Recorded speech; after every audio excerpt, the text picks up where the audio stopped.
Hello, and good evening, afternoon, morning, to whatever the time of day happens to be for you.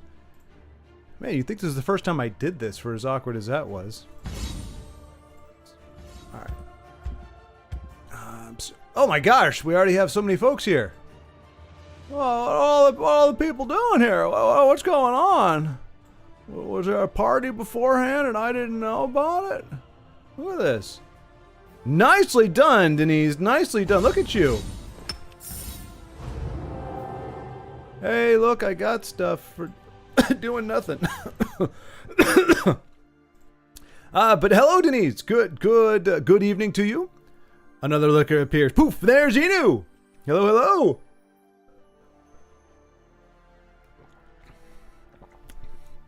But if they appear, Denise, they will no longer be lurking. And they must then take on a different name. Good to see you, Inu. Good to see you. Give me 1 second. I actually realized that I announced the dilly, the game on Legendary D&D, which is cool. But I meant copy message. I meant to do it on the main channel, to be honest. And I realized I didn't do that. So I'm trying to rectify that at the moment. Where we go? General? General. There we go. And now, if I do this, behold the tribunal's power. Please, there we go. Okay. Folks.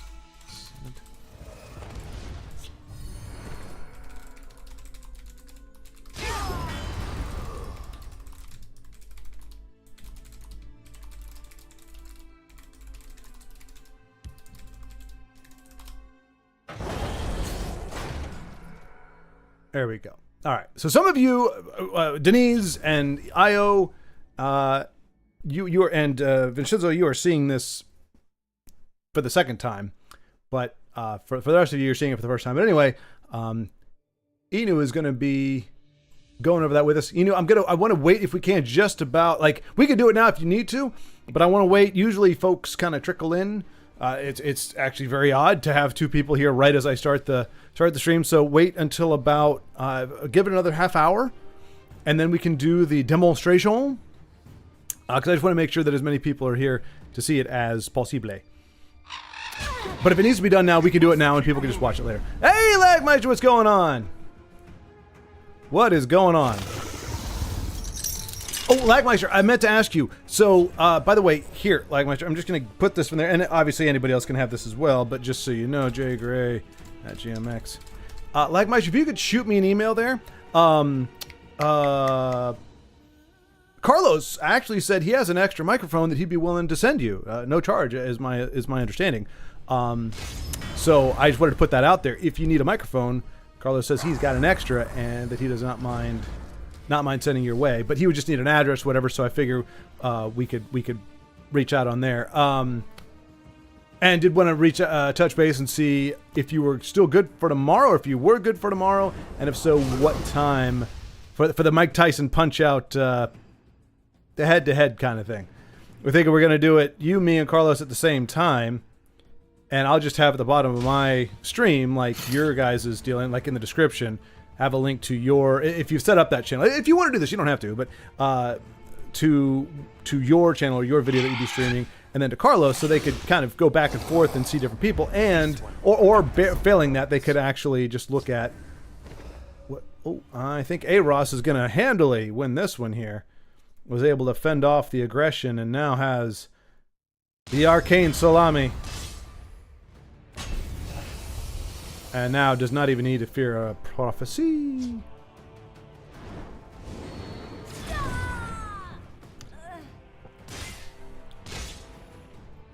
See, now that, I mean, let's see, 7, 8, 9, 10, 11. His opponent might have been able to pull off lethal had he gotten another prophecy to shut that down, but I think I found a headset. I need to order it, though. Okay, fair enough, fair enough. Fair enough. There is no pressure here. Just, oh, there's Amarillo. No, oh, Thin White Duke. There we go. Let us see what Thin White Duke is up to these days. But Denise, I did see your message. I think you said you and Kat were both interested. I think Vincenzo even was interested in possibly playing the Skyrim board game. And if we do end up with 3 people that are willing to do it or eager to do it, then I have no problem kind of stepping back and letting other folks play. I have decided with finality. I know I've been dancing around it. I've decided. Starting this weekend, in fact, I will be aggressively job searching, I'll do what I can. Job hunting. I feel I've run the races about as best as I could. I mean, I certainly didn't do everything I possibly could, but I think I've gone as long as I can. I was hoping maybe to hold out until the end of January for the Tessel ending, but I think even if I do get a job, it probably won't start until... I mean, usually you apply for a job, even if you get the job, unless they're super desperate, you're not going to get even an interview for about 2 or 3 weeks. And then even then after that, about a week or 2 after that usually starts. So I think starting now is fine. I should still be able to get it done. Be able to do the final stream with you all. But aside from that, it's just going to be whatever the new schedule will allow. Why was I bringing that? There's something about that. Rise. Oh, so yeah, I'm trying to get as much good stuff done as I can between now and then.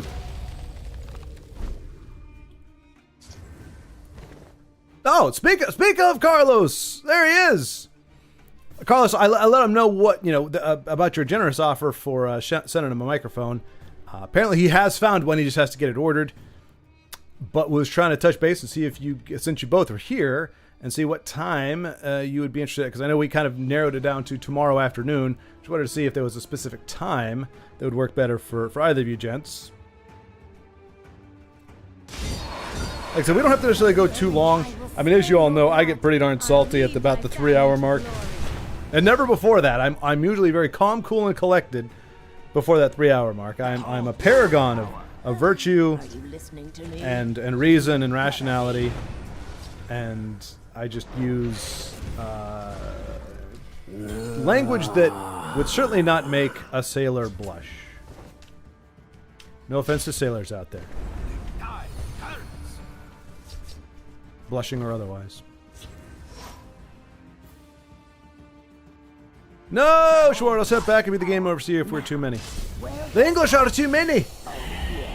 I appreciate that, Nino. I mean, I don't know, because, I mean, like... You were mentioning just how much you love to play. I mean, you mentioned that, and if that's genuinely cool with you, then great. I have a suspicion though that if we got 3 already, that once we show people what's up, we're gonna have a lot more. So I don't know that it'll come down to just me stepping back, but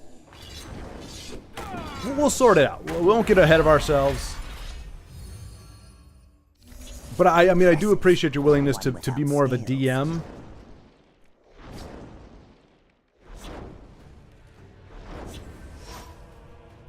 You know, in that situation versus, you know, being a player slash guide, which is the ideal.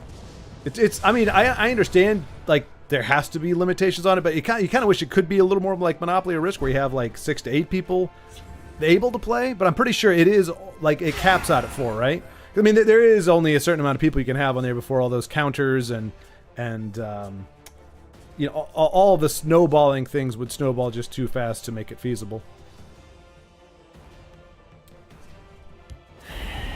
I took the day off, so I'm good for tomorrow. Don't leave to start Walmart until Sunday. Nice! Okay. Well, then, let's do this, fellas. Let's go ahead and say... I smelled something. I smelled something horrible. I thought something had died, or somebody was smoking pot outside. But no, it's just our friends, the Allied Guardians. Hadn't seen them in a while. They weren't here last week. I think we only saw one. We had one Guardian sighting. When are you looking to do the tabletop session? That... Io! Top of the evening, sir! Hey, I have tomorrow morning down as my communication deal. I've got like a lot of emails and a lot of stuff I need to send out to people. So I saw your massages in Discord, I will be sending you a message tomorrow as well. But hello, Denise. That's up for the folks who do it, because like, you know, if we have, because obviously, you know, we do have folks in different times. So you and Inu are actually in roughly the same times, and I think within an hour of each other.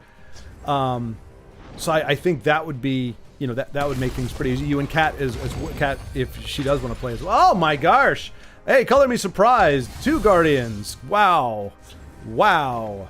Oh my gosh! Come on, Thin White Duke. Could this be? Am I missing something? But could this just be a nifty? Impressive for one without scales. Yeah, same could be said for you, sir. Not too many people spam Guardians out the wazoo. Take it back. They all do. And if we don't see a Devaith's experiments here, or Encano, I'll be very surprised.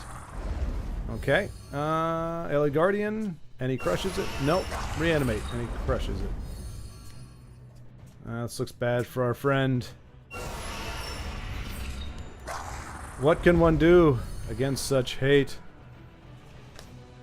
But yeah, anyway, Denise, like I said, that would just depend on the folks playing, and if we have more than 4, then, you know, we probably break it up into groups, and then those groups would probably be mostly decided on time.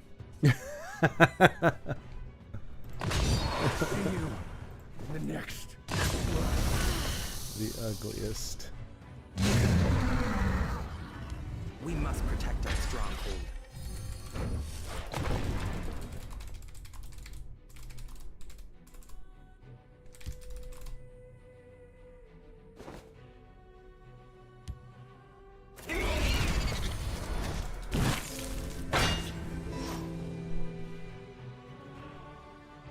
I mean, he did what he could.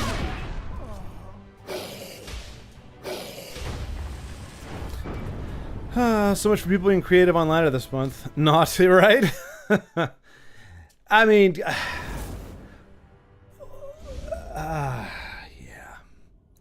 You know, because here we are. We probably have this very optimistic idea. You know, this romanticized idea. On their alt playing Scout Goblins.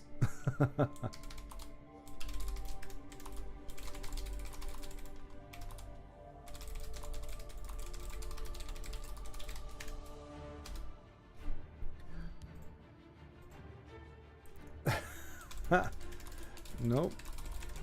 Just asking the good folks here if they could tell. I was like, is this just a straight up Dagoth? From...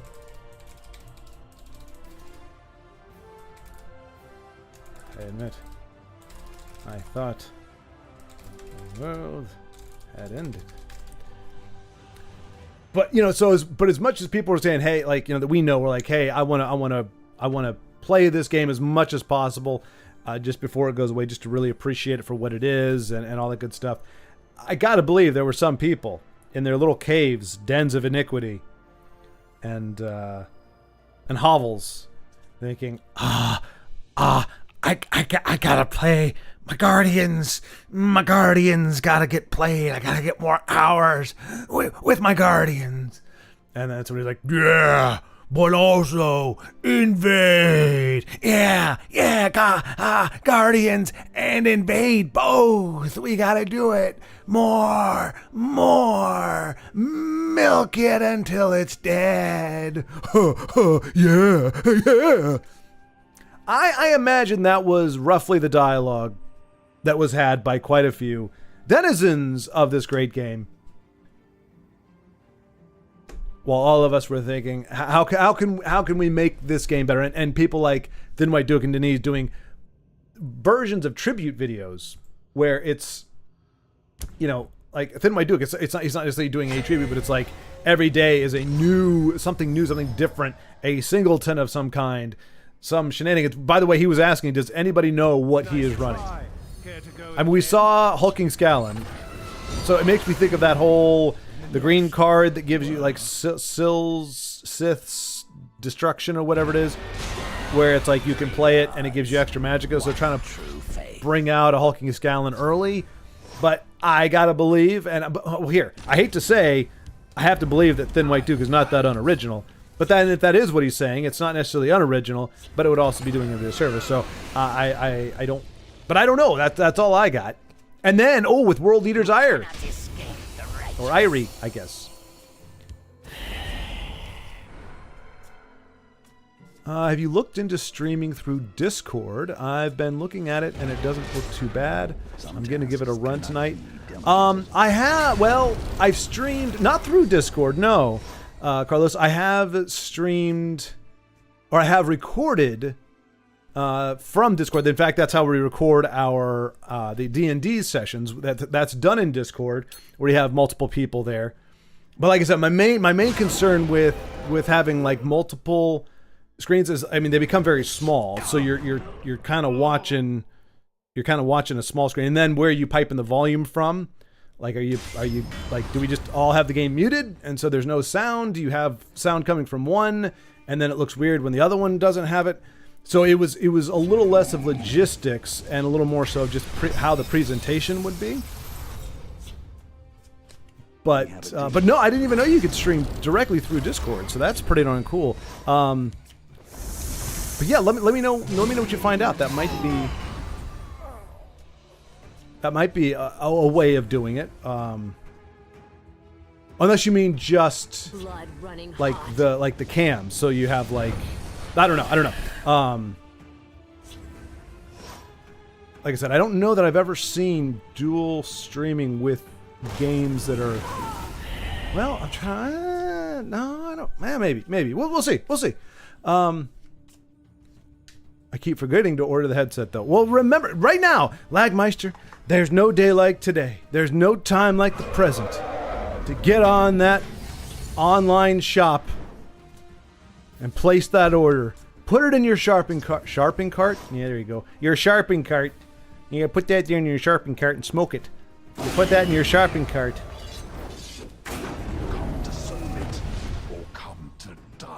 We've come to die, Mr. Handagoth. We've come to die. We don't want to be here anymore. Hey, is that my skull in your... Oh, shit, it is. Oh, gosh. This is awkward. That's my skull you've got in your hand. I'm not entirely sure I'm talking right now. I don't have a lower jaw or lips, actually. Huh. Well, this is awkward. But I don't know how you came... How do you know I came to die? I mean, most people would just submit, right? But not me. No, sir. Came to die. There we go. Oh, the irony. Hey, Ugnip, hello. Good to see you, my friend. Good to see you. Are you getting excited? You're what, 2 weeks away from moving now? Something like that. It's got to be pretty exciting. Accurate dialogue. To be fair, Denise, that's actually a recording I got. I was illegally recording people. I don't think it's illegal from Texas, but I was just recording the inner monologue from suspected Tesla players. So that was not a creative recreation. That was just verbatim with a slight embellishment.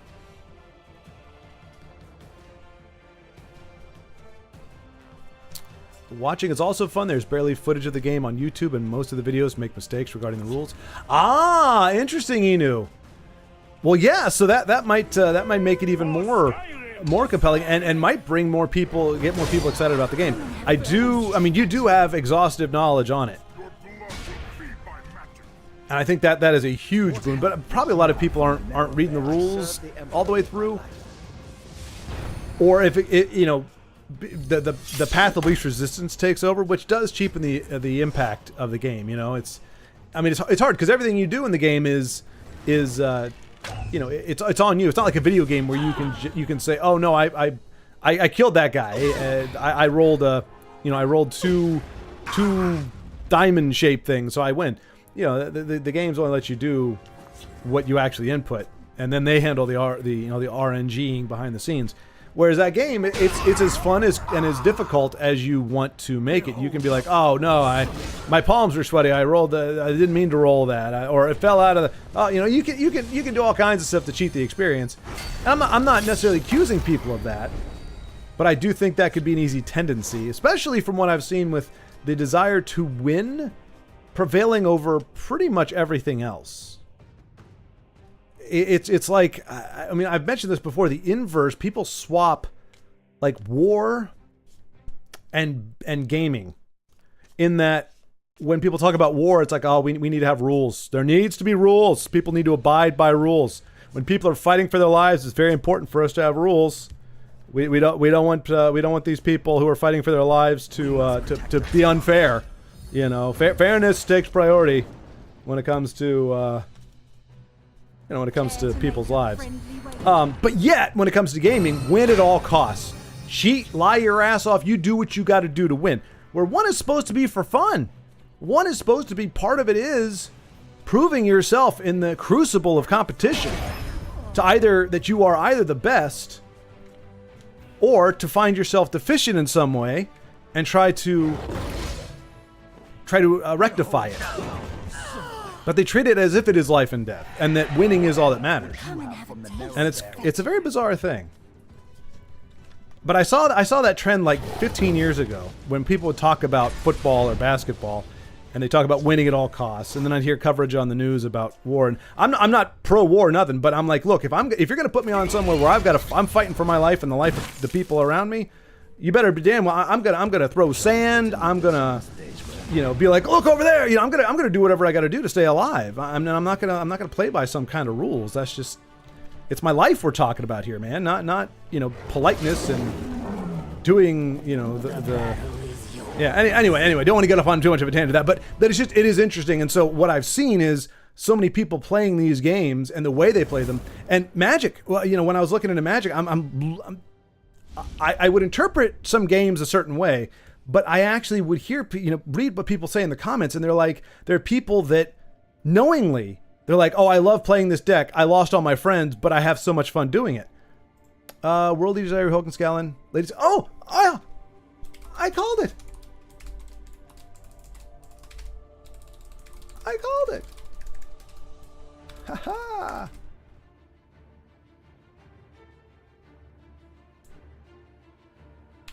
But hey, HS needs some love before the game vanishes. That poor ugly bastard never got any love. He is, as Denise would say, misunderstood.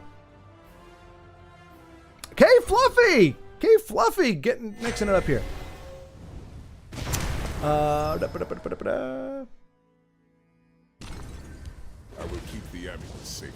It's really tempting, not gonna lie. I did find a Corsair headset with a really good mic. If I did stream tomorrow, it would be using my trucker headset. 10-4 Lagmeister over. Genuinely really like the card. He's very good with Thadon. Oh yeah. They won't even see my Use. coming.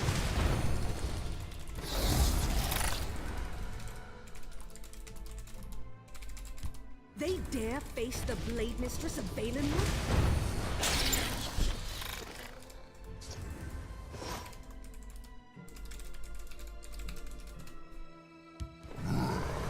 Yeah, I feel like Hulking Scallon is kind of like it's the right version of Guardians, Aelid Guardians. Like, he's got some really cool stuff. Can't be shackled. I don't think he can be poisoned. I don't think. But he's not indestructible. He's not a guard, and there's only one of him.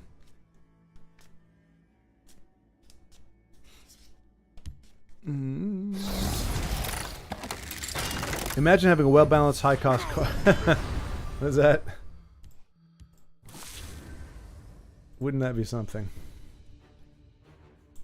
That's the stuff of fairies, sails, and unicorns. And but yeah, there, breaker, Lagmeister. We got you going there. I mean, I think it would get you by. I think it'd get you by. But you don't have to, Lagmeister, if you just want to. I mean, because I know, like, you recorded the turbo tunnel, so I know you can record your screen if nothing else. So the idea is just to give people an idea, like if they are interested, they're watching me struggle, and they'll probably get bored with it because I'll probably be losing to the same jackass like 50 times before I even get to Tyson. And they're like, okay, so there's a guy Carlos doing the same thing. Let me check him out. Okay, let's see what Lagmeister's doing. Now I think it keeps the engagement going. It's better for engagement if you're actually able to talk at the same time. But if you're not, I still think for posterity, if nothing else, we can see. And I mean, you know, I know you're a shifty man.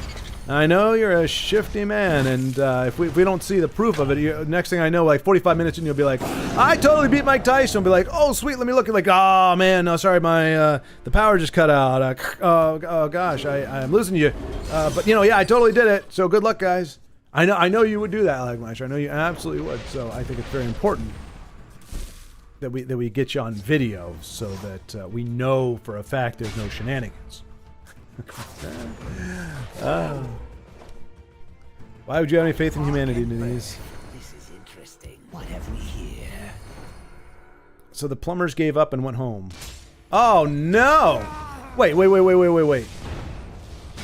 was gonna play Evan's Skeletons. Nice, K Fluffy. Look at all those big bodies. You see those big bodies? There's a lot of big bodies there from K Fluffy.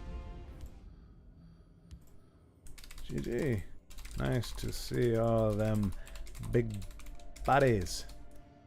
I don't think he's going to get the illusion, but you all know what I'm talking about.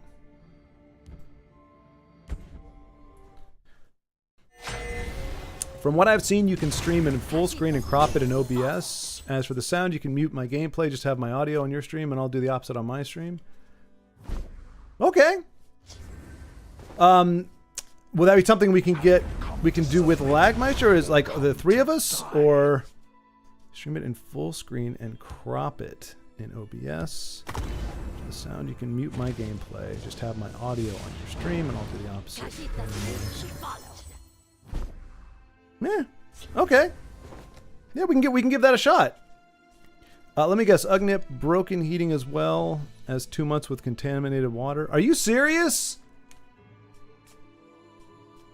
In the winter, like Ugnip, are you actually having, in addition to your water hardships, you're actually having heating issues? Okay, maybe let us know what works in your apartment right now.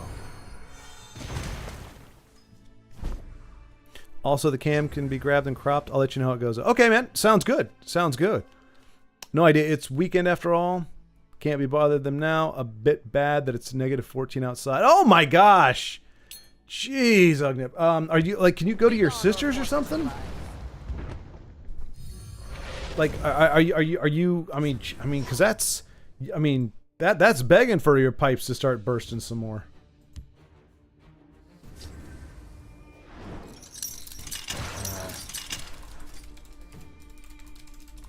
Let's begin the lesson.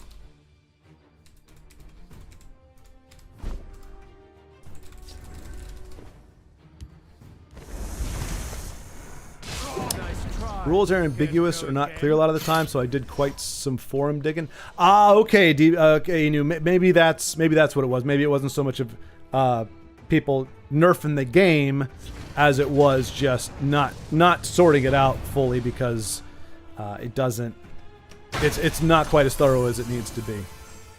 But good on you for doing the research. I mean, that thoroughness, you know, like, hey, let's just not let this slide. Let's figure out how to do it the way they intended. Because in theory, if you do it the way they intend,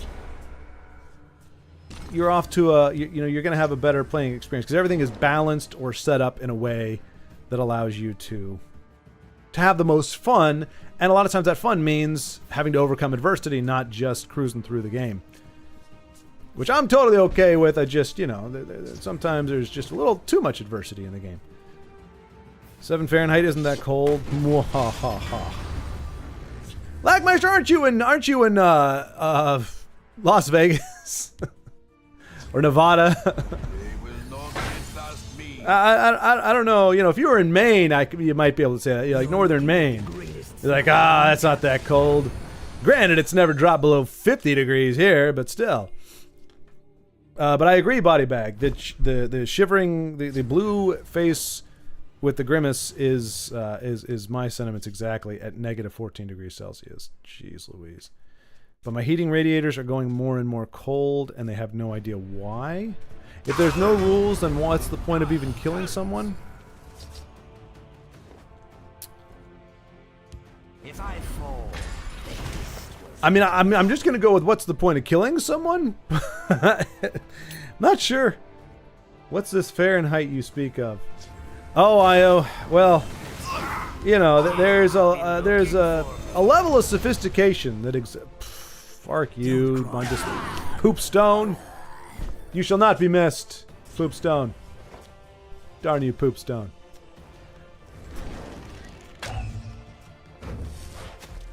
Lots of pinging. Lots of pinging. But I mean, I think I agree, body bag. You know, we got to have rules so that there's a point in the killings. here you've been looking for me. Yeah, yeah, seriously. It's like, I don't know, man. I mean, I'm glad that if it's happening at the tail end of your tenure there.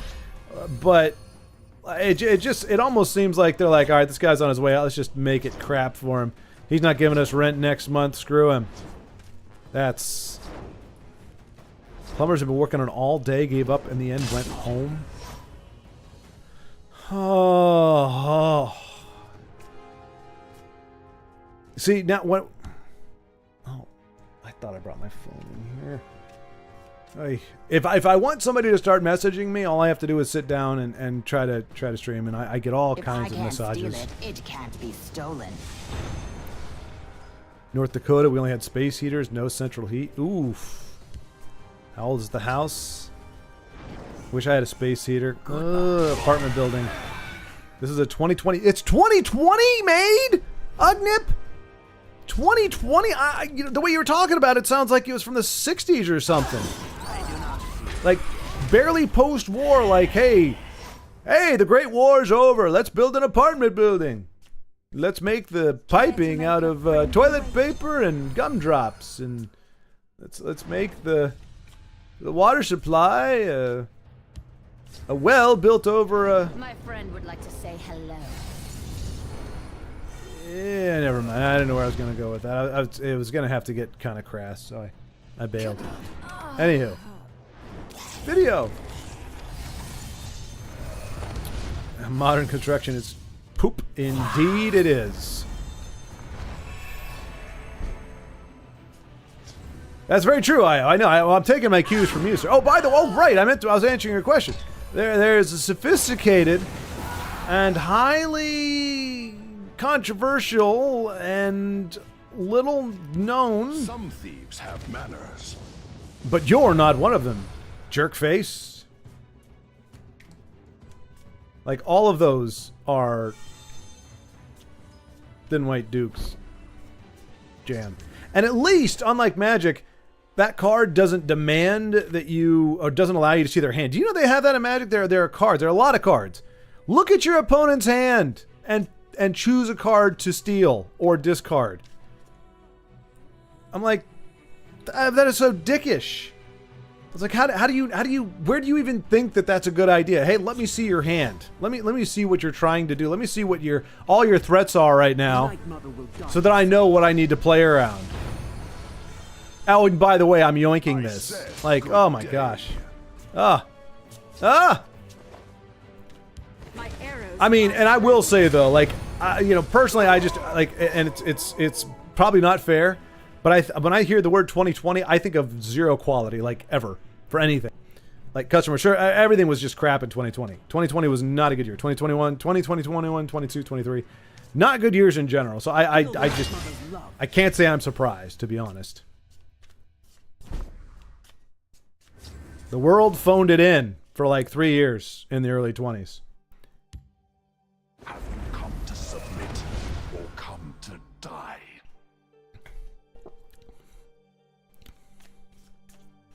Why would I show up just to submit or die? I'm here to party, baby! Nothing is made to last anymore. That's fair. That's very very true. And and it's not by act. It's not like, oh hey, we're now using less quality material. Like, oh we're saving $4 per bag of whatever material.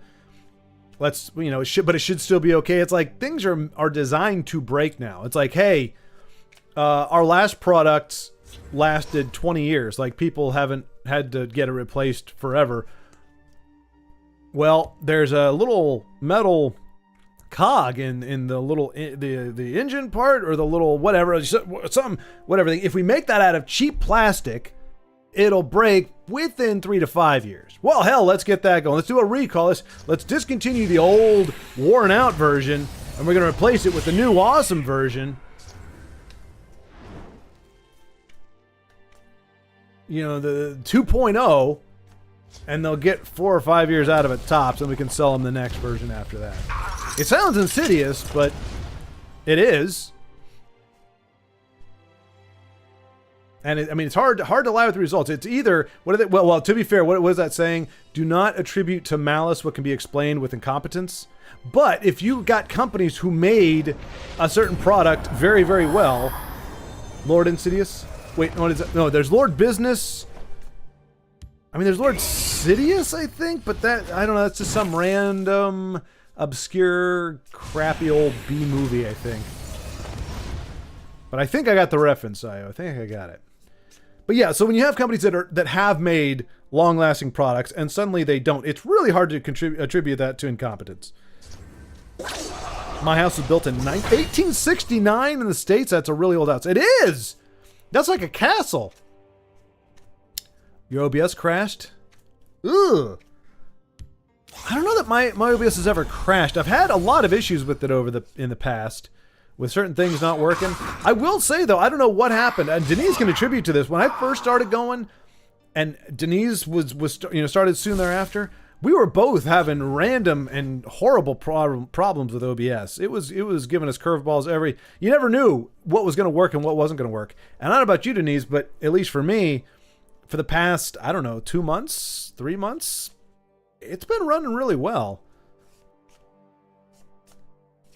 Granted, of course, today it's dropping frames for some reason. But I attribute that more to YouTube. I don't think software just randomly starts having problems processing stuff. Oh, well, I did have the one camera issue, but I don't know. I still don't know if that was from the camera, if that was from whatever. I didn't change the cable or anything, so I didn't change anything really. But you remember there was like 4 or 5 videos where it was doing the like max headroom. I'm just kind of like skipping around. Like the audio was fine, but the video sucked. Didn't change any of the hardware. Didn't do any updates. It just 3 days in, after I set up my secondary camera as a backup, it suddenly got its act together. I don't know what that's all about, but engineering today versus Roman engineering, wonder what's the best. Well, yeah, I don't know, Agnip. The cobblestone roads they made back then are still going, but man, we have to repave ours every, 3 weeks. Certainly can't go without potholes. You gotta have potholes. And those gotta be patched, and they never are. Hey, there's our hero, the hulking skeleton. Or Salon. Get rid of him. Get rid of him. Don't want to see him no more. Goodbye, Lava Atronox. That's a great 1-2 right there, Thin White. That is a great. Whoa, look at all the. Oh my gosh. Woo-wee. I think In-Out Known is not a very happy person. Probably not quite a fan of Piercing Twilight. Most people who aren't named Vincenzo aren't, though, to be fair. That is his waifu. Man, Dagoth Ur with that. Let's see. Is Scallon actually? I can't remember. Is he impervious to lethal? He is! He is impervious to lethal. And shackle. Still not nearly as busted as the Guardians. My house was, yeah, man, that's 1860. Well, 1776, I guess, would be the ultimate oldest. But, come on, you're talking about, like, those were log cabins. That's probably, you're probably in the first 50 years of like, quote-unquote modern housing. My internet is working. Oh, there you go, Ugnip. Okay. And we do have power. Okay. So, we're counting our blessings, and we've got 2. Although, to be fair, those could arguably be the most important. You know, you can throw on a coat. If your internet's not working, you just die. Like, I think they've done studies that have linked oxygen deprivation with Wi-Fi loss. People will start suffocating within I think 40 minutes without internet. I mean, that's why it's so important that people have providers kind of on their phone, that they're kind of isolated in that way, because if you lose Wi-Fi to your house and your phone doesn't work, it's out of batteries or something, you could end up suffocating. It's just it's gotten to be that way. We have a very it's not a parasitic relationship. It's not a synergistic one either. I guess a codependent relationship with our internet at this point. Our lives have become inextricably and unhealthily linked. Woo! Boy, look at that big body. Big body goes big body. Hey there, big body. That's a big body, big body, big body. And on Dagoth there, that's a scary big body. Hopefully it does not have a Viper. A Viper to bite the big body. We know he can't have removal in those colors that's going to do anything. So this could be... Right this way. Right this way!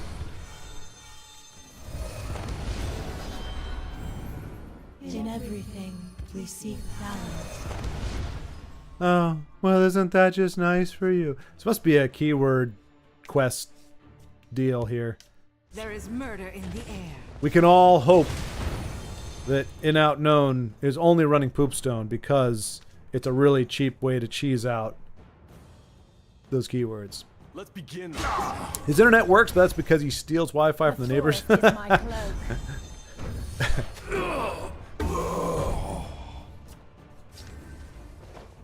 Wait, whoa. Oh, it was the freaking Leaf Lurker. I forgot those are a thing. I didn't really expect it in this deck, though, to be honest. This is a heck of a drag-out fight here. No clear winners. Alduin just kind of chilling. Hating life. Far too expensive for a deck with no dragons. Or ramp. It's a brick! Banana. Card. Banana. It's 67 Fahrenheit today. At night it's 28 to 35. Jeez. Yeah, I mean it's pretty warm here too. We had a good day yesterday. Yesterday was like 60, and the day before was 55, at least for part of the day. This is in Fahrenheit, folks. The official temperature of the known universes. Like on this planet, Celsius may be most used, but I have it on good authority that on Mars and most of the other planets in our solar system, it's they mostly go by Fahrenheit. So I'm just saying. I mean, you know. We know. But yeah, those are nice temps. Like my stream. This is really the only time of the year that I think that I'm going to appreciate Texas weather. Like January, February, those are always really crappy months and even like the beginning of March in pretty much every other state I lived in. Just not a great time to be alive. So I think I'll appreciate that here. Nice, Thin White. Finding those outs. What could he excavate? Could he excavate anything? That's really the only card he can play. Does he have anything to excavate? He doesn't have anything to excavate. I'm guessing that's for either of the two supports he currently has played, and they're not going to be removed this game. So that's 2 bricks in his hand. Begone. Maybe Journey to Sovngarde. Should she bring back supports? Draw an item or support from your discard pile. Oh, item or support. So he wouldn't be able to bring back Journey to Sovngarde even if he lost it. You know, I'm entirely capable of drawing the one card I need. Death comes on silent wings. The Conjuration Mage never stands alone. Meet your doom.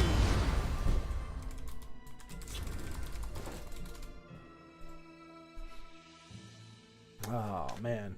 So what we might do after this, if you're ready, since we have... Oh! Nuts.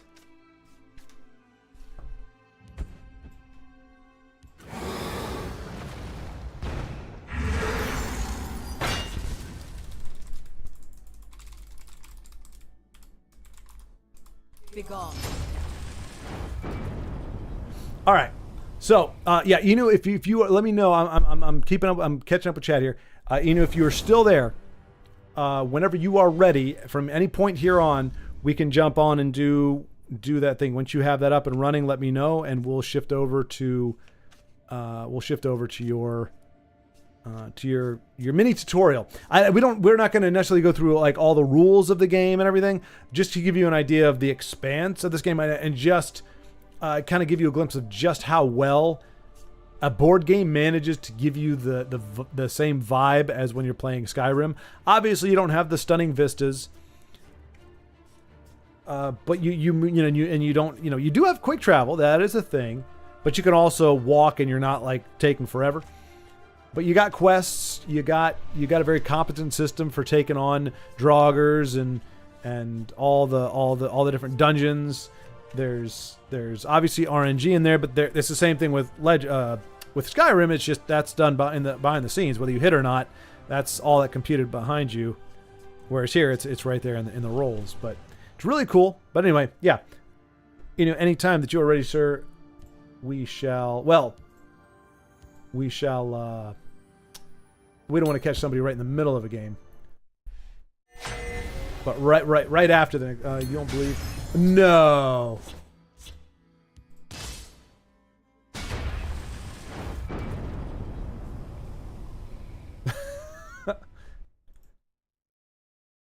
Nicely done, IO.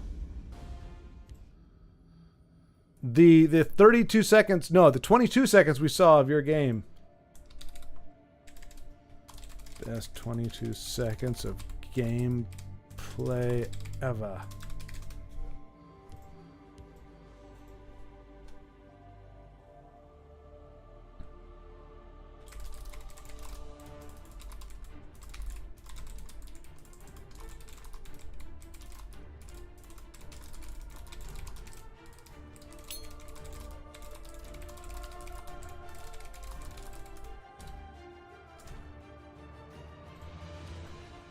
Got to deliver the goods and services. Indeed.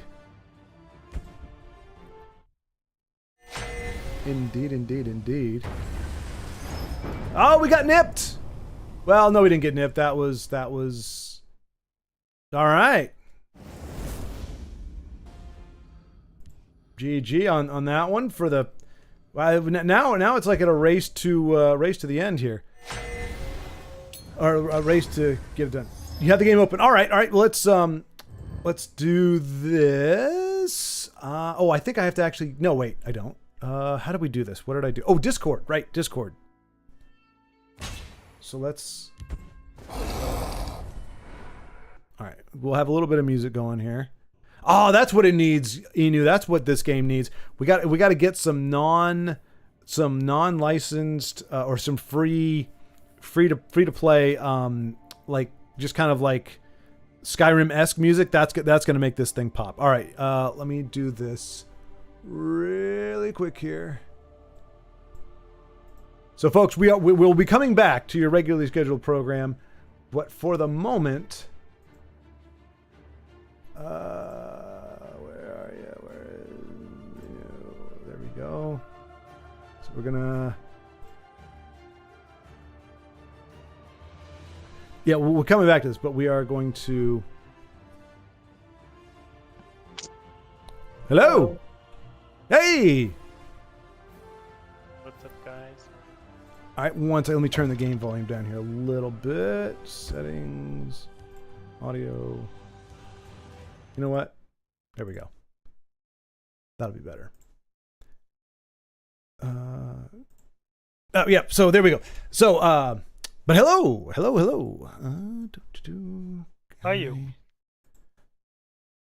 Alrighty, I am ready. If I get, did you share your screen? Is that what happened last time? Yeah, that's what we did. Okay, Alrighty. So yeah, folks, just a reminder, this is Inu's just going to be showing, we'll get back to Legends, but for about 10 minutes or so, 10, 15 minutes, we're just going to kind of go over the game, how it's played, how the combat kind of stuff works, and just let you get a feel for the expansiveness. There's nothing locking you in. If you look at it and go, that looks interesting, and then you play and you're like, it's not my thing, it's totally fine. But we just want to give as many people as possible a chance to get in on this as they can. So Inu, whenever you're ready, I'll let you take it away. Yes. So I start with this screen sharing. I hope you will be able to see. Yep, we've got it. You have got it. Okay. So I'm just going to try to keep this very simple. I showed the game too short, and it turns out it wasn't that simple to give you a short overview of this game, but let me really try. So pretty much we start off by selecting our race. There's actually not all the races here because some of them are DLC, and the board game version you can play through half of the game. It's actually there's actually one whole story, but it's split up into two separate campaigns, and this demo version provided by the developers of the game, you can play the first 3 chapters, which should be about up to 20 hours, I would say, of potential gameplay footage. And yeah, short, just pick a character. All right. So last time we did the Imperial. Let's go with. I think Khajiits are a favorite. Yes, I was thinking the same. You read my mind there. Okay, so what we have here are 4 character board set up. You can play this game by up to 4 players. Mm-hmm. I think it's most fun if you're 4 players, or you should have at least 3, because the game can be very stressful. Okay, pretty much there's a lot going on, but the most basic things here are we have health, we have stamina, we have magicka, just like in Skyrim. And those can increase when you level up. You need to collect XP. And you can do that by slaying enemies or doing quests or both. And to not spoil any main quests, I will just pick up a side quest as we did last time. 2 different types of to showcase later. But before that, we pick our inventory. So at the beginning of the game, everyone gets a healing potion. And you cannot be naked in this game. So if you do not have any armor equipped, you'll get these rag ropes, which you get at the start of the Skyrim video game too. And you usually get fists, but Khajiit actually has a passive. It says it right here. It starts with claws, not fists, which is stronger if you look at the damage values, to which I'll get in just a second. Mm-hmm. So, starting off the game, we are allowed to pick up starting equipment. As you can see, the developers have sorted everything out. I can just go through this quickly because I'm quite familiar with the game. Let's get a dagger. And what do we put on the other hand? Maybe a magic spell just to showcase magic. And the shield maybe to show how armor works. But let's say we start off with an iron dagger and sparks. And yeah, so as in Skyrim, you can have a spell in one hand and a one-handed weapon in the other hand. So we actually have a Khajiit figurine here. Let's just start in Whiterun. Usually the game will instruct you what to do based on the starting quest card that you pick. Again, no spoilers in this session, so we'll just pick some random side quests as I did. So let's do number 1. Also feel free to interrupt me whenever, right? When there's Yep, I'm watching the comments. If anybody has a question while you're watching, I'll be watching the comments there. And any comments that are not about this, we'll get to them as soon as it's over. But if you have a question about the game, or hey, can you go over this, or a question about anything, let me know, and I'll pass it on to Inu as he goes. But carry So on. here we have quest number 1, unstable device. Karen looks desperate. Please help me. Brigand stole my experimental device. Help me recover it and I'll share its secrets. So it says our objective is to clear 372. I'll explain that in a second. And to start this quest, we need to move to a wilderness space in Winterhole, which we'll just tag by a quest marker. We'll pick the color red. Each character gets assigned a color. What did it say? Winterhold. Okay. So at the start of every turn, usually you pull an event card, which gives you a random thing to do. It can be a side quest, or it can just be something as vampires have spawned. Move one vampire around the map. If you do not have a vampire, let a vampire spawn in. So chaos erupts based on the chapter you're in. There are different events. Usually that happens first. Oh, my token disappeared there. And you would get these things called, not the horses, threat tokens, which is a bad thing if there's too many of them, because you'll need to place these on quests or on towns, but this will be more advanced. Let's just take quests. So this quest can take 3 threat tokens. The third one would make it fail, right? This quest can take 4. So different quests have different amount of tokens they can tank. If this were to hit 4, we would flip this card and then read the failed section. But we have enough space to tank it, so we tank it and we continue with our movement phase. So each character can walk up to 4 spaces, or as you mentioned, there is fast travel, but only working from town to town, because we actually pick the carriage, and depending on the distance traveled, we would pay gold to kind of fast travel, right? But I couldn't fast travel from here to, let's say, somewhere here. I could go from Markat to Whiterun, or from Markov all the way to Winterhold, which would take up the whole movement phase. But we can reach this area in 4 moves. 1, 2, 3. We do not have to use all our moves. We can just use 3 instead of 4. And we reached our quest location. Then we use our turn action, which we have 1 of per turn, to do this quest. It says clear 372. And usually the game instructs you what to do with a number of cards, which we can search for here. Which that was a nice part Ina was saying about the digital version. Otherwise, you have to kind of sift through the deck to find 372, whereas there you can do a quick search. So that's a bonus of our virtual tabletop here. So give me 1 second to set up combat. Okay. I'll briefly explain the basics of combat. Let me get some dice and the enemy dice. So, starting off combat.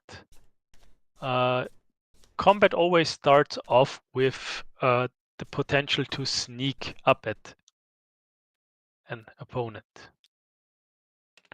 These guys have a very low sneak level 1, so we would have to roll this symbol, the circle symbol, 1 time. And we have 3 dice by default. And let me show you the dice. So the dice has 3 circles, 2 of these triangles, and 1 diamond. So circle is the easiest one to roll. And we need 1 in 3 dice. But we can get extra dice by either having learned sneak, which we have not right now because we are level 0 or level 1. But our ropes, because they're light armor, they give us 1 sneak, and the dagger always also gives us 1 sneak in this case.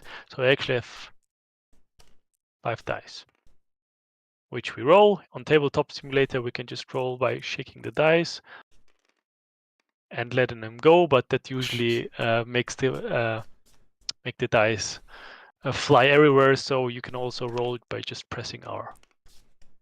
Ooh, Oh wow. barely got that one. So barely got that, even though we had a 50% chance on each of every die. But we managed to do that, so we would be allowed to get an attack for free. Usually we would have to roll.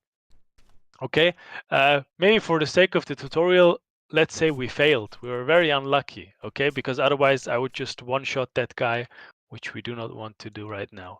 Let's say I failed. Nothing happens most of the time. Some enemies, you get punished for failing a sneak attempt. But this guy does not punish you. It would usually say ambush. Then you would get ambushed if you fail to sneak. So, looking at this character, he has one type of attack which he will apply when we roll these two symbols. So, if I roll this symbol with that attack, with this guy, he would not attack this turn. So, you can guess the more difficult the opponent is, the more symbols are different types of attacks. Some enemies have 3 types of attacks and only miss when you hit this blank spot. But this is a very easy opponent. He has 3 HP and actually 3, or we should call it resistance, 3 resistance to heavy armor.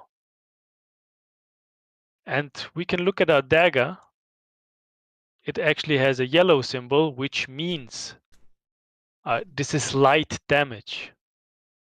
So because our enemy doesn't have any light armor, the damage we would inflict with our abilities would ignore its armor. If you look at the spell, we have one magical ability and one, let's say, hybrid ability, where we, as the attacker, can pick which we want to apply. So attacks with 2 types of damage are very powerful because we're more likely to ignore the opponent's armor. Maybe let me pull up a stronger creature.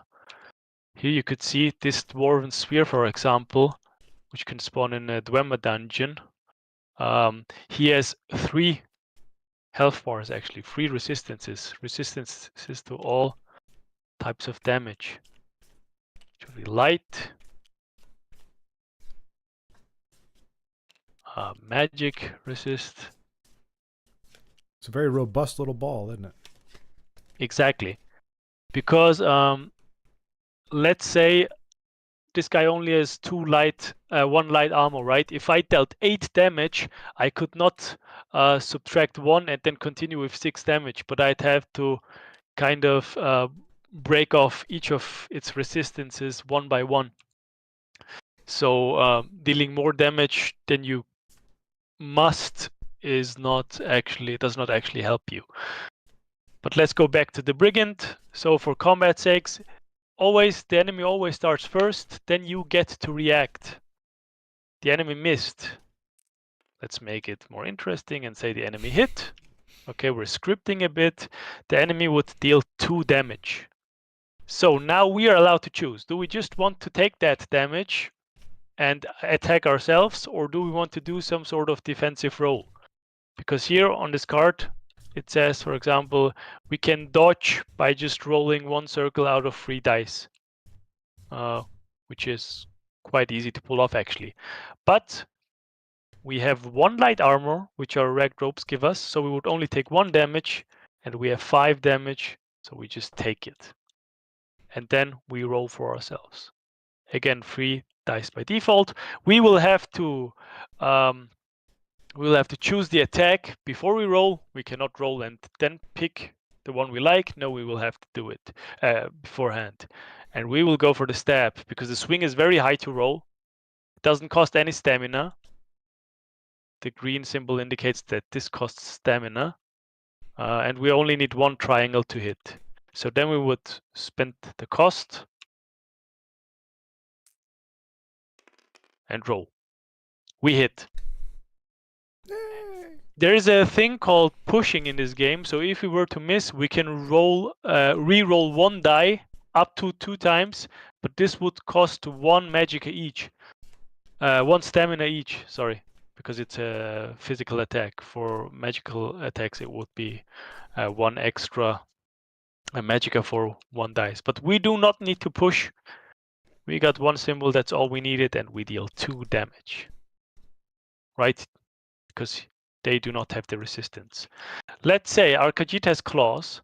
If we were to attack with our claws, and for example with this tear attack, this deals 2 heavy damage, right? Usually, when there's the same armor type, you would subtract this number. So 2 minus 3 would actually be -1. But you cannot deal negative damage in this game. You would always deal a minimum of 1 damage. So let's say if we were to fight with our claws, we would only deal 1 damage. But with the dagger, because we can... where's the dagger? I'm sorry. With the dagger, we can ignore the armor type. We would deal 2 damage. Okay, and now, if we had a heavy weapon, we would actually need 4 damage to one-shot this guy, because 4 minus 2 would be 0, right? If I had an attack with 3 damage, I would still subtract 3 minus 2 and deal only 1 damage. So you always subtract. I hope that made sense. Mm-hmm. But yeah. And of course, you can switch weapons during combat. We would be able to unequip these and decide at the beginning of a new combat round to equip the claws, which we do not need to. This would cost 1 stamina. So you're allowed to shuffle around. Okay. We dealt 2 damage before with our dagger. We had a successful roll, if you remember. Mm-hmm. Then we re-roll again. Next combat round starts. The opponent rolled a lightning symbol, which is a miss. So we can just freely attack. We'll do the same attack again. Spend 1 stamina. And we that is one thing successfully. too. You do have to call your shot. So before you roll, you have to say, I'm going to try to stab her. So you can't just be like, okay, I rolled these 2, so I'll go with that. You kind of have to call it. I can say, hey, look, I haven't rolled a triangle, but I've rolled a diamond, which it says on the card here, right? I'll just do the swing. 1 damage is enough in this case. No, you cannot do that. So we rolled 1 of these. We would have defeated the enemy. This was all this quest asked for. If we complete the quest, we can remove the threat tokens, and we would flip the card, and as you can see, we have an option for success, which gives us 3 XP. We would grab this from here and put it in our character box. So here we can store XP, here we can store gold, and here we can store ore, plants, or soul gems, which can be used to upgrade stuff or craft potions, etc. Mm-hmm. So there's a lot you can do. If we were to fail this quest, it gives you a text: brigands mishandle the device, it explodes, disrupting the magic, lose 2 soul gems, and put a threat token. So we would gain 1 more threat token, which we would then have to put somewhere. But thank God we didn't fail. And now the fun part comes, where this game actually has a lot of replayability and important decision making to do. So I can now, because we helped that guy, I can now get the grave dust, or I can steal the device. Right? This will be up to you. Mm-hmm. And what are we gonna do? We're a Khajiit. We're actually go with the bad route, right? We're gonna steal. It says S1. Stereotyping. That's so bad. Yeah, stereotypes. Sneaky Khajiit. Strange device. This is actually an equipment item. When drawing event cards, which is what we did at the beginning of the turn, we are allowed to pick 2 and choose 1. So this is actually good, because there's some good cards here and some cards with bad effects. So it's actually a very strong item. But our quest continues with number 3. So based on our decision, the quest can continue differently.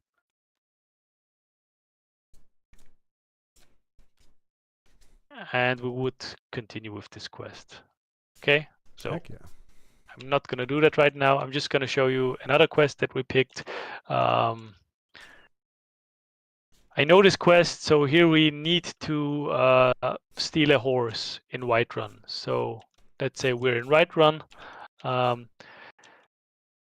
There are quests where you need to do skill rolls, like in D&D, or other types of games like Baldur's Gate and stuff. And you will need to hit a certain amount of symbols. So always the default roll will be 3 dice. And here you say if we had the ability sneak. So here, not this type of sneak counts we have on our equipment, but actually the ability sneak, which we would be able to choose when we level up, because all the skills there are in Skyrim, you can actually choose in this game too. So there's 18 skills, right? So you can make very diverse builds.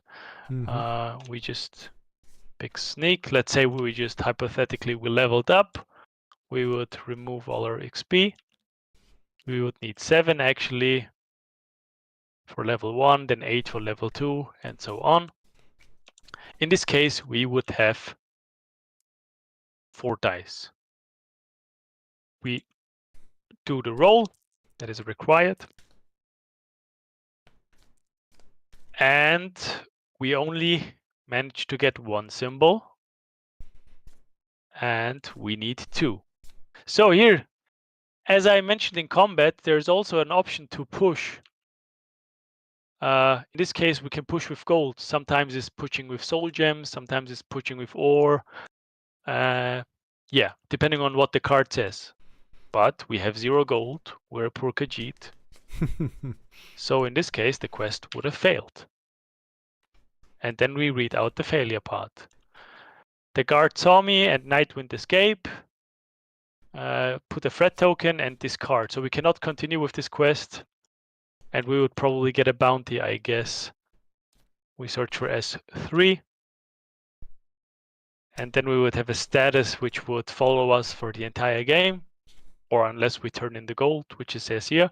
When entering Whiterun, we have a bounty in Whiterun. Clear 347, which would be the guards. I know that because I know the game. So we would have to attack the guards or turn in 5 gold to enter the city. Or we can pay off our bounty entirely. It says turn in 10 gold anywhere in Whiterun to remove this bounty. So yeah, so there is you can't. I mean, you can just kind of be very fly off the cuff and try stuff, but you can see certain quests are going to be more demanding in terms of resources in order to have a better chance at it, or they're going to be very demanding in terms of luck, and the consequences can be pretty rough. So you don't want to just just be like, oh yeah, I'm just going to charge in and do this. You could very easily screw yourself, and by default, your fellows, because we're all, unless I'm mistaken, we're all joined kind of at the hip, and especially in terms of the threat counters. One person's failure does have a ripple effect on everybody else. It can, yes, when the threat tokens pile up, right? Right. This bounty will actually only be applicable to this character, so another guy wouldn't be affected by the bounty in itself. Right. No. Yeah. I just mean but because of the threat counters. So it's but let's say usually when you fail a quest, you get an additional threat token. So what can happen? We do not have any card here right now, so we do not have any card that can tank a threat token. We would need to degrade one of the cities, which we can actually freely choose. But let's say I would degrade Whiterun, I would not have access in this hold to do, as it says here, the market is unstable. So in Whiterun, I cannot craft any items or do upgrading or go to the shop, which you can do in this game, unless you buy free that threat token. And in later mission, tokens can its null effect. When you have on strongholds, it says an additional threat token every turn. So this gets out of control, right? Mm-hmm. And you also get punished for dying in combat. You cannot permanently die. Let's say you die, you would actually pull one token for every player for the amount of players. So if that Khajiit were to die and we were to play this game with 4 characters, we would get 4 threat tokens at once. But the more players we are, the more side quests we have, the more main quests we have, where we can evenly distribute threat tokens, which actually allows us to do some regular dungeon diving. So you could, in this game, go dungeon diving, let's say just in a cave. Then you would look at this cave card. It says in the cave we face 2 animal type opponents. So we would maybe face a Skiva. We would have to shuffle these and randomly select one. And we would take a bear, for example. As you can see, the bear seems way stronger. It has 3 types of attacks, but it also gives better rewards like a chest or some plants. Hmm. And at the end of the dungeons, you can pick up additional loot, right? So, for example, hey, look, we cleared the dungeon and we received Dwarven armor, which is an armor rating of 4, which is very nice, right? Mm-hmm. At least for one type. Because we only have 5 HP, right? Right. So let's say this guy would deal a chop to us with 3 heavy damage, and if we only had our ropes, would take 3 damage, 1, 2, 3, and then we're in trouble. We actually have 1 joker, one token here, which is critically injured. So the game gives you 1 chance. Let's say we were to take 11 damage for some reason. We fought a giant or something, a very strong opponent. We would get 11 damage. We would stop here to have our last bit of one extra chance. Pretty much, we're critically injured. We could pop a potion or something, or we could use a healing spell if we learn one or buy one or find one. And yeah. And you were saying you can kind of cheese that as well, the game, because it has that stop. As long as Exactly. you are above that level of health. So you only got to get yourself over that 1, Yeah. and then you can take another 11 damage. It'll never push you past that 1 unless you're already on 0. Exactly. But you would need to turn in 2 plants to heal 1. Mm-hmm. Because this is a weak potion. Stronger potions would only need 1 plant and maybe heal even more than 1. And to tell you, maybe the game only lets you start with 2 plants, so this is all you get. So pretty much you have 1 potion. And 1 type of resource, which you can buy in towns too, is 5 gold.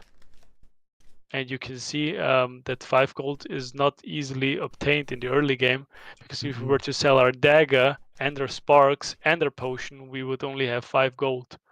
So, but in late game, of course, there is cheesing strategies.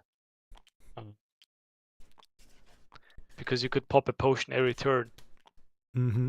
But then there's enemies that can deal AoE damage to all the players, and when it's not your active combat round, for example, you wouldn't be able to dodge the attack or pop another potion because it's not your turn. So the enemies, as they get stronger, they naturally find ways to make your life.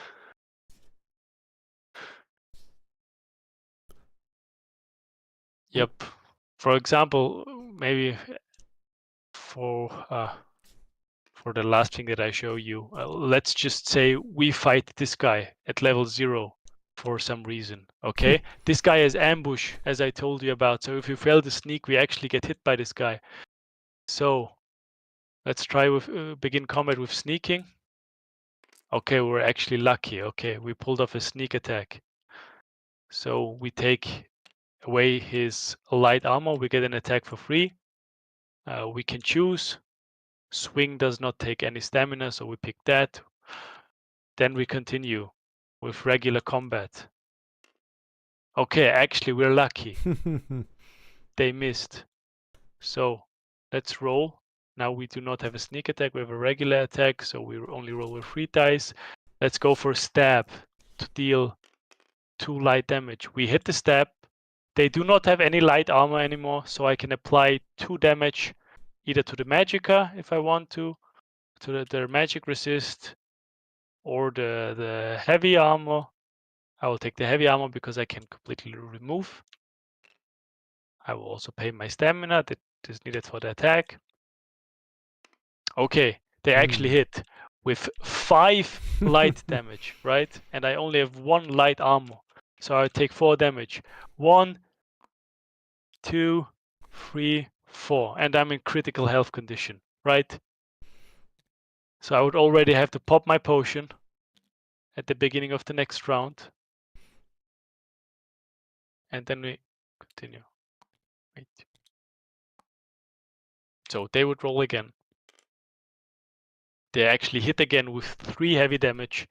Jeez. So now I'm in a predicament. So now I need to start dodging, right? And dodging also costs stamina. And at some point we would run out of stamina.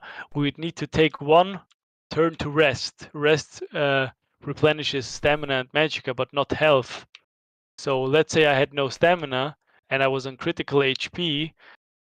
I would either have to flee combat or risk the enemy rolling a miss.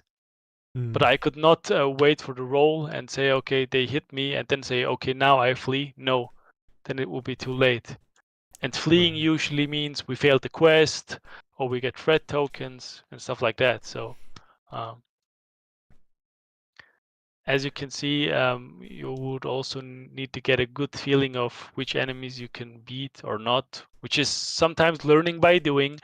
But if we were to have multiple players, we can also go into a dungeon as 2, as 3, or even as a party of 4, and we could not attack at the same time, but we would take turns. But we would then essentially have 4 times as much health, right? Because we can just shuffle our attacks. Right. So yeah. this does not work for every quest though. Usually the main quests you have to do by yourself. So you can have a very difficult quest that tells you to defeat 3 enemies back to back with 1 character. Yeah.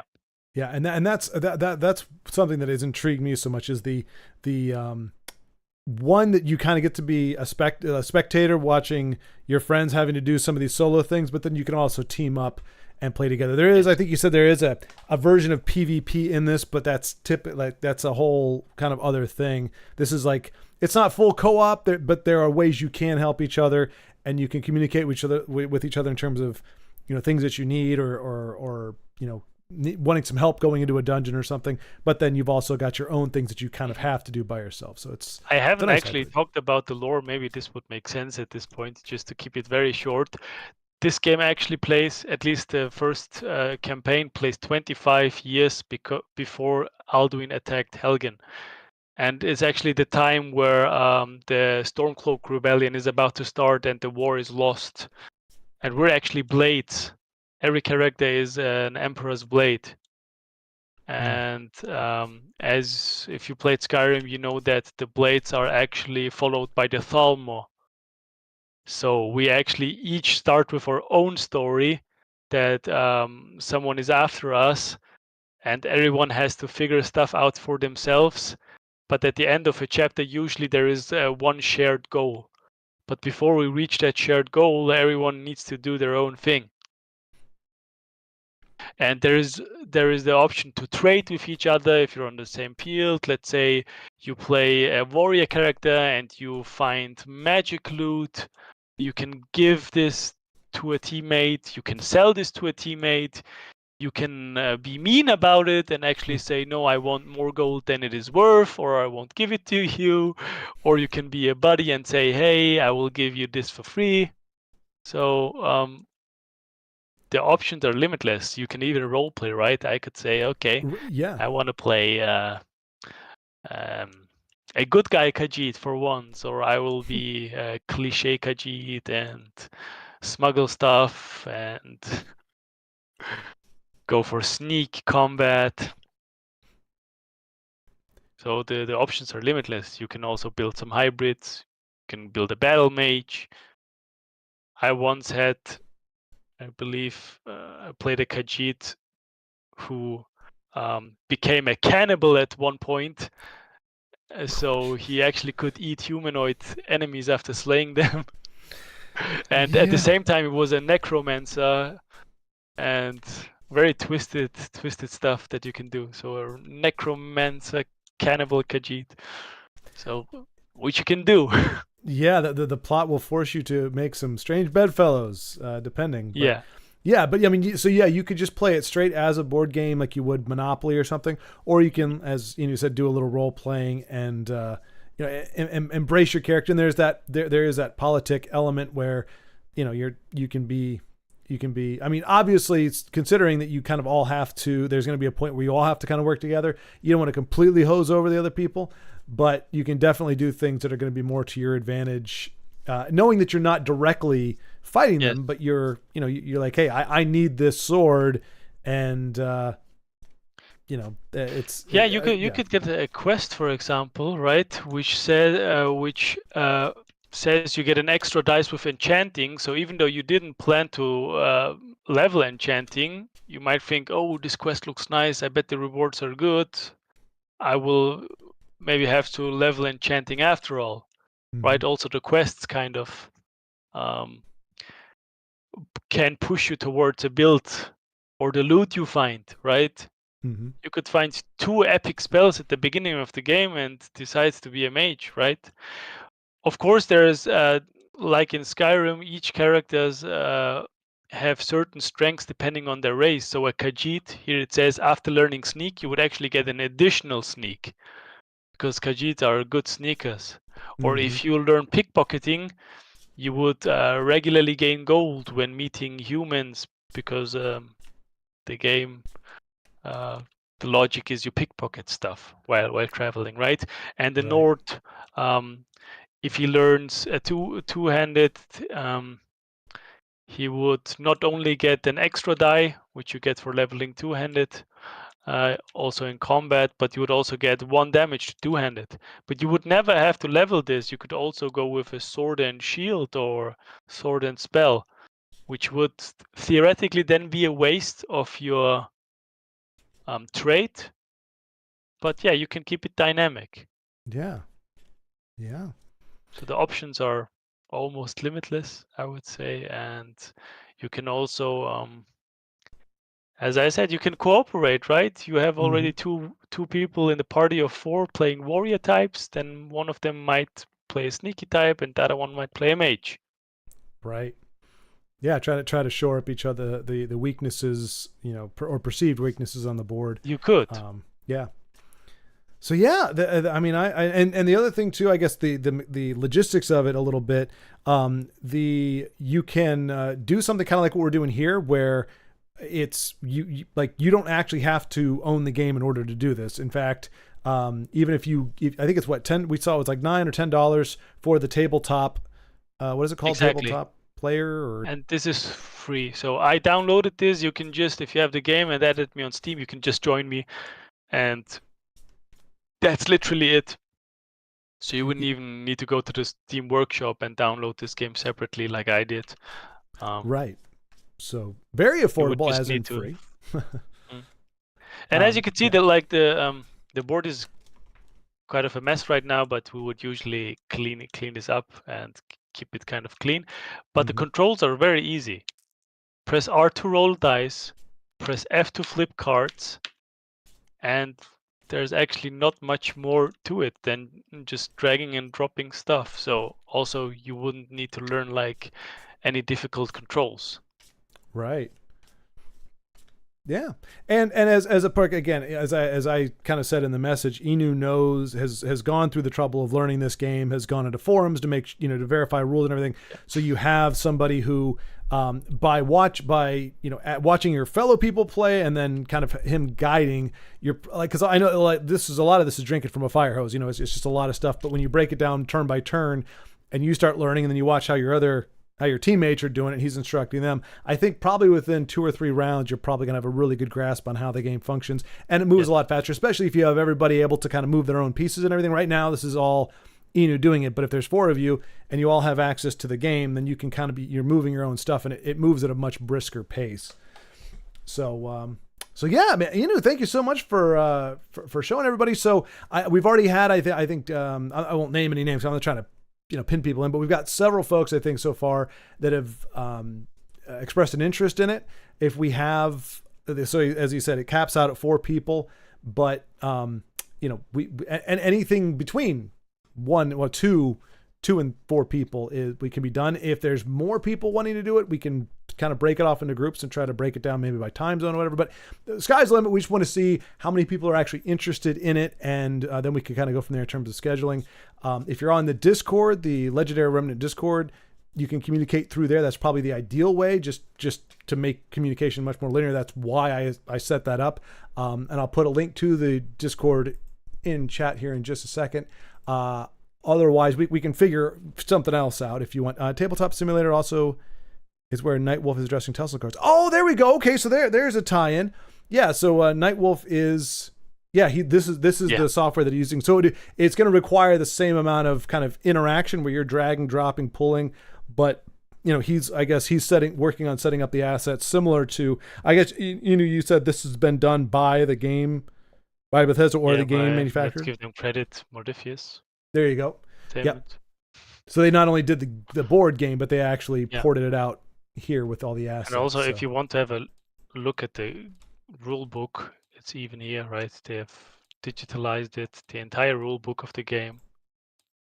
If you're interested in playing it by yourself or with other friends.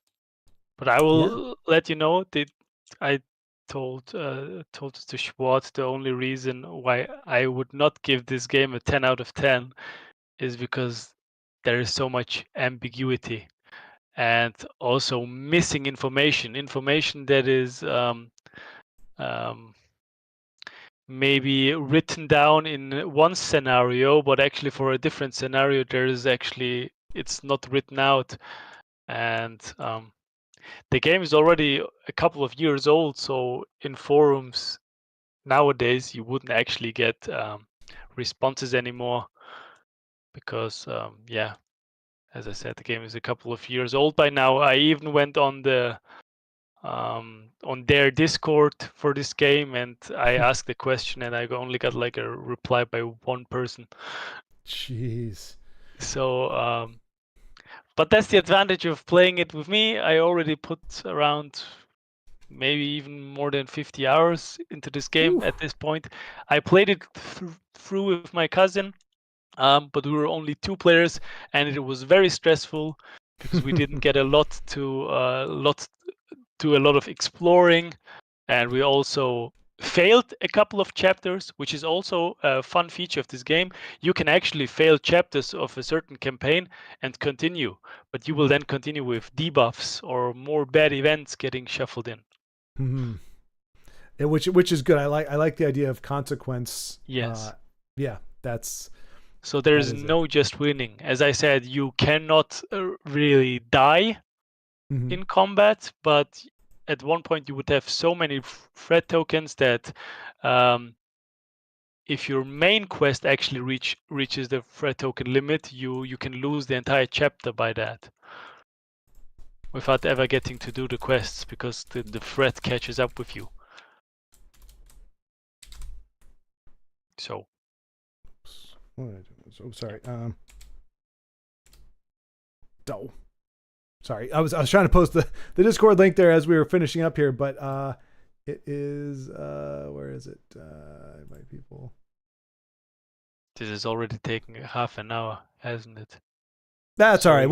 I kind of figured. Yeah, I mean, it's kind of hard to know where to kind of pause because you want to get as much in, but at the same time, I'm sure at this. I left out a lot actually. Oh no, yeah, I remember because we did what was like an hour and some change was what we we did it. So, but man, thank you so much for the time. Hopefully there will be some folks that are, let's see, copy. Learning by doing. Exactly. Yep. And having Eno there to help you. So as I said, I wouldn't mind just being the game master and overseer, and I could roll the enemy die to try and kill you guys. The classic Inu villaining there. Our players in the achiever. Where is? Hang on a second. Okay, this is weird. And yes, even Ayo is allowed to play this game if he wants to.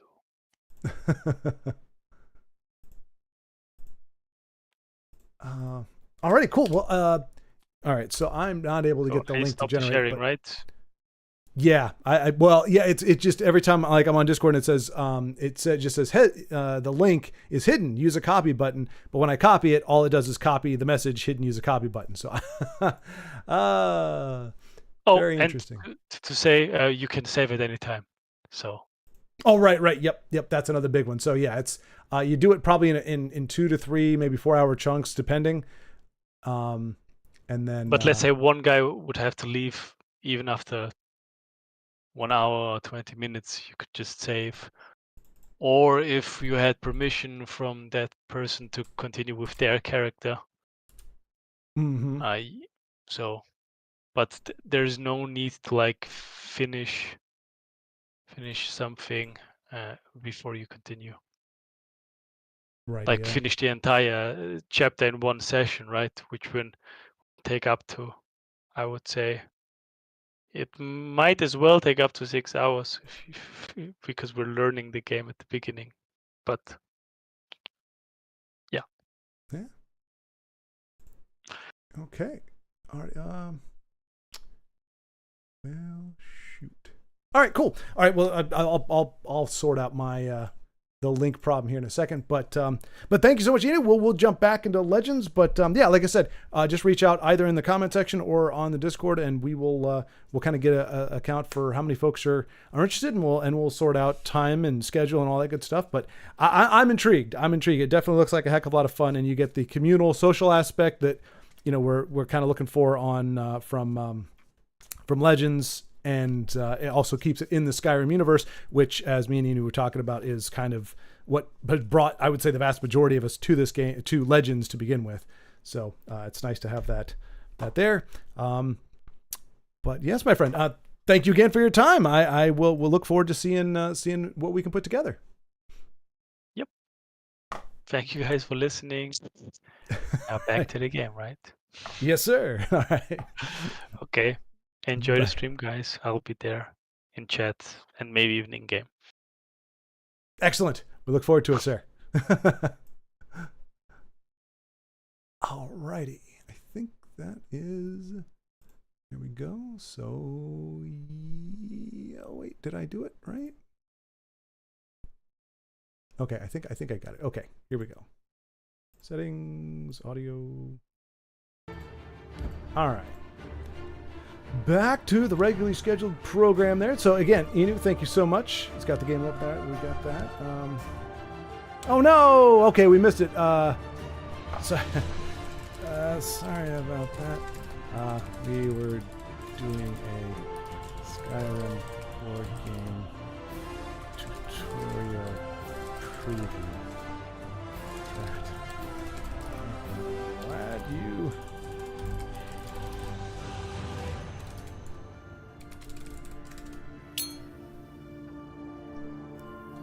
Rolling to kill sounds scary. Yeah, Inu was definitely a bit shady. Yeah, you gotta watch out for him.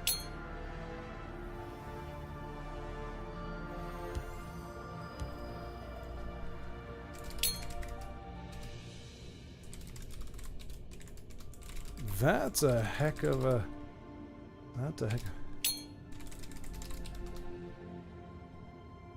Wow. Okay, so. So we missed the coolest thing ever. Great. So apparently, Thin White Duke just did what he considered to be the coolest thing of his tussle career, and we missed it. No regrets for what we were doing there, but apparently he did something really special. And right now, we got Metho 6. Nope. Interesting. No, no, Inu, no, no. No, no, them's are the breaks. Those are the chances and the risks that we take. You know, in life, the hello.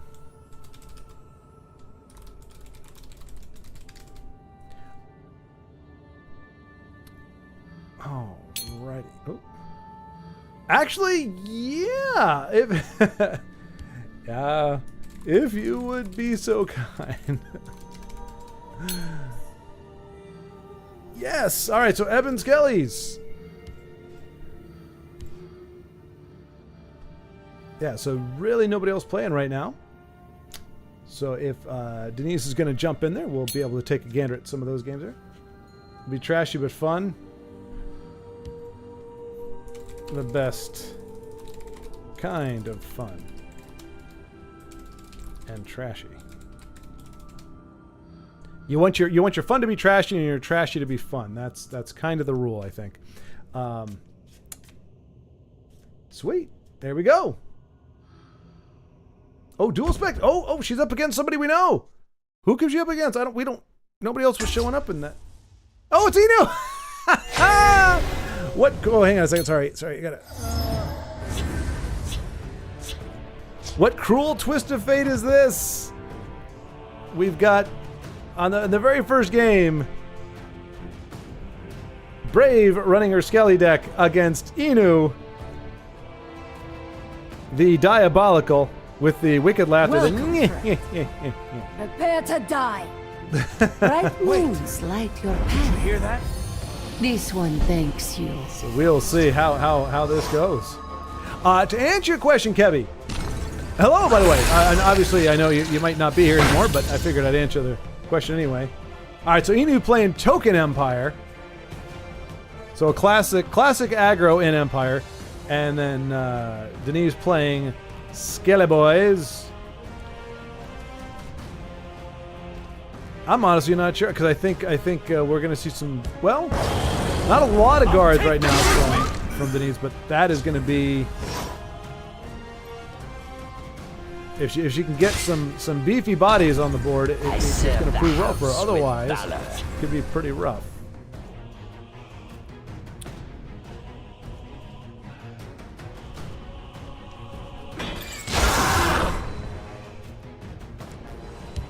All right, I'll be right back, folks. Really quick. I've gotten about 17 text messages. I want to make sure none of them are time pressing. I meant to bring my phone in here and I forgot, so I will be right back.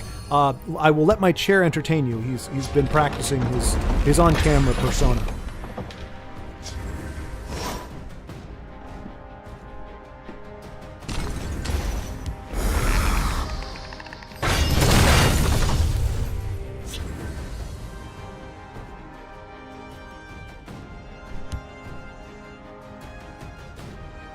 Prepare to die. Move aside. This one thanks you.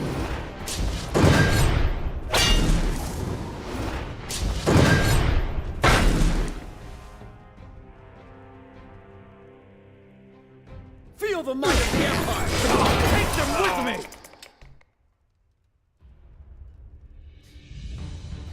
That was a mistake. This one thanks you. I live to serve. I smell the stench of the living. Prepare to die. Chimera, spirit of the sky, This guide one us. thanks you. I'll take them with me. Get out of my sight. Feel the might of the Empire. Standing by.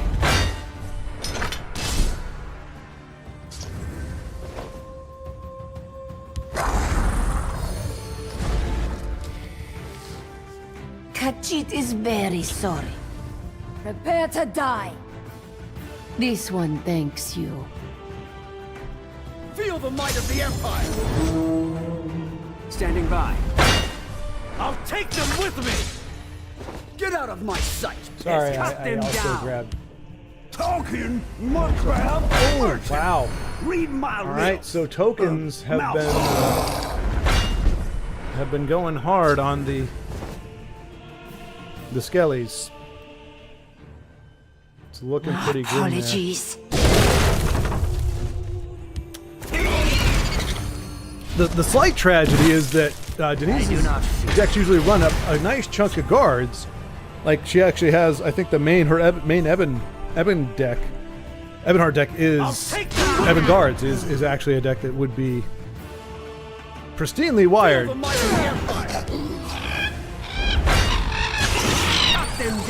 To do this, Inu burning through the last of his cards, but he's keeping it going. I think just to show, like, so that she can play some more of the skellies. But it is definitely, well, it's a new build and not meant to be ladder. I just wanted to laugh.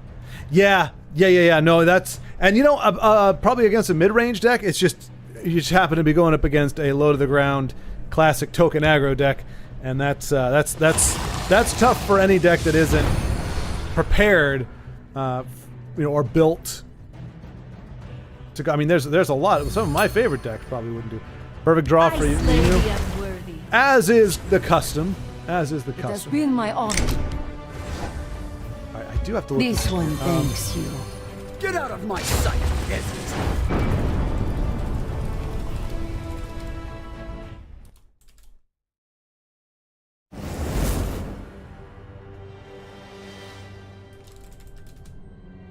Alrighty. But thank you both to Denise and Inu for giving us a game there.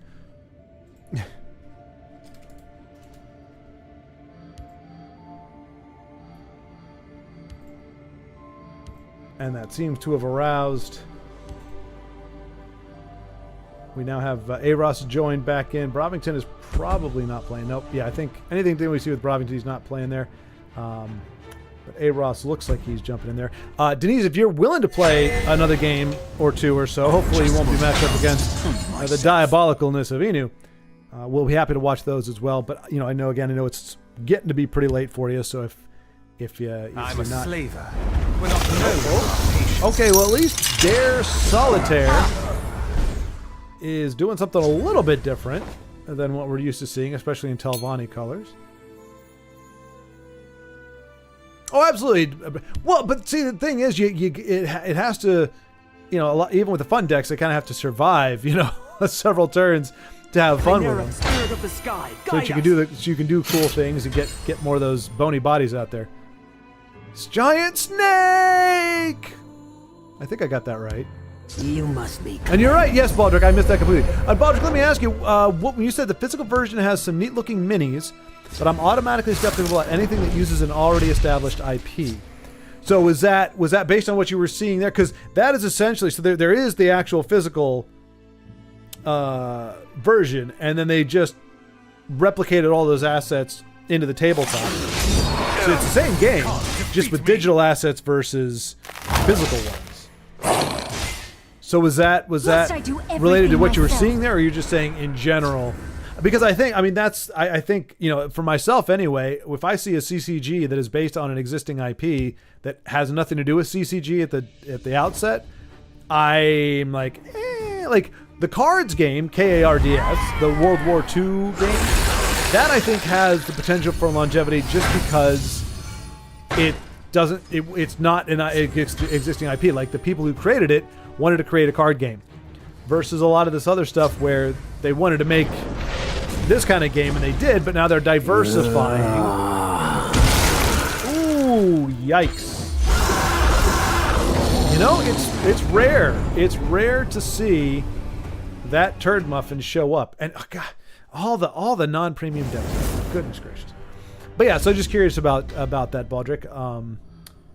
But I mean, I'll tell you, I don't know if you all could get it from that presentation, because it is a lot to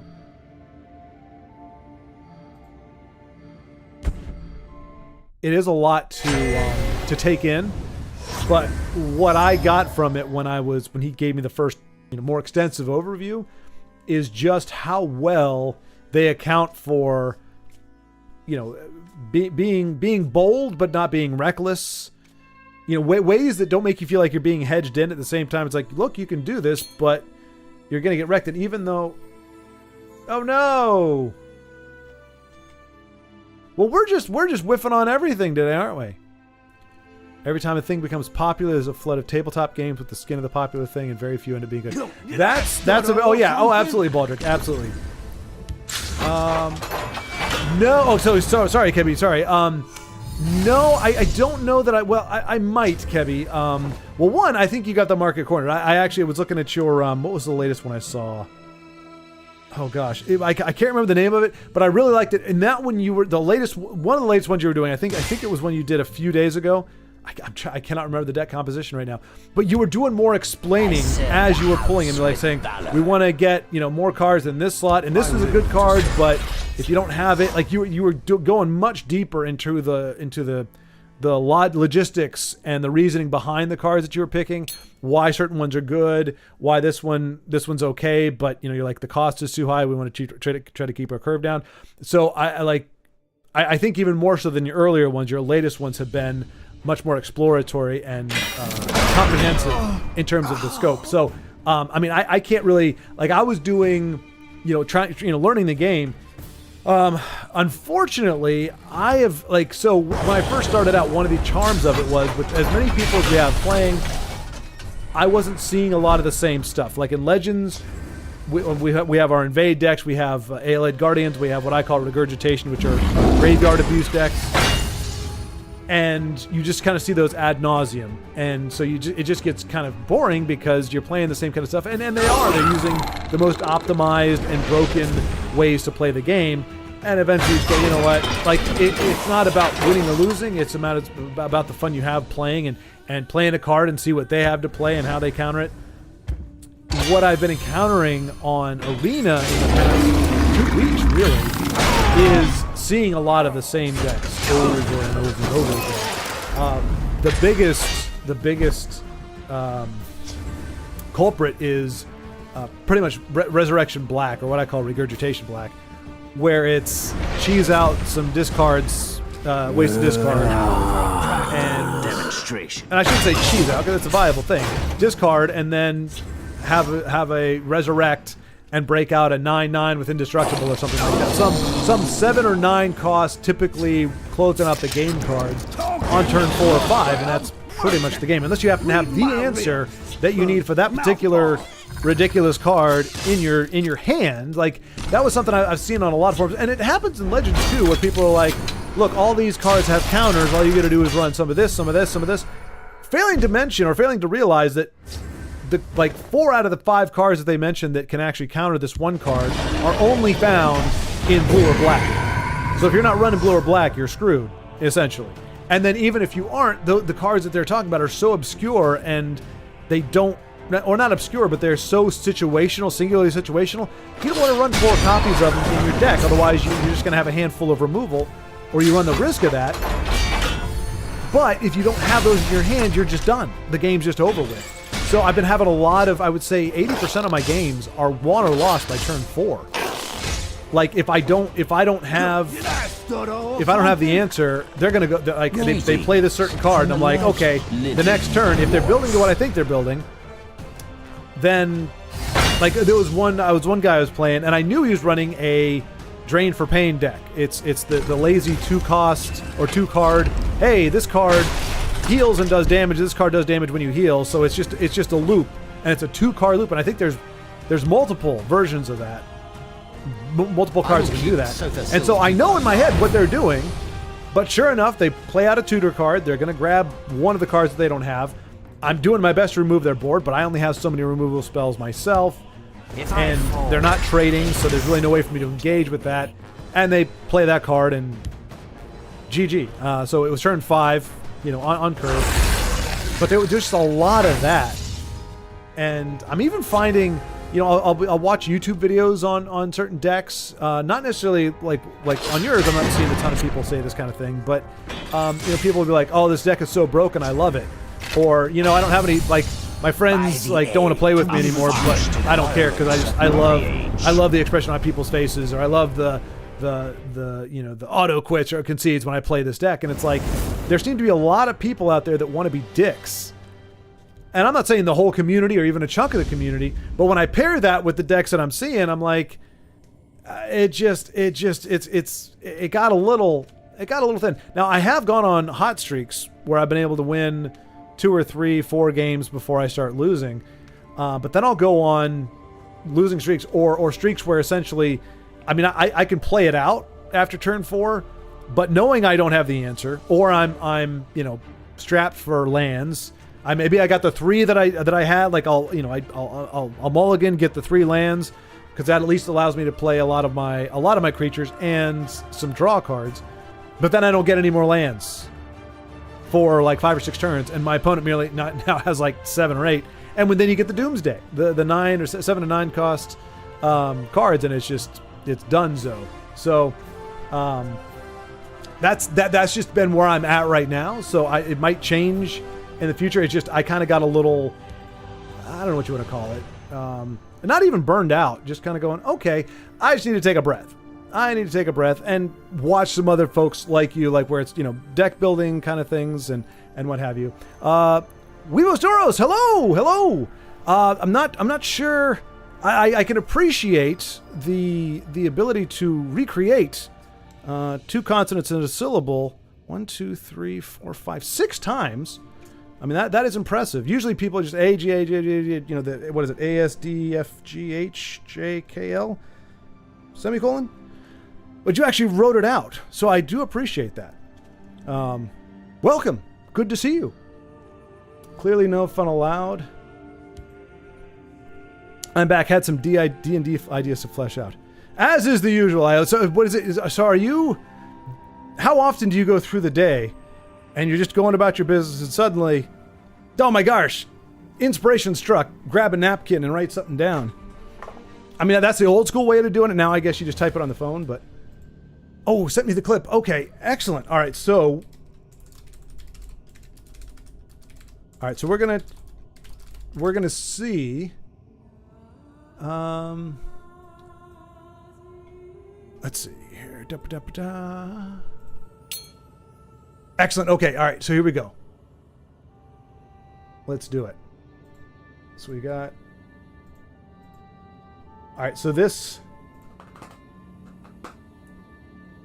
Finn My Duke said this is the coolest thing he's done. So we definitely want to take a gander at what he's got here.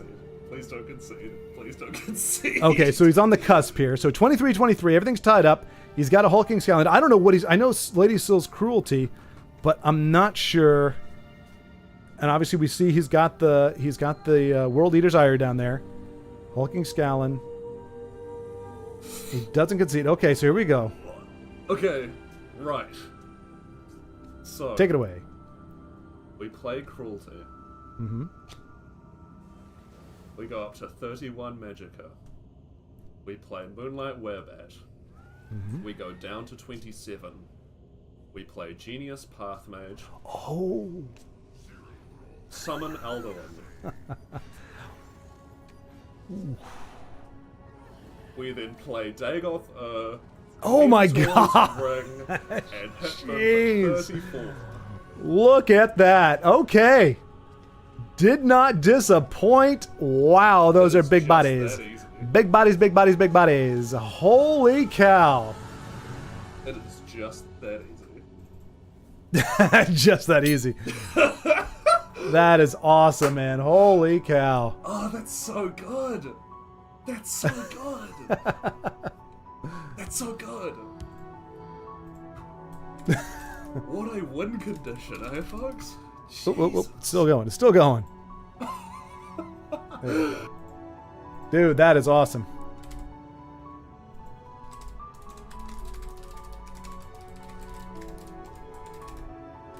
Wow. Those were some big, big bodies. Big fan. The best men and most expensive mentors ring OTK ever. That is awesome. That is awesome.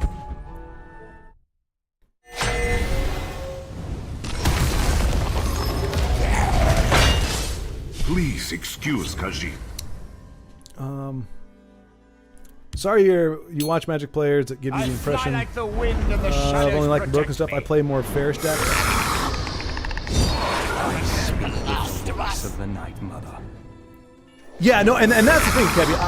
I know for a fact, like, there are some awesome Magic players out there. It doesn't help though, because you get a lot of I see a lot of headlines that's like, just made this crazy broken deck in whatever color from YouTubers, and they got 30,000 views or whatever, and you're like, I'm just in the back of my head, I'm just thinking, okay, I'm gonna see a crap ton of that. Why wouldn't you want to play a deck that is, because I mean, kind of like you're saying, like, because I know you said you're a ramp guy, Should help you. which I mean that it's dependent on quite a few moving parts. It does have some hard counters, board clears, and things like that. You got to get it off the ground while you're ramping your vulnerable. I feel like there's enough downsides to the ramp, and having played the deck that we kind of constructed, and I made a few little small things here and there based on what I was seeing, what I was up against. It does really well, and there's some games where it kind of struggles. And I don't think it's the deck's fault. It's just like it depends on your matchup and what part of it you draw. I fly like the wind and the shadows. Wraith never gets buffed. Not for us, Denise. Not for us. Fade of Wraith does not get the buffs for us. But by golly, if your opponent is short on cards, that's going to be the card that gets the buff. If they're short on life, it's going to be the Chandler Bing, even if they don't even run the card. But this is looking pretty scary here. Denise did really well. I mean, to be fair, this isn't. I mean, Flesh Atronach is obviously very good here,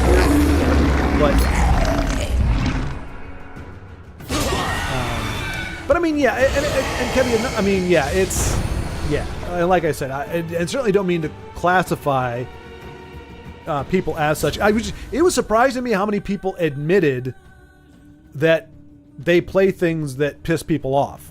Like, I don't know. To me, there's a balance. I mean, if you're playing competitively, if you're in a competition or something, how people feel about the game, people enjoying the game, it doesn't matter. You're there to win, right?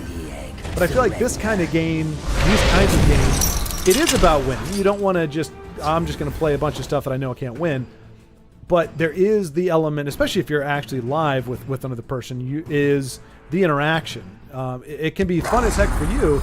And to be fair, so this is a perfect example.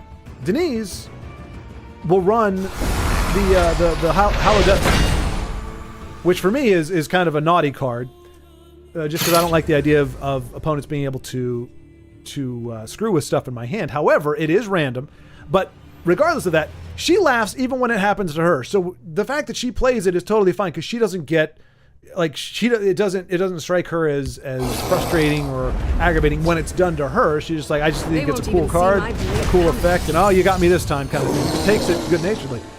But somebody like me, who, again, just when I grind my teeth when that little turd muffin shows up and nukes whatever it is I was trying to do the next turn, I'm not going to run that card, because if I don't like it when it's done to me, I don't want to do it to somebody else.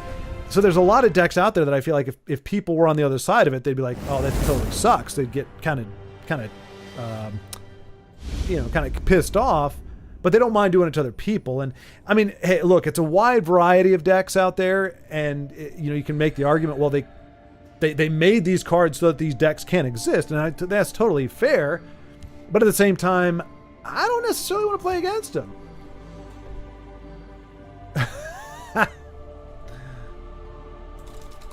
That's a good question. Yikes. Maybe put it on loop. Got a little bit. Audio became loud after. Right. Yep. Sorry. Oh. There we go. Sorry about that. Thank you, Io. Thank you. Heads up or eyes averted. Either way, Io. Thank you. Yes, I forgot. I cranked up the volume on the desktop in order to.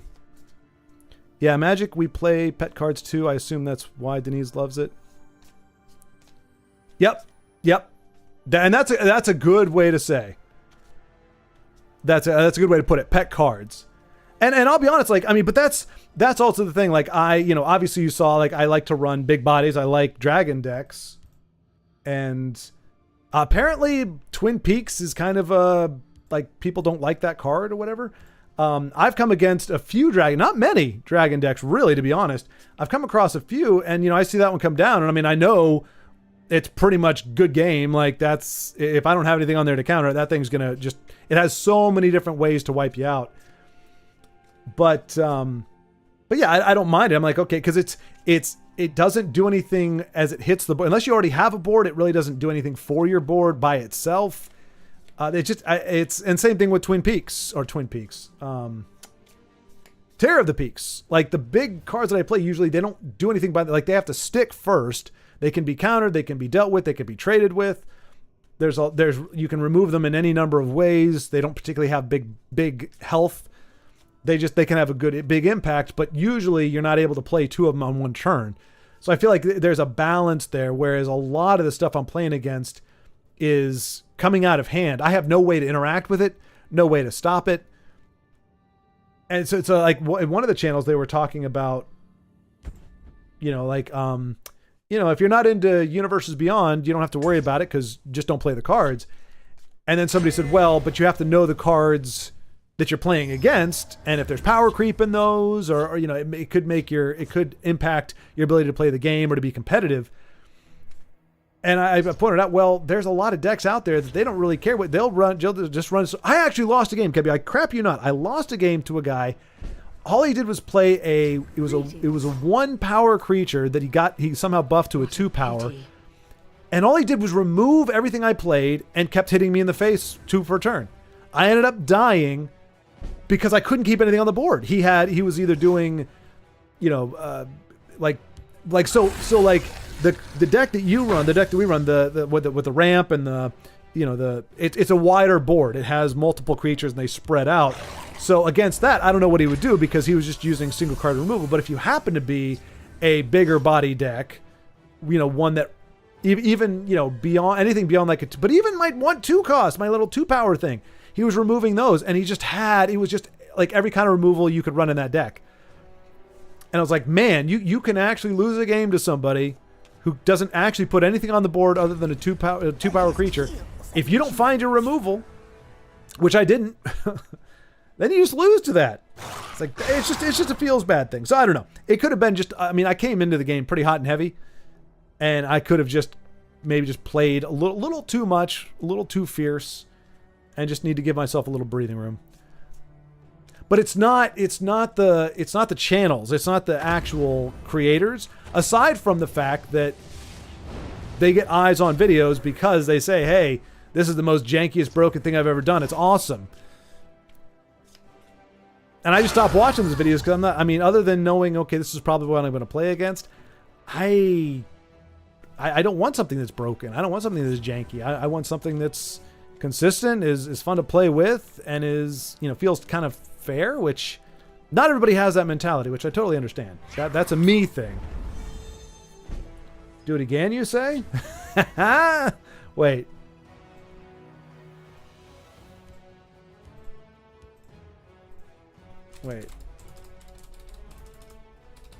Are you on the cusp? Oh, jeez, that would be crazy.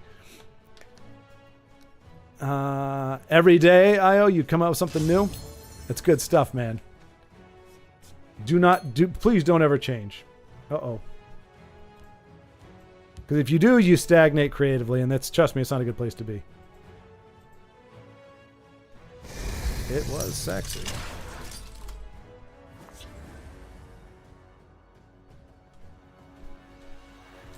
But I can see why most folks would not submit. What do you call that? Concede.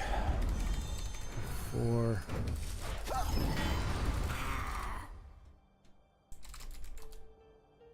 that's probably the most mana heavy play ever. I said mana.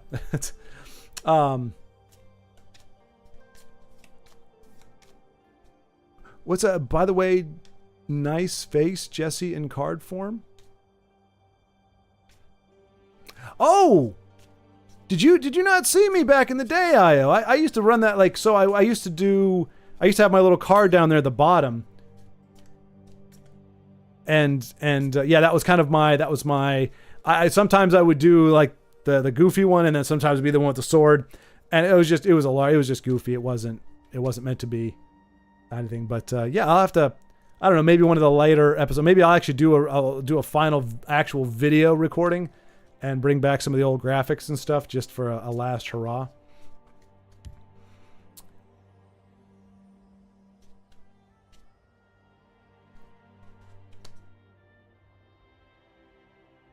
Yeah, Kevy, I haven't given up on it, but I'm giving it a little bit of a breather. And especially, I mean, if you've watched, well, you've been there for some, I do get salty. Despite what Lagmeister is saying there, it doesn't happen that often, but yes, NAC, yes, exactly, Lagmeister. Turd muffin and salty as heck. And I don't want to do that with Magic. I don't want to get on there and just be like, oh, we're up against this deck again.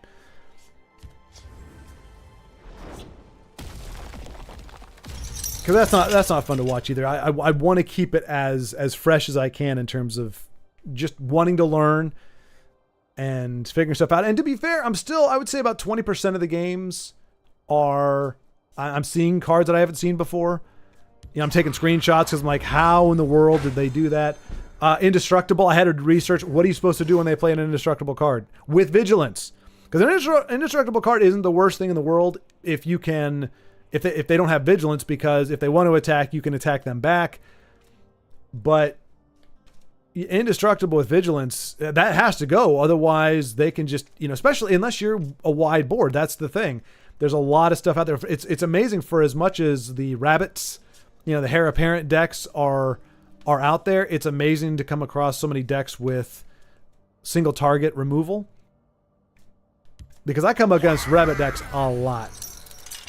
And yeah, unless you have a board wipe by turn 4, those little bastards have reproduced to the point where you're just kind of hosed. And to be fair, 100% honest, could be the deck, not the one that we put together, but like the deck that I started with and that you helped me kind of tweak. That may just be either for this meta or just in general. It might not be a great deck, but I did get pretty far with it. I did make some good progress. And then I just hit a wall once I got to Mythic. Which I guess is understandable. Nice, A-Ross, man, nice. Got a nice finish off on the invasion.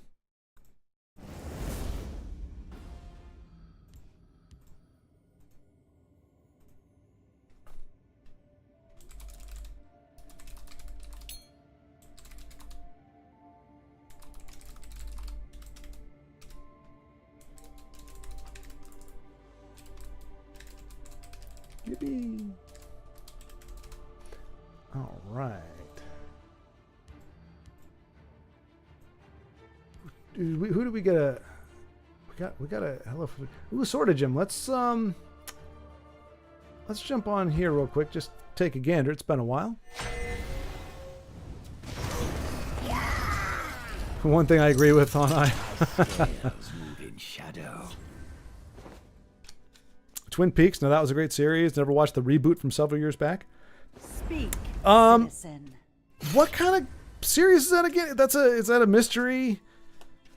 I think I confuse that with Dawson's Creek, because let's be. I mean, Twin Peaks rhymes with Dawson's Creek, so I kind of confused Dawson. So I thought, like, every time I heard somebody talk about Twin Peaks, I thought it was a, kind of like angsty teen drama, young adult drama. I'm pretty sure that's not it at all, though, right? It's more like macabre or horror or strange goings on in Twin Peaks kind of thing, right? Or is it a euphemism for boobies? I can see that being a thing too, but I never got the feeling that it was a comedy. Never watched the reboot from. They rebooted it. I didn't think it was that old, but I guarantee I'm going to look up Twin Peaks. I'm going to put it at 97.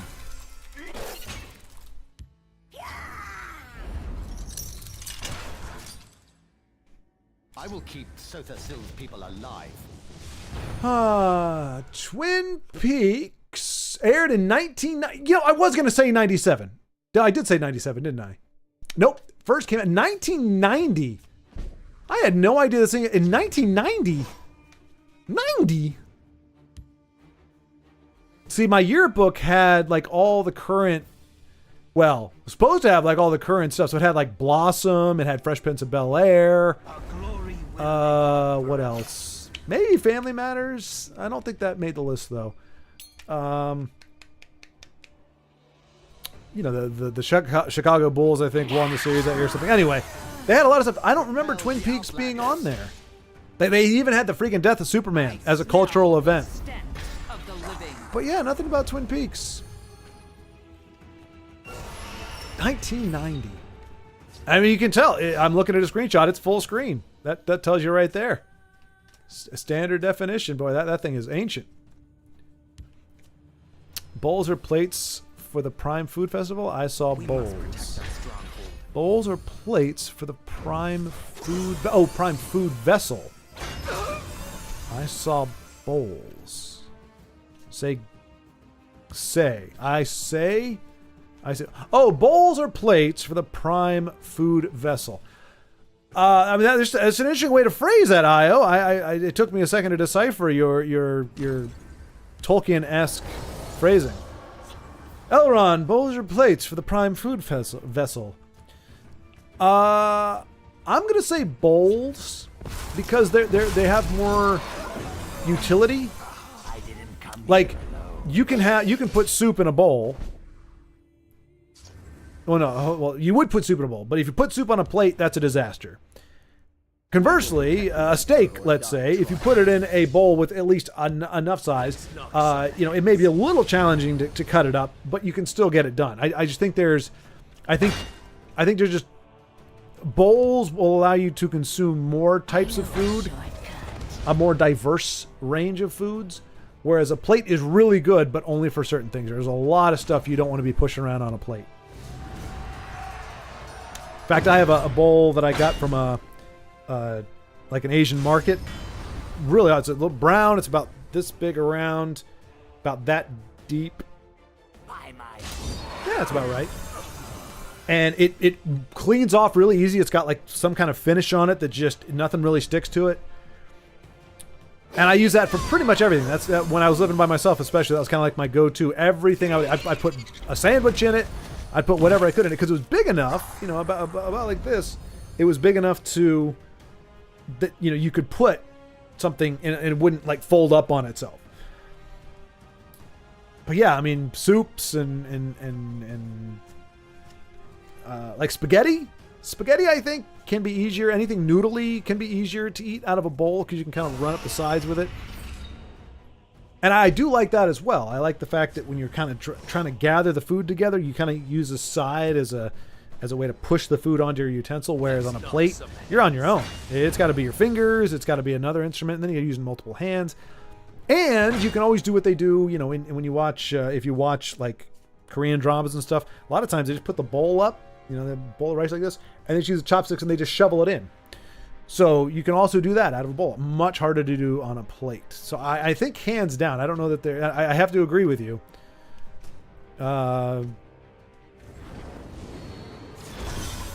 Yeah. So yeah, I absolutely 100% agree with you. It's a murder series which slowly turns into a sci-fi horror-ish on acid series. It had an intro which haunts me to this day. The music, the atmosphere, everything was superb. There was a music video by Julie Cruz called Falling with the theme song. Interesting. Okay. I might have to take a gander. Anything that can kind of chill you. Although, so it's funny that the different reactions, just kind of what we were talking about before. Somebody talks about a deck, they hear, I found this broken deck that's amazing. Some people will go, ew, it's broken. And some people will go, ooh, it's broken. Same thing here. You say, it had an intro which haunts me to this day, which for me says, I never want to hear that intro. Like, I don't want to hear, I don't want anything that haunts me. I don't want to be haunted. Haunted is not fun. I don't want to be haunted. And then you follow that up with, everything was superb. Which, I mean, I guess that's the idea, right? Though, if you're watching that, you're bought into you want, if you're voluntarily watching a horror show or series, you want it to be scary. You want to be horrified. That's why you're watching the show, right? Things are looking good here for Sorta Jim. Things are looking less good here for Sorta Jim. Especially with that amulet on the board. Yeah, the intro music was calm but unsettling. Headed to bed now. Hope we can pull off playing the board game. Bye, guys. Bye, Inu. Thanks again for taking the time now twice to go over it. That was a lot of ground to cover, and I appreciate you. We'll see how. We'll see how. We're gonna see a conscription here. This is tough. Oh, is this an event or a casual match? Well, either way, it's a good game.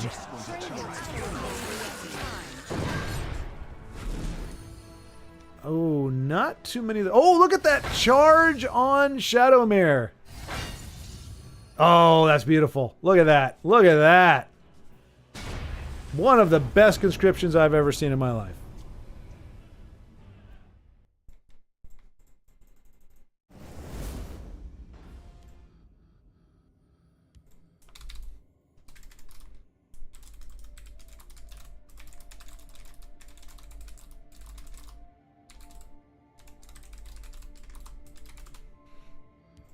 There we go. Oh, absolutely. My opponent was kind in La La Land the whole game, so not surprised I didn't concede. Definitely takes the right person, though. Yeah. Yeah, once people realize you're going to kick the crap out of them, most people don't stick around. So now we have... Surprise, surprise. Market. You know, I somehow forgot about Market when I was talking about disgusting cards. And yet that was the villain of last week's stream there. Nice try. Care to go again? Ooh. All right, not the full combo, but he was on death's doorstep there, and that was Market.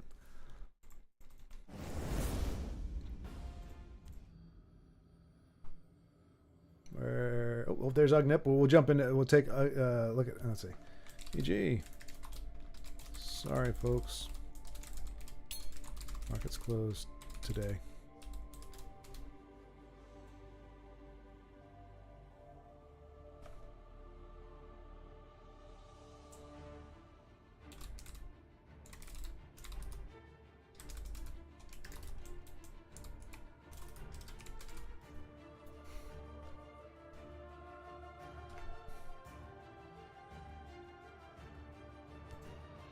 All right.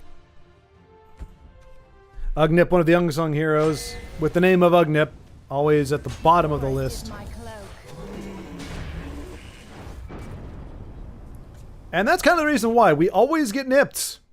We always get nipped. For those of you who don't know, that is a term to describe tuning into a game only to have the person that you are watching, spectating, instantly close the game out before you even have a chance to take a gander. When an opponent does it, that's not being nipped because our friend has no control over that. But the moment that Ugnip saw us jumping in, he should have been like, okay, let me build up the suspense. Let me kind of show this up a little bit. I was waiting as long as I could. Come on, Ugnip. It only took us 2 hours and 23 minutes to get to you. Come on, man. Couldn't have held out for another minute?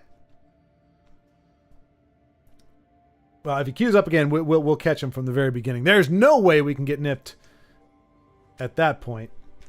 Ha-ha! And failing that, we can jump in and see. Io.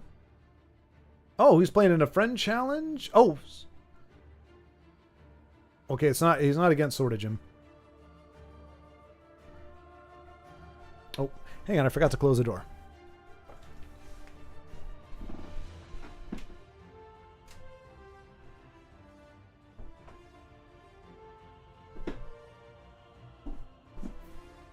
Quee! Quee, hello! Dude, sorry, I don't think I have forgotten about messaging you. I told Io, in fact, tomorrow I have set aside as my communication day. So all the communication that I have been neglecting due to whatever stuff, I will be sitting down and making a poignant point on making that happen. But good to see you, my friend. Good to see you. No problem, dude. Seriously, I know. I just it's all like in the back of my mind. Like they'll like I'll be at the end of the video. I'm like, dang it, I was supposed to. And I'm like, you know what? I don't want to just like. I mean, it's supposed to going to be questions, just seeing how you're doing and all that kind of stuff. But you know, it's something I wanted to do actually before the new year, and clearly I have messed up. But yeah, you and Zane, Io, my mother. Yeah, there's a lot of folks. There's a lot of folks I owe some communication with. My dad, Jesus, goodness gracious. But I've got a list, and you're on it, my friend. Do you actively play Magic, Kui? And also, like, are the fellows playing it? Like, they play pretty much everything else. So I'm figuring they had, but they never brought it up while I was there. And do you play Arena? Is my question. And also, I guess, thirdly, what is your favorite kind of deck to play? What is your jam? If you had to take, if you could only take one deck with you into that eternal bliss, which, I mean, really, how blissful can it be if you only take one deck? But if you had to take one, what would it be? And no pressure, but there is a right answer. I think I'm the only one who plays Magic out of the people we've hung out with. Okay. Which is interesting, because, I mean, it's, you know, D&D is Wizards of the Coast, so you'd think they would have come across that game in there when they go to the game store and stuff. I guess it doesn't really have much in the way of, like, role-playing elements to it.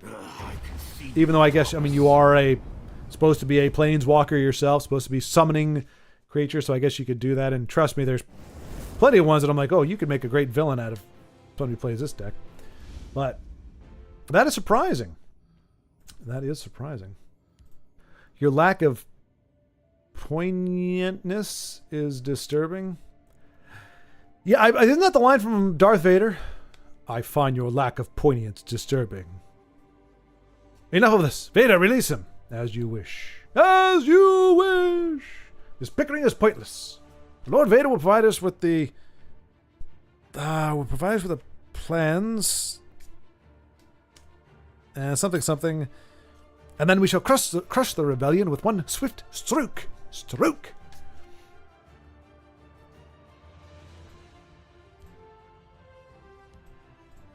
Oops.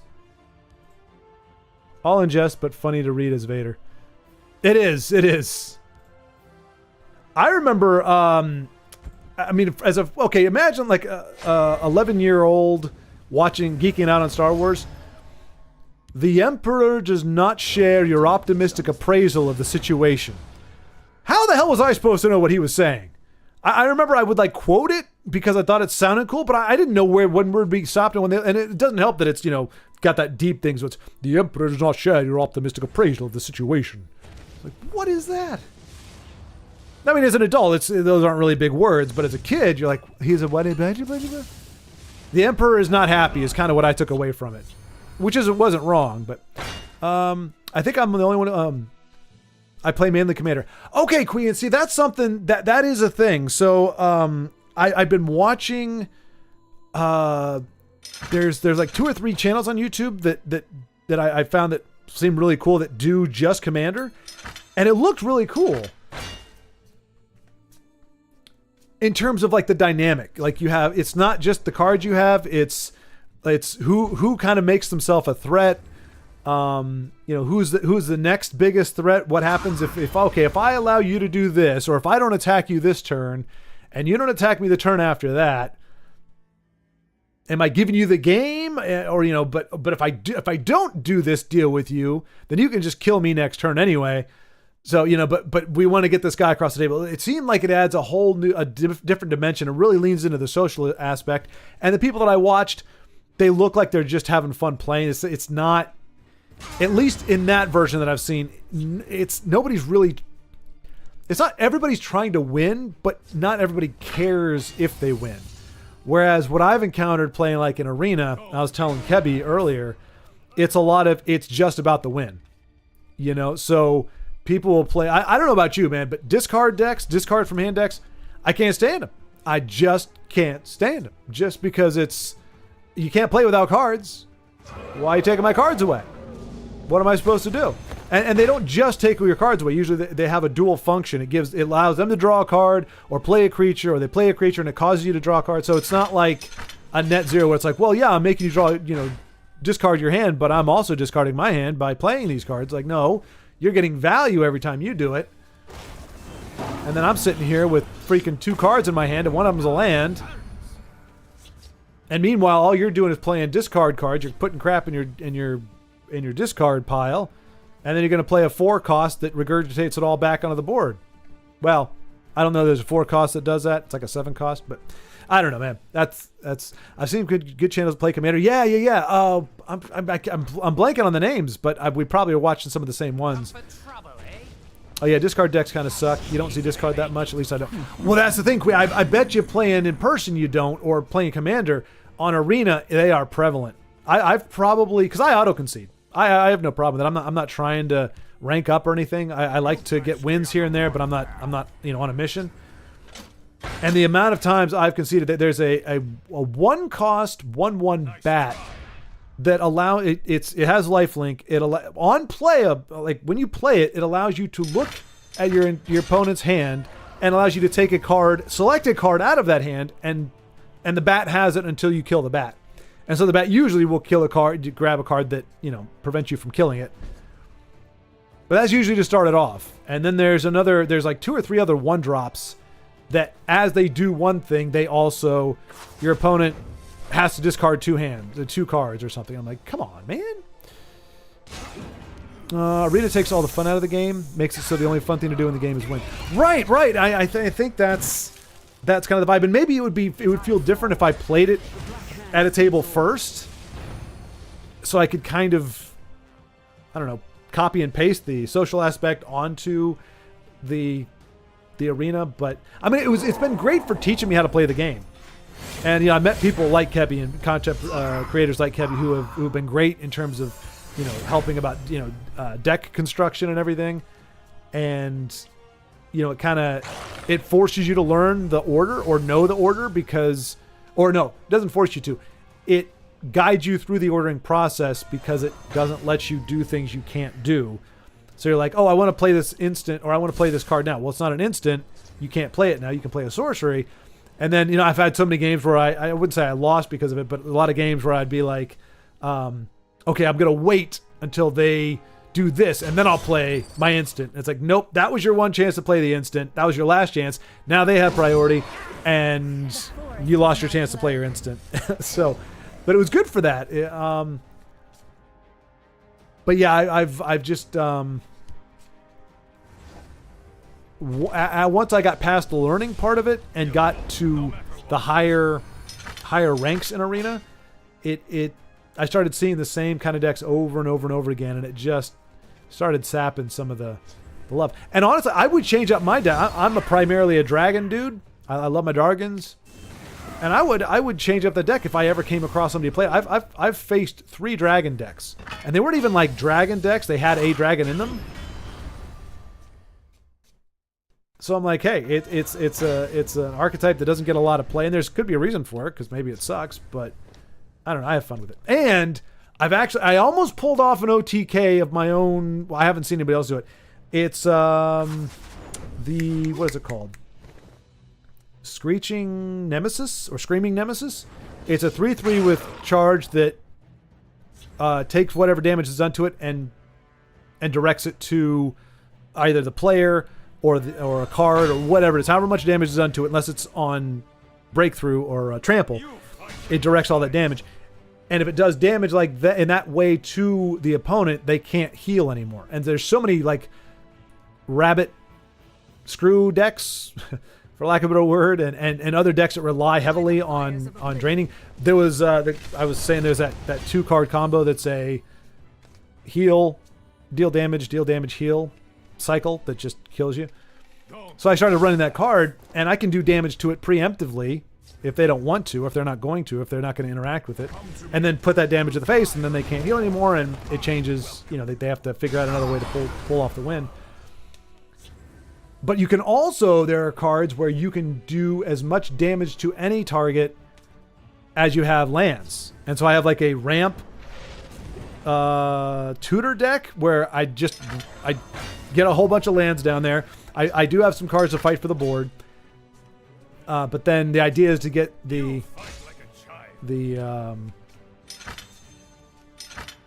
Nemesis on the board and then hit it with like 20 damage. Oof. And I almost pulled it off. I stopped short. I only was able to do 16 damage to him. And I crap you not, the guy just played removal for like the next 6 turns. Everything I put down on the board to close the game out, he had removal for.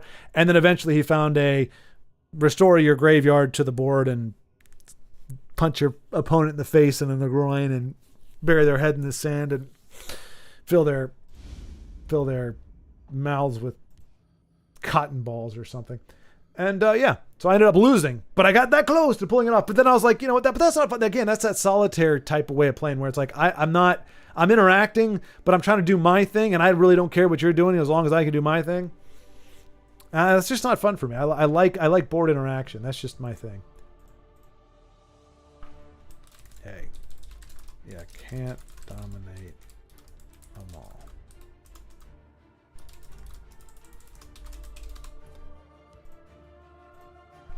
Indeed, Io, indeed. There is never a time when Dargans are not cool. I mean, it's better when in the lore they're actually kind of cool. A lot of times dragons are just really mean. Do I have... I do, George. Actually, in fact, see. This is just my, like, fidget deck. These are all a bunch of commons, extra commons from the stuff. But yeah, I actually have a decent little collection, and a lot of it is created. In fact, one of the decks that Kebby and I made, I actually bought singles and created that one. I created my dragon deck that I actually run on Arena. I actually have the physical cards for that. Twin Flame Tyrant, the Screaming Nemesis. I only got one Screaming Nemesis because they're like $30. And it was kind of when I was really into it, but I was like, you know what, I just can't do it. I just can't do it. And especially because I don't know how much longer it's going to be around. That's the other thing that I like about Commander. You don't have to worry as much. You see, like in Legends, like any card on here you see you can play. And forever and always. Like, I mean, until the game went away. But in theory, you can play it forever. Whereas like in Standard, on Arena, I can see a really cool card like out in the wild, or I can watch a game where people play it. But if they're not playing Standard current day, I might not be able to play that card because it might not be in circulation, whatever. So I think Screaming Nemesis is on its way out. I think it's been around for a year and a half or 2 years or something already. I don't remember how that works, but I'm like, eh. But yeah, so a lot, and I even drew, crap you not, a mythic. It's the Rite of Dragon Caller that allows you to, that cranks out a 5/5 dragon token every time you play an action. I actually drew that out of a box. So anyway. So yeah, I've got it's not a great collection. It's not big, and I'm kind of putting the brakes on it for now because it was starting to get a little bit like, you're just like, ooh, I could get this card, then I get this card, because a lot of them are not really expensive. You can build a really good deck for not incredibly much, but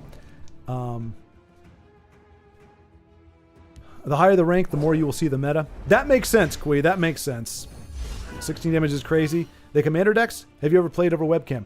I haven't, Kui, but I do have, I did, it's an endless hole, Magic. Baldric spoken from experience, I know. I haven't, Kui, because I don't know anybody else. My brother-in-law has expressed an interest in playing, but he doesn't really know how to play either. But yes, I actually have a Commander deck. But here's the thing. Synergistic wise, I haven't really sorted that out. So right now I have, what do they call that? A Super Friends deck, I guess, where you just have a lot of cards that you like and that you think are pretty good. But I don't have anything where it's like, I've watched people kind of go off on turn 3 where it's like they're cranking out counters and they've got like, it's like, well, I'm going to play this card that allows me to do this, and this card lets me do this, and then because of that card, it allows me to draw cards, and because I drew cards, it allows me to put counters on this, and because I can put counters on this, this card allows me to duplicate that. And like they're doing all this stuff by like turn 5. I don't have anything like that in that deck, so it's not a good commander deck, but it Azura, give me could be kind of fun. Size alone belies this one's power. Size alone. But no, I haven't played on webcam. The closest I got was doing that opening where I actually had the camera over there, but I haven't figured out how to stream that as well without having to pick up that camera as like to use another camera. But I can figure it out. If you want to play webcam, I have a group. Do you really? Oh, dude. Okay, that is something that I would be interested in for sure. Yeah, I just have to sort out the camera placement so that, because I know it needs to be like pretty much perfectly top down. I think I could play. Yeah, I could play on this desk. So this cam is obviously fine. I wonder if I could use this one because the face isn't as important, right? Like I could probably use that one for the face. It's just a profile. But if I angle this one down, it might not be the clearest. No, it would be clear. It just wouldn't be perfectly. Anyway, I might be able to sort that out. I was the one who bought boosters every week and every official commander deck and every from the vault set, etc. And Baldric, I'm trying to remember what befell the collection. Do you still have it? I think were you the one saying you had to dust them off? Feel the power of the moons. But Kui, how often do you play?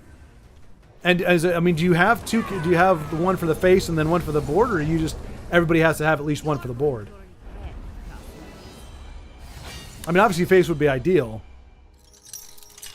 as well, but I just don't know how many people are running the hardware to stream both of those.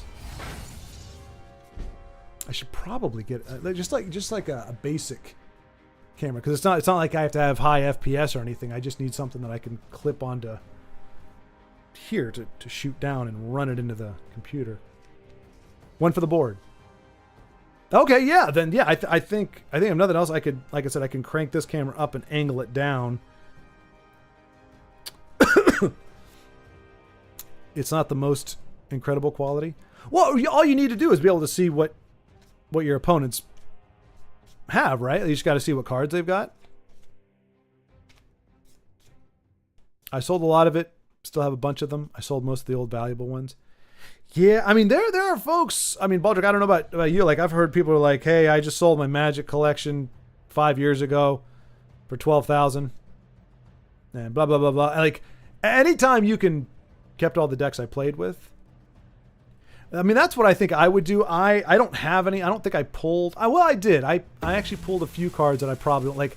There's a, what is it called? Doubling Season. I don't really run that in any of the decks I have, but it's it's a $20 card or something like that's the. I don't have any of the really expensive stuff, and I don't think anything I have is going to ever age into it. But I mean, I didn't do it for the money. I think that's a fun little aspect of it. But I didn't get into it I didn't do it for the money. I did it for the love of the game, at least in theory. But I would definitely like to try at least one game of Commander just to see what it's like, because I watch it and I think with the right people it can be a lot of fun. I mean, they're just laughing and having a good time. Like, it's not like nobody's like, I need to walk away with a win here, But people are making decisions to win. Nobody like plays like they don't care. But then there are some people that are like, okay, I'm not going to be able to pull this off, so I'm gonna take as many people down with me. Like, there is that element as well. But yeah, it just seems like doubling seasons for a while was crazy.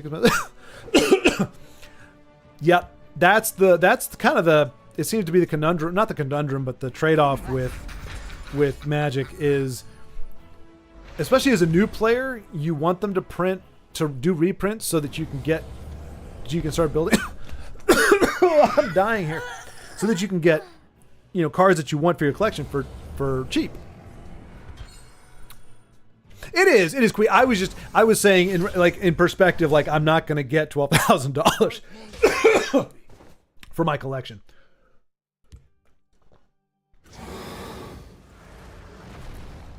But you're right. I mean, $20 for a card is still pretty darn good. And apparently, like with TCG or like what is it? What is it called? Card Kingdom. You can actually get a pretty decent chunk of that. Like you're not going to get 100% of the price, but I think it's like 90% or something. So there are places you can actually, if they're in good condition, you can get your money back. But oh, we just watched a win, and nut bunnies. Yeah, it takes time to get that much. Oh, for sure. Yeah, yeah, and I did, and a lot of what I bought recently were commanders in the colors that I like. Like I avoid, and I'm not saying this has to be for everybody. I just avoid blue and black like the plague. I won't touch those colors. Because I don't like playing against them, typically. Now, that doesn't mean that if my opponent's running it, I don't, but like, there's just so much between the discarding, the milling, and the bouncing cards and spells back to your hand and stuff. I just have a bad taste in my mouth. So like, my commander is either green and red or green, white, and red. And I only use white in there because it runs the most options for removal of single threats. I read somewhere that in Commander, board clears or board wipes aren't either they are not that great or just nobody likes them.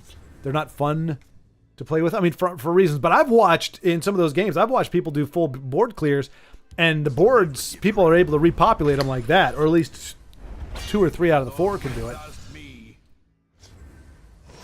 Don't push the river. One of the problems I had with Magic the Gathering is getting it on the table with new people. Mission impossible. But with board games, that's much easier. What do you mean, Baldric? Like in terms of difficulty getting, like, teaching people or people wanting to learn it? Because there are some board games that are equally as perplexing. But I think, what is it? They call it a cube. Like if you have kind of your own. Is a cube just for draft, or is that or do you construct a cube and say, hey, you should be able to put together a pretty darn good deck in any attributes from this collection of cards? Is that it, or is a cube for like an artificial draft where you set out the cube and people just pull cards randomly? And cube is draft. Okay, all right. Cube is just for draft, but it can be very fun. That's the thing. I mean, I've heard a lot of like the biggest formats that I've heard that people like right now are Commander and drafts. Because it sounds like at least with the geez. Sorry, Ugnip. Dang it. He got very, very close. That was those guards, man. Those guards. Yeah, because it does. And I think probably for the reason that I was talking about, you start seeing the same deck. When you play Constructed, you get the same decks over and over, whereas if you're playing in a draft, you almost can't. You're having to work. Like, I mean, they have that in this game, Arena, where, you can only play what the game, gives you to draft. You can only play, or in the case of Magic, you can only play what you pull out of the packs. So in theory, that's something I would like, but I'm also very reluctant to do that. They have you get a draft token for free when you open up your Arena account, and I haven't used mine yet. Ugnip, I think, has gone through like 12 of them, but I haven't used mine yet because I still don't feel like I have a good grasp on what synergies there are and the best way to do that. Board wipes are great. You should play at least 3. See, and that's the other thing, Quee. I just admittedly, I was watching a video last week. I watched like several in a row about like different stuff, and it was like somebody would do a video about what was it? Like you've got people that go, oh, I hate the fact there's so much removal. People should stop playing removal. And then other people are like, oh, I hate the fact that people just play big indestructible creatures. I wish they wouldn't play those. And it was like, man. Now, granted, it's online. I mean, that's what you're going to get. But since I don't have a familiarity with the community or the game outside of the online deal, I'm just like, man, everybody hates this game for one way or another, or they hate something about it. But yeah, so I get stuff like that where some people say, oh, don't bother with board clears, or you shouldn't play board clears, and here's why. And I'm like, okay, maybe I shouldn't do that. And then somebody's like, oh, people who hate goad decks. Which I always was confused because when I heard other people play it, I thought they were saying goat, as in greatest of all time. It's like, I goated you. Or, you know, that's what they're saying to that person. I'm like, how do you goat somebody? Like, is that like Kingmaker type stuff? And then I was like, oh, they're goading. Meaning you two have to fight each other and I get to... And then, but you know, I was actually looking at one of those decks and there was a guy in the shop that was like, oh, people will hate you if you play that. And of course, the guy who's trying to sell me the deck was like, well, you know, whatever. I don't remember what he said, but I was like, well, geez, is that true? Are people going to hate me playing this because they don't? And I could understand how that would piss people off. Like, don't take away my agency. Like, if you can beat me, but don't take my cards. Like Thief decks are, yeah. A friend made a bear. Should play at least 3. Well, in white, I do have those. I got Day of Judgment.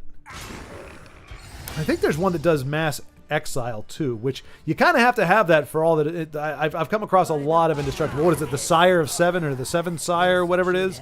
It's a neutral card, 7 costs, 7/7 body with Vigilance, Indestructible, Lifelink. It's got everything. If you don't have an Exile card, you're just screwed. That card will just beat the crap out of you by itself. A friend made a very good cube. Don't know what happened to it. Other made a Pauper cube, but he's selling it. I have heard good things about Pauper. By the way, are you winning the games you're playing right now? I honestly can't tell. Oh, Quee. So, I actually haven't played this game in a long time. Right now, as you can see, there are no strings on me.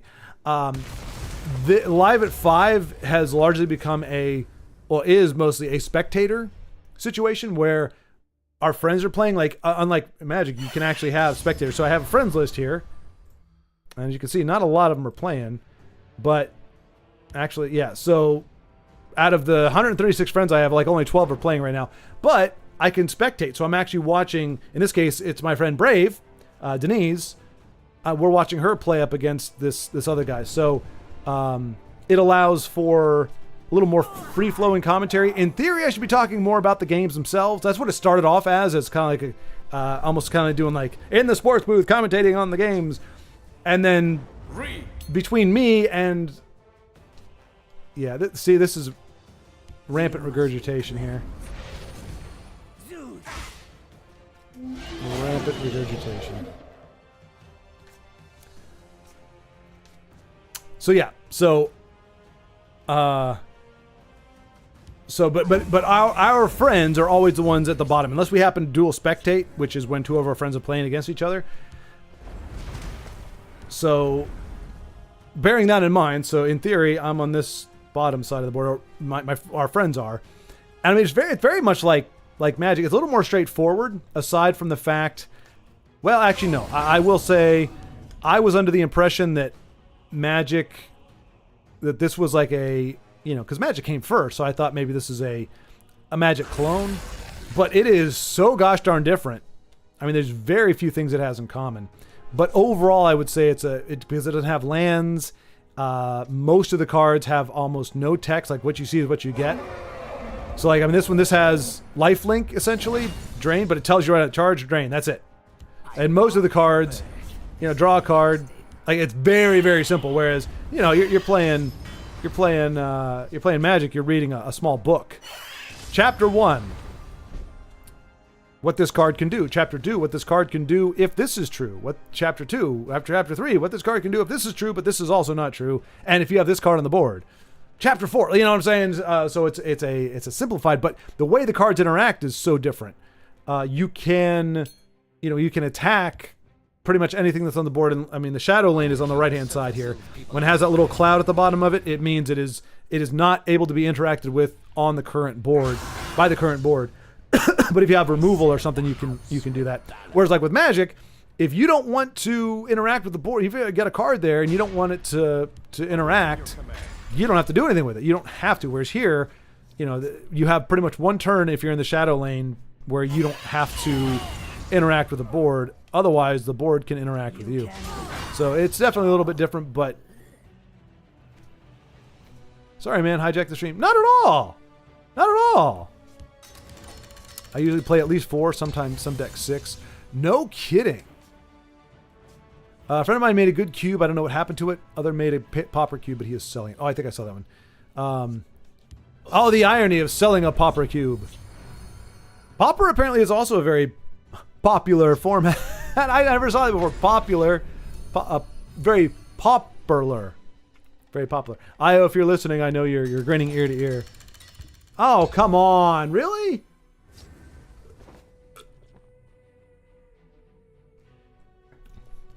Unfortunately, as a dragon lover, I cringe. I shy away from Pauper because the dragons are never cheap. Dragons are always ridiculously expensive. As in, they're always rare mystic or rare mythic. Not even, no, rare or rare mythic, yeah. So, I wouldn't be able to play my dragons. Hey, Honey Badger! Just headed to work. Will cost more when I get there. Mystic. Right. I know, Queen. I know. You corrected. You got me straightened out. All right. Honey Badger, welcome temporarily, and thank you for the reminder. I have to put out the public service announcement there. Reminder in 2025, people. Stop the pop. Don't put pineapple on pizza. Also, friends don't let friends pop. So if you've got a friend and your friend wants to put pineapple on that pizza.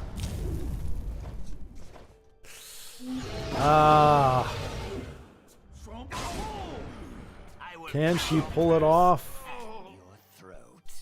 Well, they've got Drain on the board. This is just one of those games. Gonna be shut down at the last minute. That is the one thing that is you'll talk more. Well, Honey Badger, it costs more too. I mean, the price of having you spectate is going up for crying out loud. The one thing I will say about Magic on the Super Plus side, you don't have games that go to turn 14 or 15. Rarely, maybe if two control decks go at each other. If you're gonna lose, you've lost by turn 4. Or at the very latest, maybe 9. Usually between 4 and 7, the game is over. Decisively. Or for all intents and purposes. Unless you're playing Commander.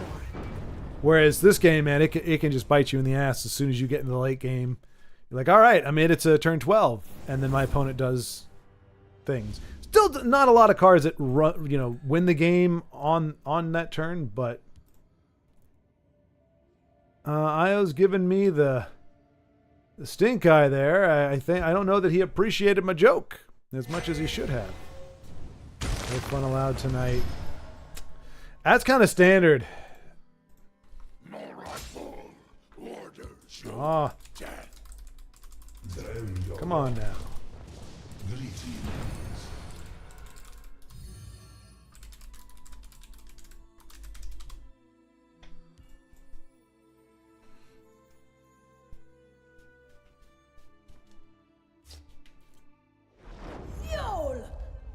I think I would call it Mystic, Kui, because for the longest time the game was very elusive to me. It's very mystical. I didn't understand most of it. But I understand it better now. Well, the reanimate crowd have to play their cheap tricks while they still can. Exactly. Exactly.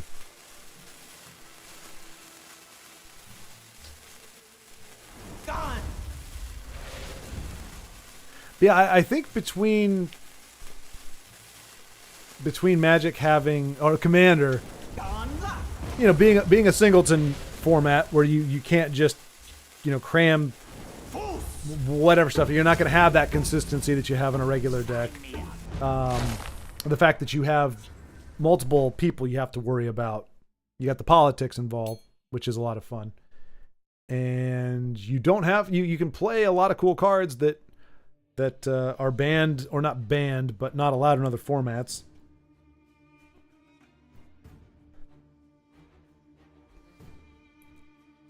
I do have a copy of the One Ring, but apparently I don't know that got banned from Commander, but I know it got banned from Modern, I think it is. But that's another card. I heard people just going, it's just like, it's no fun to play against. It can just break the game wide open. And I don't know.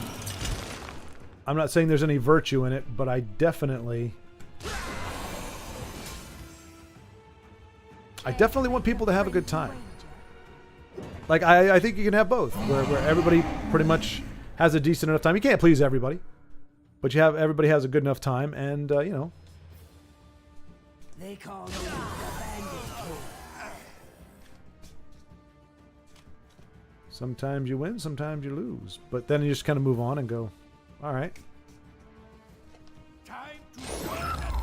Do you have a solid 4 Qui that you play with, or do you typically? Well, you can't play with less than 4, so I guess you have to. Oh goodness gracious! Oh, I see. This is why one of the reasons I stopped playing personally. And like I said, I don't know if bored is the right word for it, because I use that word a lot, but it's accurate. It's what I get. I'm like, I lose interest. Maybe it's not the game gets boring, but there's just a lot of times where I just lose interest. Even if I'm like, if I can only win with one kind of deck, I will lose interest in the game just because I don't want to play that one deck over and over and over again. That really hasn't happened with Magic. I do love playing the dragons, but I am starting to notice too that it really comes down to, all right, can they remove 3 dragons? If they can, I've pretty much lost. Because by the time I can play a dragon, we're late enough in the game that they're able to put down something really diabolical that is going to make my dragons irrelevant. They're going to spit their entire discard pile onto the board and mine, or they're going to do some other degenerate thing. So I'm pretty much good. I don't have a win con in turn 7 or 9. But if one of them can stick, chances are the follow-up play is gonna clinch the game, or at least get us close. I have a lot of decks. They do very different things. I just picture you sitting there. I have a lot of decks. They do very different things. It just sounded vague and mysterious. Well, not vague, but you know where it's like, it's just like that person trying to insinuate, like, I have many friends. My enemies, they don't seem to last very long. You know, something like that. There's that veiled threat. I have a lot of decks. They do different things. Some you may find pleasurable. Some not so pleasurable. Boy, howdy, are those guys out in force tonight. It's interesting. Almost every single time that we've done this, every week, there is a theme card. There's a card that we just see a lot of. There was one week where we saw a crap ton of Poop Zone. There was one week where we got a lot of Market. And today has definitely been Hallowed Death Priest. We've probably seen that guy both played by our friends and opponents alike. 8 times tonight, maybe? Something like that. And see, and that's the thing, Qui. I'm not a great deck builder. I've learned some stuff from Kebby. I've learned some stuff from watching other people. But the synergy, and I think a lot of that is just knowledge of the cards, how many cards are out there, what they all can do. Is someone out there? Yol! Khajiit will keep you safe. I'm always amazed when I see commander decks that go off or start just like snowballing by turn 4 or 5, because it's just like, man, with that many cards in there, how do you manage to get the ones that all have that, they all feed off each other?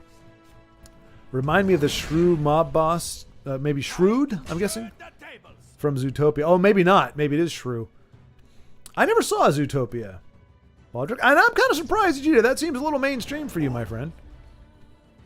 Do you mean Zootopia, or maybe you meant to type Zoophilia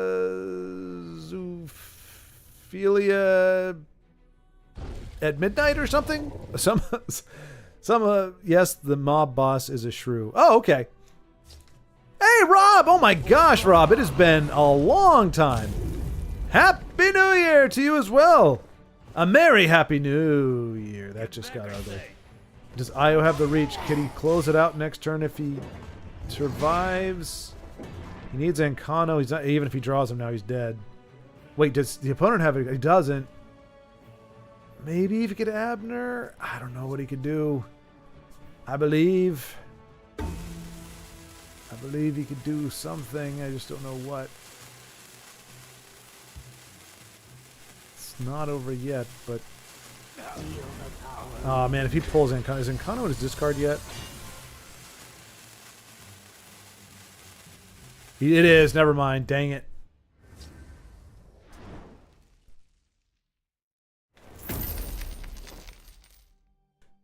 Oh no! Oh, he doesn't have the magic to play it.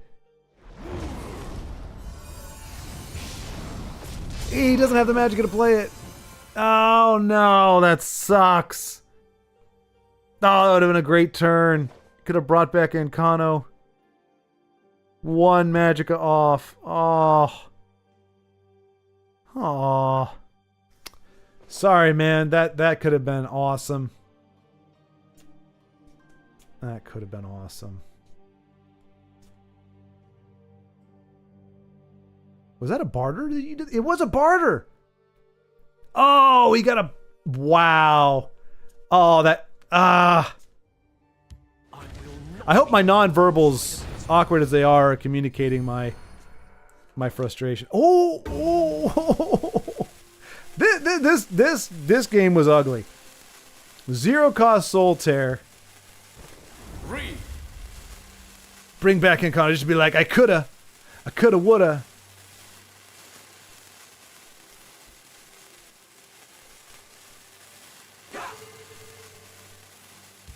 Dang it.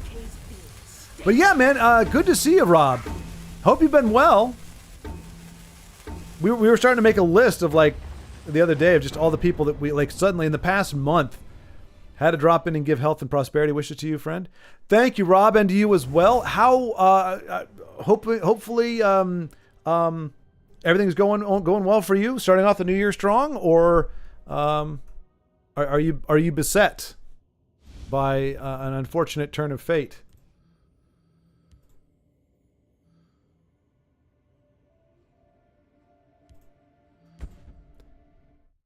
Brobington, there's another one that has been MIA. Today is the day for reunions. We got Inu back earlier last week. We're still missing Ametista. We're still missing Tiago.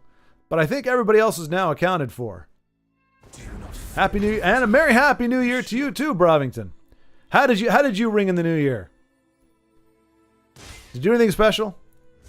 I was in bed by 9:30. Unfortunately, we had a block party. The house literally across the street from my window.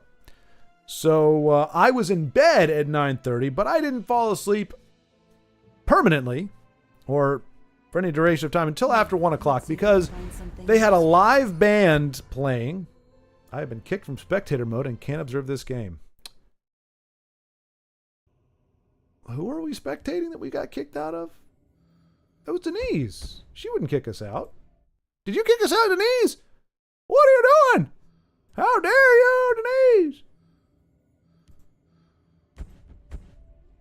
Wow. Wow. That is mean. I'm sure it's a I'm sure, don't worry folks, I'm sure it's all just a misunderstanding. Sorry, but every time you watch I lose tonight.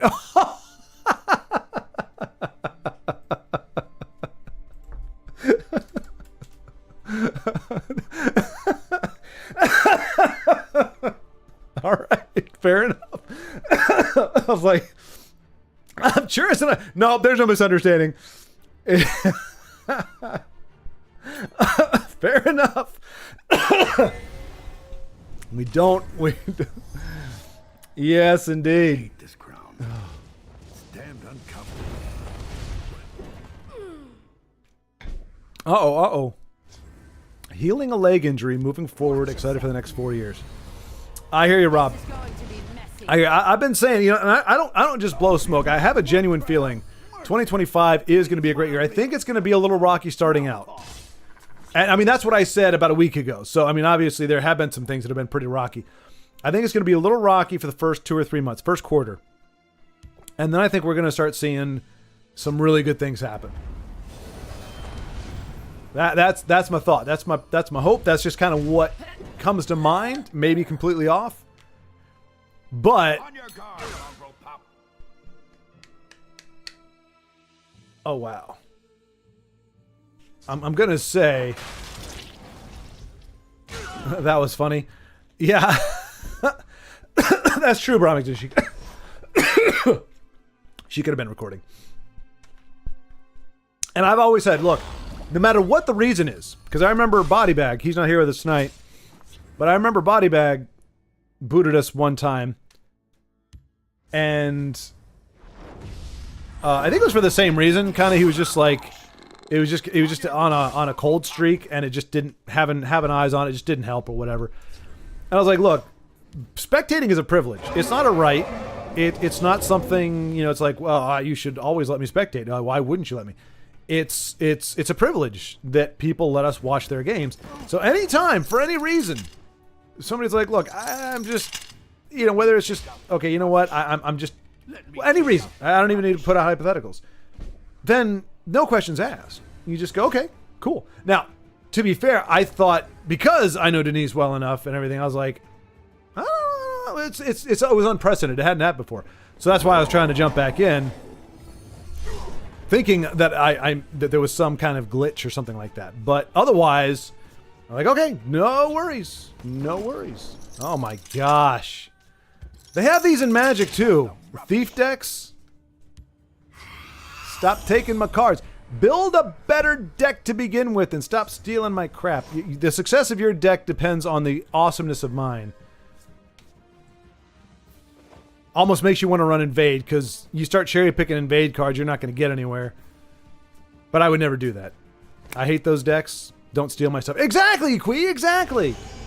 And that's what I don't understand. That's the mystery in my mind. Do the people that run Thief decks, would they be totally chill if somebody started yanking all their crap? Or would they also get pissed off? Because I said it, I will respect, I can respect your modus operandi if you're going, it's fair play, man. Steal my stuff, that's fine. Like, you know, I mean, that's how the game is, man. There's a lot of other decks out there that I dislike even more. Then I'm like, okay, I still don't like it happening to me, but at least your MO is not unhealthy. Whereas if you hate it happening to you, but you enjoy doing it to other people, I think that's just an unhealthy an unhealthy chemical whatever thing in the brain. To go, okay, you hate it, it makes you angry, you know it makes you angry, and so you're going to play it to make other people angry, or you don't care that it makes other people angry. That's not a great combination for humanity. You know, do unto others is a pretty solid way of going about things. But you know, like I said, if you don't mind, more power to you. But I still will always hate it. Exactly, Dano. Yes, exactly. I love that. Quee's like, don't steal my stuff. You know, it's like, leave my shit alone. Very emphatic. But it does make you wonder why devs put it in there. And I mean, there is that argument. People are like, well, it's in there to play. It's like, yeah, there's a lot of cards the devs put in a game, but people don't play them. Now, granted, most of the time they don't play them because they suck. But it just goes to show that the devs will make cards that they don't expect to see play.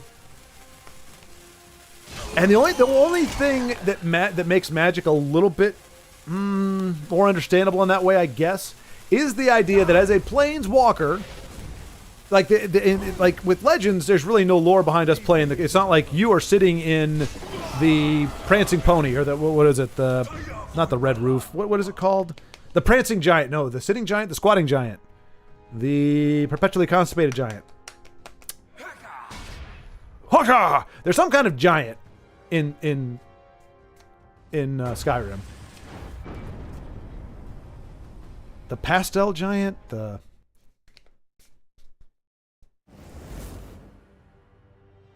Red Giant, I don't remember. Anyway, let's see. We got Dano playing. Then he hesitates to finish me off like a drink, like a grink. What was that? Was that a miss? I mean, to me, that's IO mixing Grinch and Think together or something. Or that could just be a euphemism.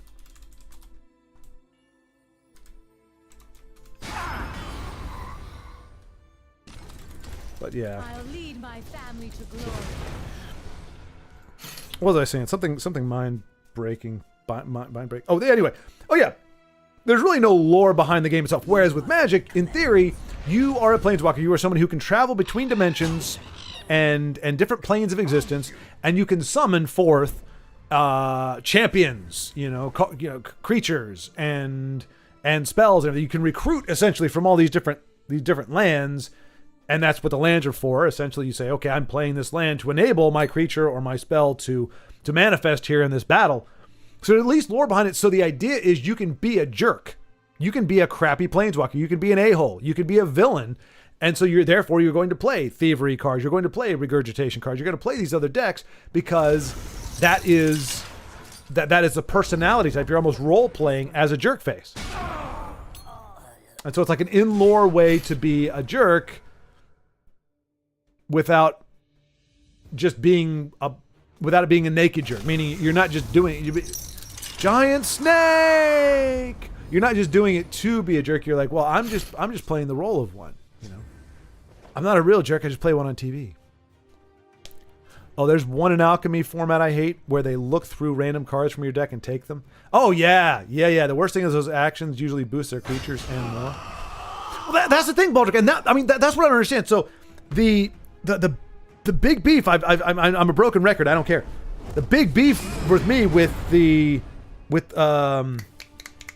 Invade is how many cards that already invade, which is, a snowballing effect and has a lasting thing.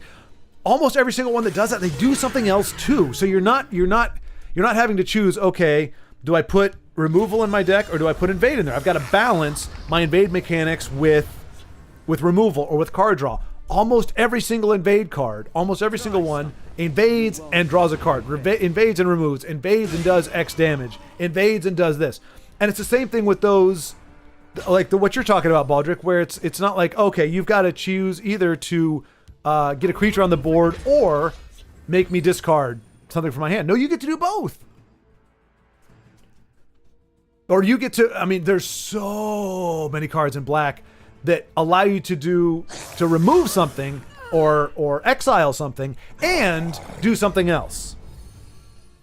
And it's like, and I'm not saying there can't be any extra value, but it just, I'm ready for anything. There's not, I put it like, not every deck has, I would say the majority of them don't necessarily have that ability. You don't get to play a creature and do something. Some of them you do. Some of them allow you to play multiple things, but there's one where it's like, upon summon of this enchantment, do X. And it's usually in black, it's usually removal.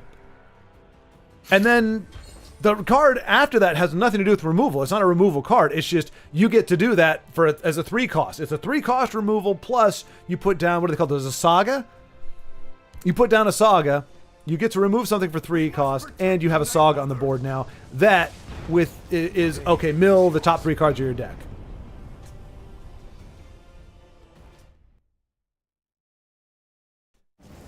And then the card after that is look through the cards that you've discarded and put one of those creatures onto the field.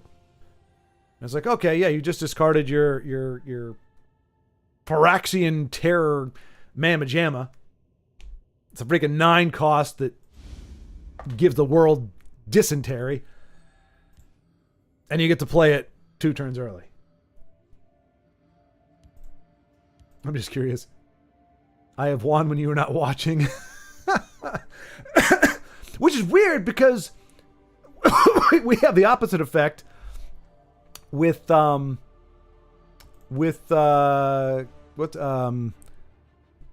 gosh.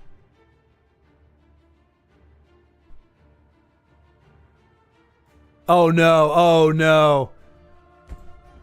Let's see. Yesterday I had 4 people in a row use duress on me multiple times. They still lost. What's duress, Ugnip? Is that a blue card where you like shackle the creature down or something? Yeah, duress is a staple even after 20 years. What is duress? Should have been more worthy. I'm sure I've seen it. Oh, you know, no, I haven't. I do have it. I think I pulled it because target opponent reveals their hand. You choose a non-creature, non-land from it. That player discards that card. Yeah. I mean, again, it's a cheapo card. It's a 1 cost. A 1 cost. And that's the problem. Well, I call it a problem because I think of it that way, but apparently it's not. It's been around forever. But like a lot of the blue cards, the counter spells, they're 1 and 2 cost. So I've been saving up my man. I've been saving up my land to drop down this big boy that cost me everything. I had to crack a few treasures and sacrifice everything that I loved and held dear to play this card.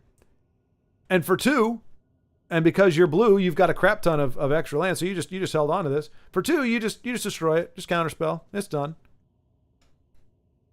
Like the value in removal, and I have seen a lot of people saying removal is so cheap and so mana efficient that it's really not. Feast your eyes on Singleton Archer. We shall. I love it. Very dramatic. But yeah, not Kebby. K Fluffy. K Fluffy. We had the opposite impact on K Fluffy. Every time we watch him, he's like, you must be good luck because every time you guys watch, I win. So apparently, we're all across the board. Have been winning now. Hey, well, you know what? If we can. Well, I guess if you were winning without us, then we're not actually helping. But if our absence is enabling you to achieve victory, then it is well worth it. So maybe that's it, Denise. Maybe it's just been a combination. Like the game hates me and it doesn't like you very much. But maybe the combination of me watching you play just is too much in the game. It's like, no, you're never gonna win.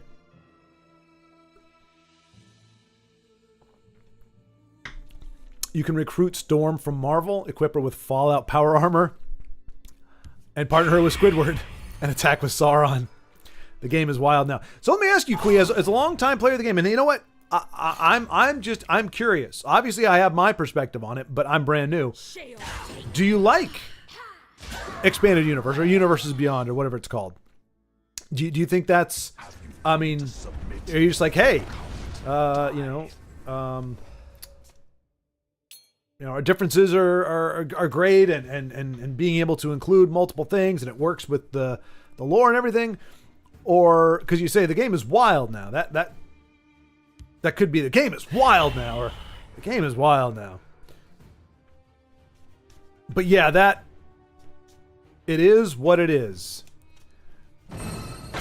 You know, Kui, there is an art to saying nothing at all while technically saying something. I think you have mastered that art. Which game is this, Schward? We're talking about Magic the Gathering, Brovington. Magic the Gathering. Oh, speaking of which, Kui, have you played Flesh and Blood? Because that's another one I've kind of dipped my toe in. I got one of the pre-made pack things just to kind of take a gander. It intrigued me because it says it's less RNG and more knowing like strategy, trying to figure out what your opponent's doing, and it's more interaction, I guess, is the deal. Which that appealed to me. And the company seems to be pretty dope. No Siege. Wait, you said this is Singleton, Dano? Yeah, Singleton. Yeah, you got Morokai. Oh, I guess Twirlin' Merlin. Good old Twirlin'. I'm going to miss Twirlin' Merlin. But yeah, Baldric, that's... I do have... I've mentioned before, I do have an Optimus Prime. He's essentially a... Is it Darksteel or Blightsteel? I think it's Darksteel. Darksteel Colossus. So he's not really going to ever probably be played even if I wanted to. But but to me, he's a gimmick card. Like I actually have a real Darksteel Colossus that I would play before I would him. But like to me, it's just kind of cool to have an Optimus Prime card. You know, just as again as a thing, as a fling, as just a fancy whatever, a fanciful whatever. Whereas, oh wow, where'd you get that one? Dana, where the heck did you pull a lion from in your... What did I miss? What did I miss? Oh, maybe his opponent gave it to him? With the stuff fury of House Dagoth. I like some things, but don't care for others. I don't like Flesh and Blood. I don't know how to play it. Wait a minute, Queen. What kind of sense does that make? I don't like it. I don't know how to play it. So wait, like meaning you saw how the game plays in general, and you said, it's not my cup of tea, and then adding on, I don't know how to play it, or I don't understand this game. I hate it. Which one is that? Because I don't know how to play it either, but I'm curious. But yeah, it's very different. It's very different. I've tried playing it and couldn't understand. Okay, gotcha. I can understand that, Quee, because I'm kind of in the same boat right now. I'm going, I don't really understand what's going on here. And the cards, you know, what is that phrase in Magic? Read the card, understand the card, or something. To understand the card, read the card. Which I would say there are a few exceptions, or there are some things that are still a little ambiguous. But on the whole, I would say that's true, whereas you can't say that for Flesh and Blood. Like, I don't even know. I mean, the fact you don't even know what... I mean, they've got the rarity of the card is like this big at the very bottom. And the font in general is very, very tiny. So, yeah. I get you. I've watched a couple videos. I've got the pack that I look through. I'm like, I don't know how this interacts with anything else. Snowy Sabercat just killed Super Greedy Git as buff Necromancer resummoned Giant Sneck, which I had been recording. Oh, man. Or Denise, I wish people had been watching, maybe. Wish I had that for posterity. I wish there was somebody, some streamer who happened to be watching at the time that I had my amazing Snowy Sabercat victory. You know? Maybe, just maybe, you would have had a game that would live in infamy. That would have been uplifting. A monumental victory in the days of disenfranchisement and sadness. But you chose to hoard it all to yourself. I'm kidding. I'd be lying if I told you, son of a gun. My brother and I's imagination when we were kids. Grink. Alright, so just know, if I ever calls you a Grink, he's calling you a jerkface.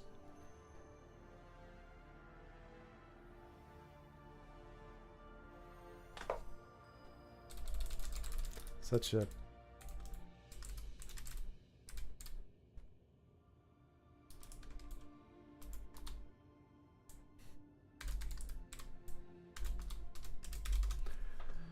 Alright, what do we got going on here? Let's take the ender at IO. Let's see what IO's got going on here.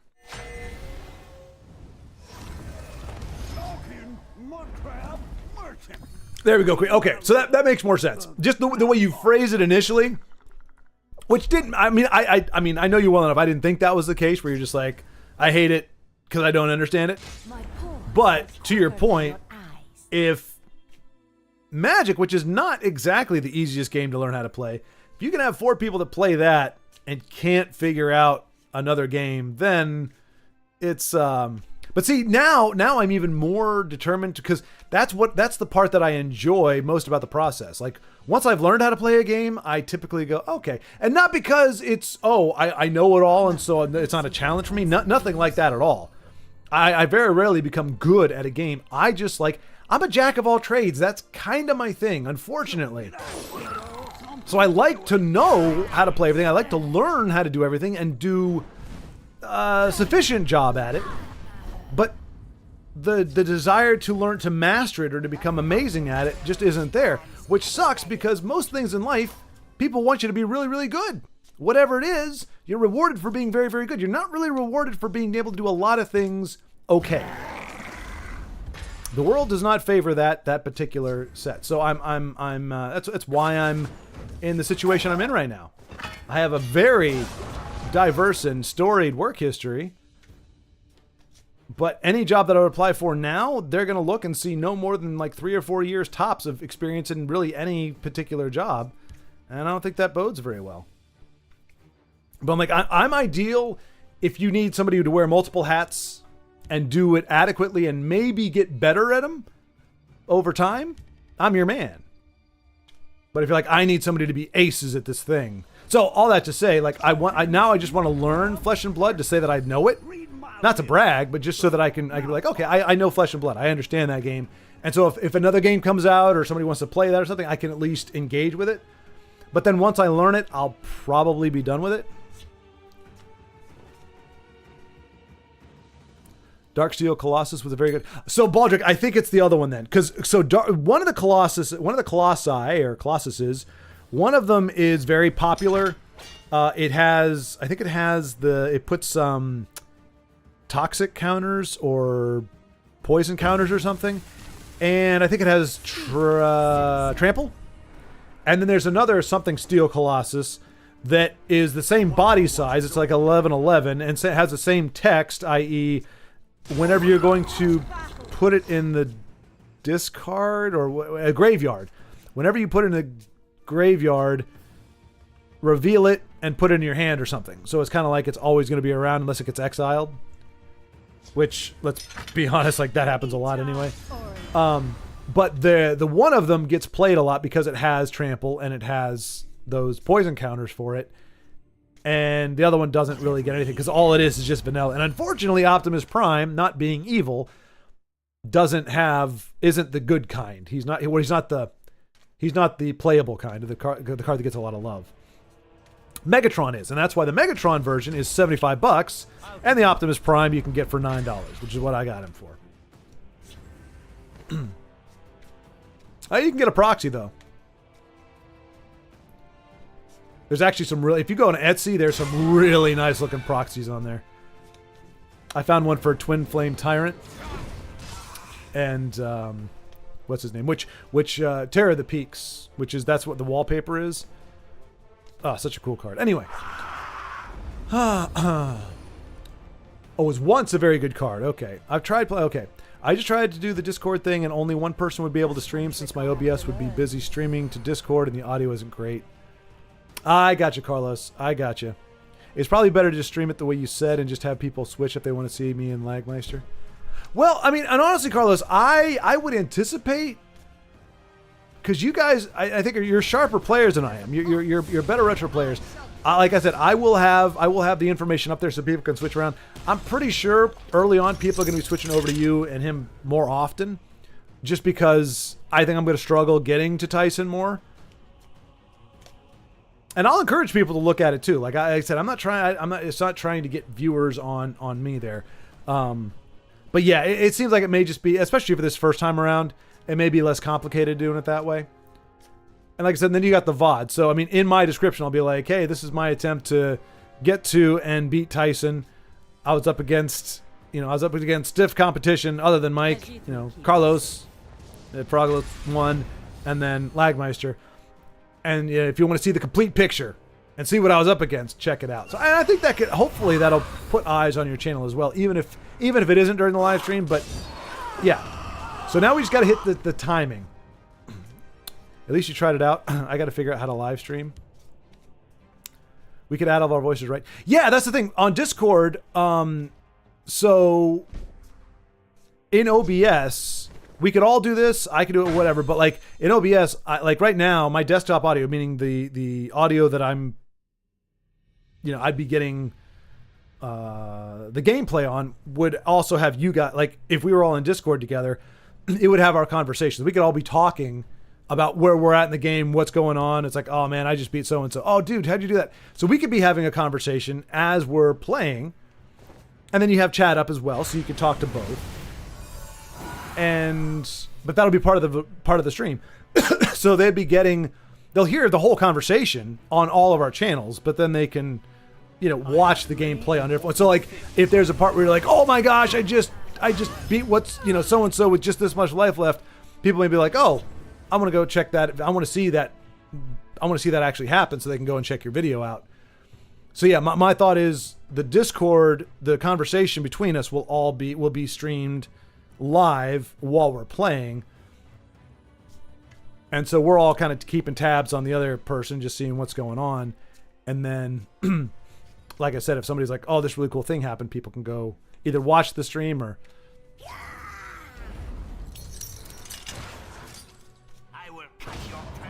Oh, live D&D. Right, IO. Yeah, you mentioned that before. I'll tell you, folks, I mean, you know, obviously, like, there's a lot to be said for videos, but the streaming, once you get it set up, is so much easier than videos, because you don't have to worry about editing. You don't, I mean, there's just so much post-production stuff that goes on, uploading the video and all that kind of thing. It's really nice just to be able to, as long as the stream works, as long as the stream isn't dropping frames or doing stupid stuff, streaming, I feel like, is the way to go.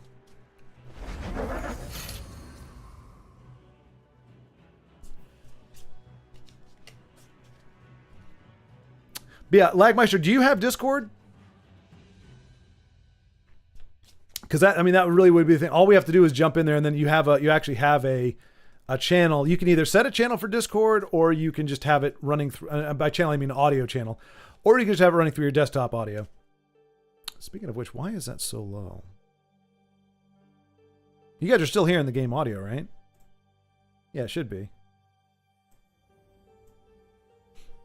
Oh, it's just a quiet song, I guess. Can I explain this game? Yeah, Kui, absolutely. So, so here we go. Let's start you off. So right down here, the circle is, instead of your lands, it's your magicka is what they call it in Legends. So you start off with one, turn one, and without any kind of ramp, without any kind of accelerant, you're going to gain a magicka each turn. And so like on now if it's green, similar to, I think, Arena, green means the stats have been fudged. These are not vanilla stats. She's been discounted in some way, buffed in some way, but it'll tell you what has done it. So Shock Troop gave her +1/+1. I don't see where it says where she got discounted from, but there are cards that discount the cost of other cards. But like here, Piercing Javelin is a 5 cost, and then obviously it tells you what it does there. So here we go, 11 magicka there to work with. And so you're going to play what you want to. The line here, the left lane over here is called the field lane. And it has full interaction from day one. Ideally, just for a little bit of strategy, you want to take the field lane, because if you have a card in the field lane, you're kind of in the driver's seat. You get to, if your opponent plays a card there, you can determine whether you want to attack it or not, whether you want to just go face, which that's a term for going here. You start off with 30 lives, by the way. These symbols around here, they're called runes, and they represent 5 life. Each one represents 5 life. So you start at 30, and every time a rune is broken, it allows you to draw a card. And there are certain cards in this game that have the keyword, instead of drain or lifelink or trample, those kinds of keywords, there's one called prophecy. And what that means is, when that card is in your deck, if that is the top card of your deck, instead of just drawing that card and putting it in your hand, it'll trigger that, and it'll allow you to play that card for free on the board as it is now. Which can be a huge swing in the game. So that Javelin card, it's unconditional removal. It nukes pretty much any card there is. Doesn't matter if it has a ward or anything else. That card one of the reasons it makes it really good is it has prophecy with it. So it's a 5 cost removal, but if that person breaks one of those runes, meaning he does 5 damage to you, that rune breaks, it's going to pull up the top card of your deck. And if it's not a prophecy, it'll just put it back in your hand. You'll be like, okay, I got this card now. If it's a prophecy keyword, like that Javelin, it'll flip over. And if there's a card that you want to target with it, you get to play that card for free. You get to play the Javelin for free. Sometimes you get a prophecy and there's really nothing to do with it. You get a Javelin, but your opponent has no creatures on the board, and you just put that back in your hand. And then it's just like drawing a card. So built into the game is a draw mechanic for it. So there we go. See, he just hit him. It broke a rune, so he's down to 25. He got Archer's Gambit. There's no prophecy keyword on this, so it just went into his hand instead of being able to be played. And unlike magic here, So, and when you have these frames around the card, those are guards or blockers, I guess. So you have to interact with them or do as he does. It's a lane change. Puts him in another lane. He can do this. This over here is the shadow lane, which when you play a card there, it's first turn. So here we go. 3/5. You see how he has that little smoke cloud right underneath here? That means he is kind of protected. So let's say Thin White Duke had a card in the shadow lane, had a 5/5 card. Now he just got silenced, which is why. So that's a great interaction. So he had a 5/5 body there. That 5/5 can't trade with the 3/5 that he had down there because it's in the shadow. It cannot be interacted with by a creature. However, as you saw, it can still be targeted by actions and by other creatures. So she, Earthbone Spinner. This is something I don't really see in Magic much. Silence. Silence removes all keywords and all effects of the targeted card. So a card like Earthbone Spinner comes down. If she were to zap the Fighters Guild recruit that has Prophecy, Guard, and Lethal, Prophecy only applies before the card is played. Once it's played, it really doesn't matter if it has Prophecy or not. But if she hits it, he loses Guard and he loses that Lethal, which is like Death Link or Death Touch. He would lose that forever. And there are quite a few cards in this game that have that effect. Not a ton, but a few of them, quite a few of them, especially in certain cards. However, you do have cards like Loot, which is an item that you can equip onto this. And you see they're immune to silence. So if the opponent had the Loot, plays it for 1, throws it onto either of these creatures, when you play her, she can't target them to silence them. So I mean, I think that's in a nutshell. That's kind of the basics. So you're just kind of like with Magic. You're depending on the kind of deck you're playing, you're either trying to dominate the board, set yourself up, and pretty much clear it out in a few turns, do that 30 damage to face, or if you're aggro, you're trying to get it. You're just going straight face. You're not really interacting with the board, and the control obviously is trying to hold off the opponent until they can bore them to death. Really, no. Should have been more worthy. No bias there on my part. And so there are some cards that are a little more complicated. Alduin is one. So he's a dragon. That's probably the most text you're ever going to see in a Legends game. Cost 2 less for each dragon. So it's 20 cost now because our boy Thin White Duke has not played a dragon. When a dragon is played and then dies, it gets her. I like that silence effect. Magic has been printing more of those effects lately. Wait, it's been printing more silence effects or more just like card effects? Because I think Kibby told me about there's 1 or 2 cards that like have a, I think I've seen something close to silence where like remove the effects of a card, but it's only as long as that card that does the silence is on the board. So in that case, like the Earthbone Spinner, she comes down and she has a summon effect, which means when you play her, she does the thing. She silences. Once that silence happens, unless you want to resurrect that card or do like a Dark Rebirth where it essentially blinks it, unless you blink that card, that card is silenced no matter what happens to the silencer. Whereas with Magic, the cards that I saw, they do silence, but once the card that does the silencing is gone, the silence effect is removed. It's a status that is maintained by the silencer. But maybe there's other ones? Card effects that remove all abilities, but it's usually for the turn. Okay, there you go. Right. And see, Queen, I think some of the, I don't want to say issues, but some of the stuff that Magic does, I think if they actually had a unconditional silence, like in Legends, I don't know if that would break the game or not. I think it would actually be pretty good for the game. Like as long as you're not printing out a ton of them. But if you've got 1 or 2 silences in your deck where you don't have to exile the card, you don't have to do it. You just take away all its cool little dillies. It still is a body. That's the thing. Most silence, Earthbone Spinner, you saw she does silence and then she does 1 damage.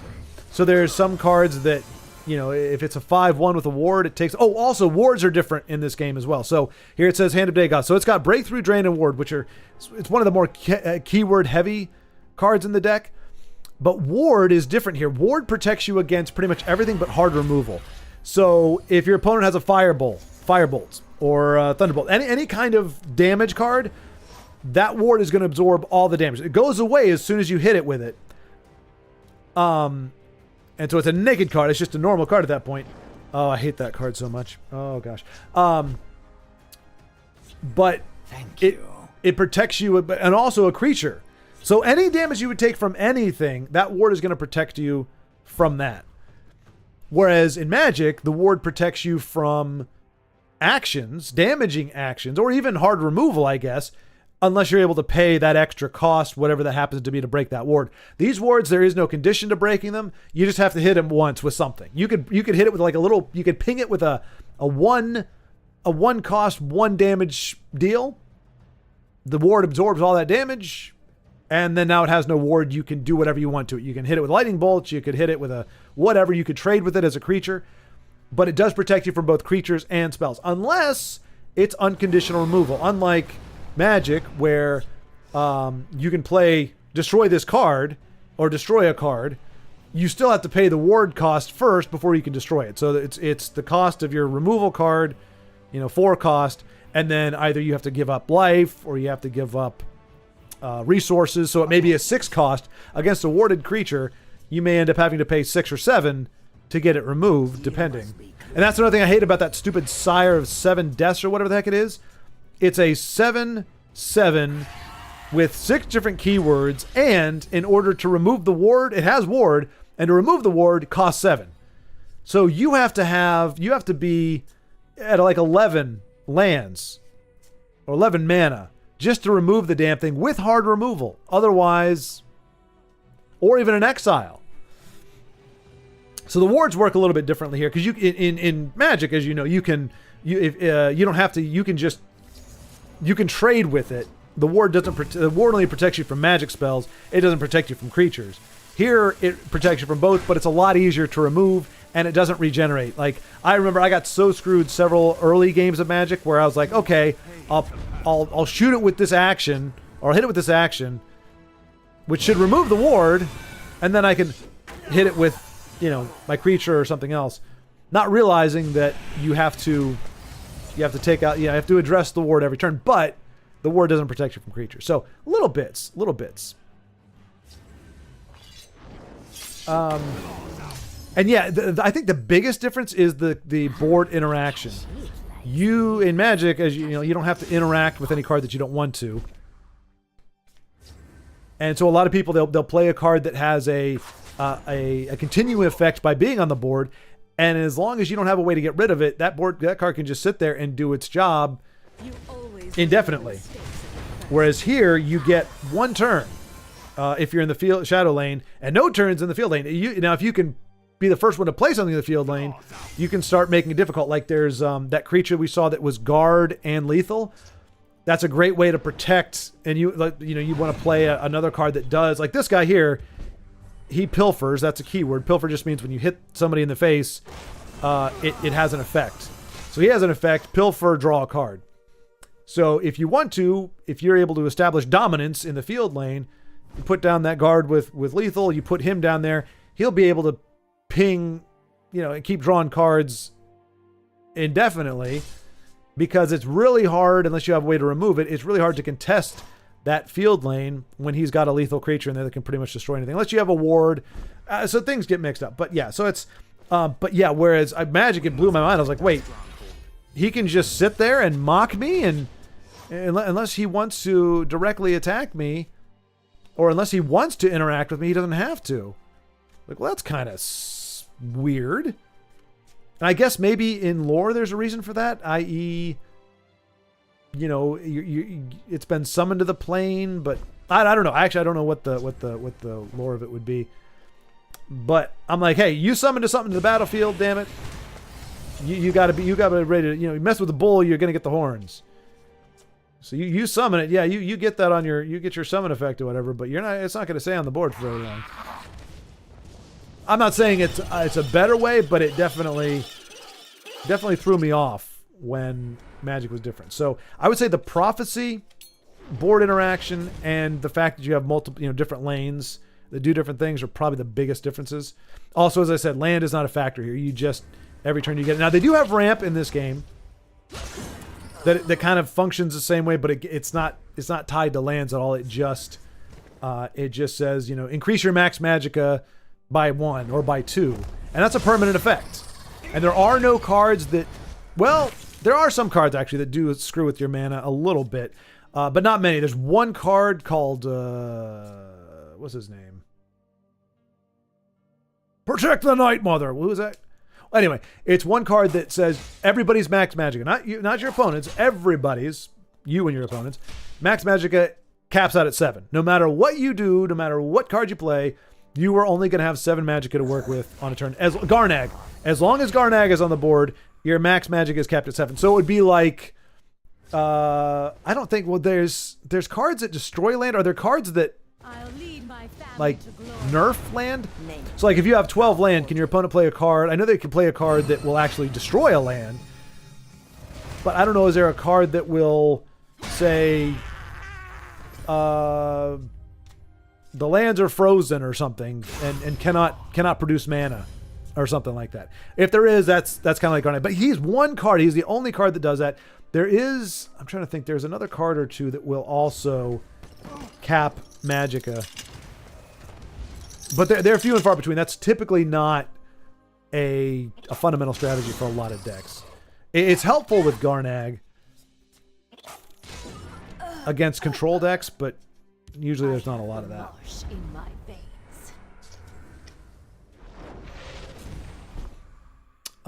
Wait a minute. Okay. All right, we got a little bit of a history here. Keep your distance.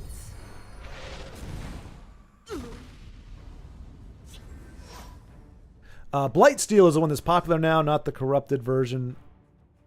Now the corrupted version of older Darksteel. Okay. Which is weird because I was like, well, Darksteel sounds kind of badass, kind of wicked, but then it's like, well, Blight is worse than Dark, so yeah, that's right. Okay, so yeah, Darksteel Colossus then is that is what they chose to give to Optimus Prime. A few drinks, a few laughs, and a The cup. marsh in my veins. What could be better? But yeah, like my sure, it wouldn't be just all of us doing our own commentary each. So what you would essentially do is if you were going to interact with chat, you would just kind of mute yourself on Discord, and talk to chat or whatever, and then when we want to talk to each other, then you open it back up. So we're not just listening to each other talk to chat or talk to ourselves or whatever. It's only when we're communicating. But I figured there'd be a decent amount of that in there. So yeah, it wouldn't be chaos where we're all just talking over each other and not to each other. In theory, the Discord would be for us to talk to each other. I have to watch some YouTube videos. I'm definitely... Oh, and there's another thing that is something you don't find with Magic in person, I'm guessing, is the disconnect. So, Yervin 1973 must not be his birthday, because you'd like to think that somebody who's 51 years old has a little more maturity than that. I mean, there's a slim chance that his internet just went out randomly when he only has 2 cards, and Thin White Duke has a ton. But you do encounter that in Arena a lot. Well, not a lot. I definitely get more of it here on Legends, but I still come across it. I haven't even played the game in 13 plus years. Trust me, I'm not going to be great. Pshaw. Okay, there you go. Baldric giving Kui the skinny. Thank you for that. I can be long-winded, and I also talk typically very quickly, so probably not the best way to learn. I thought about doing a how to play video, but I was like, man, trying to get all the visuals lined up and the script out and everything, it was gonna be a pretty long project, and I'm glad I shrank back from it, because it probably wouldn't have finished up until about a year ago. And then as soon as they're like, oh, the game's not gonna be around, I'm like, are you kidding me? I just spent 30 hours writing a script and finding all the right footage to explain the game to new people, and now you're taking the game away? Gar. That sounds good, Schward. Let's say stream at 3 p.m. There we go. Okay, and maybe touch base at 2 p.m. and set up the Discord. That sounds good, Carlos. Let's do it. Let's do that. Okay. So, but is that East your time? So that would be, I guess, 1 p.m. my time to set up. Or were you saying CST? Is that's Eastern Standard Time, right? 2 o'clock for setup. I did at one point, but I deleted because it was evil. To be, yeah, I mean, I get it. Like my social media, even something like Discord can be. I feel you. I still don't understand it. Discord was fine. It's just the group I was in was completely unhinged psychopaths, so I deleted it. That was the only time I used Discord. That's not Discord's problem. It's very true. They didn't seem that bad at first, and they got me to join Discord. Then on Discord, I was like, yeah, if I don't think we can hang out anymore.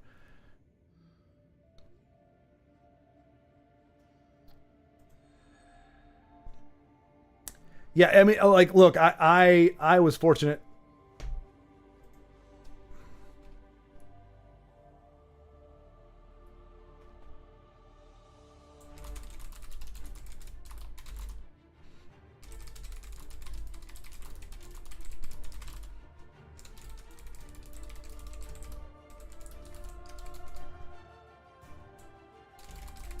As if the game was gonna let you draw that corner club. And as if a new era player was gonna not BM.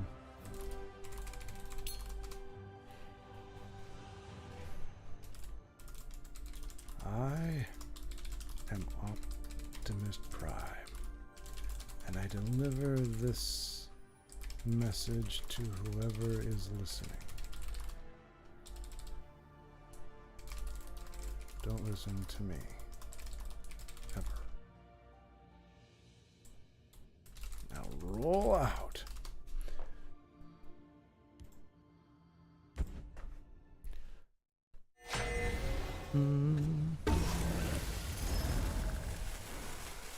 I like that silence.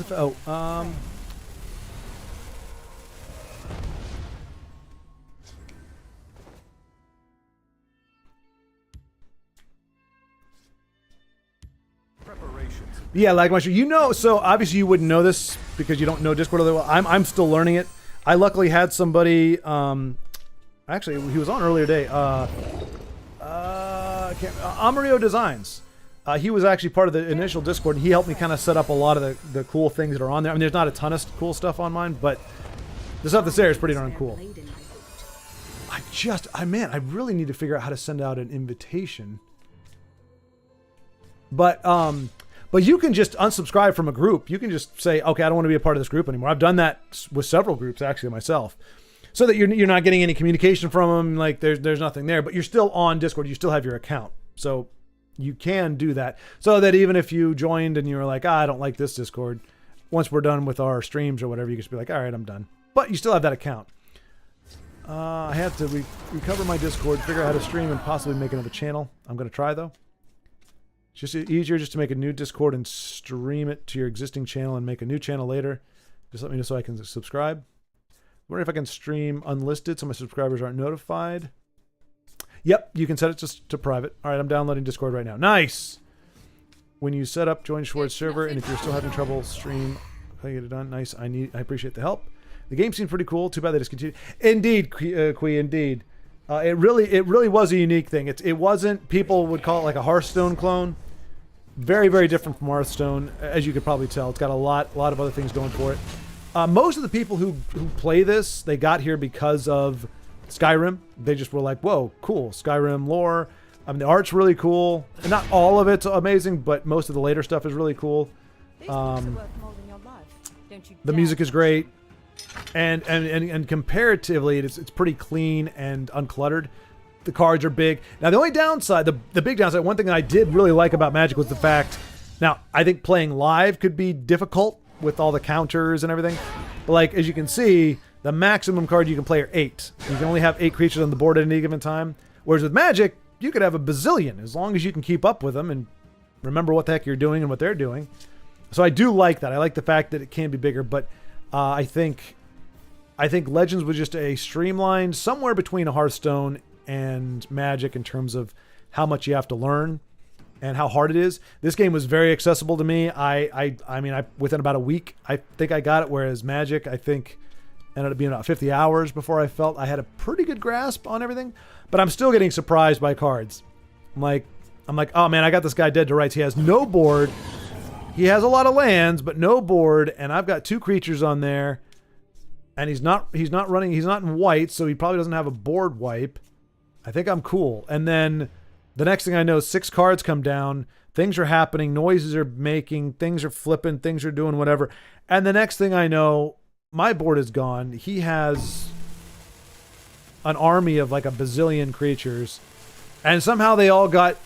not trample. Haste.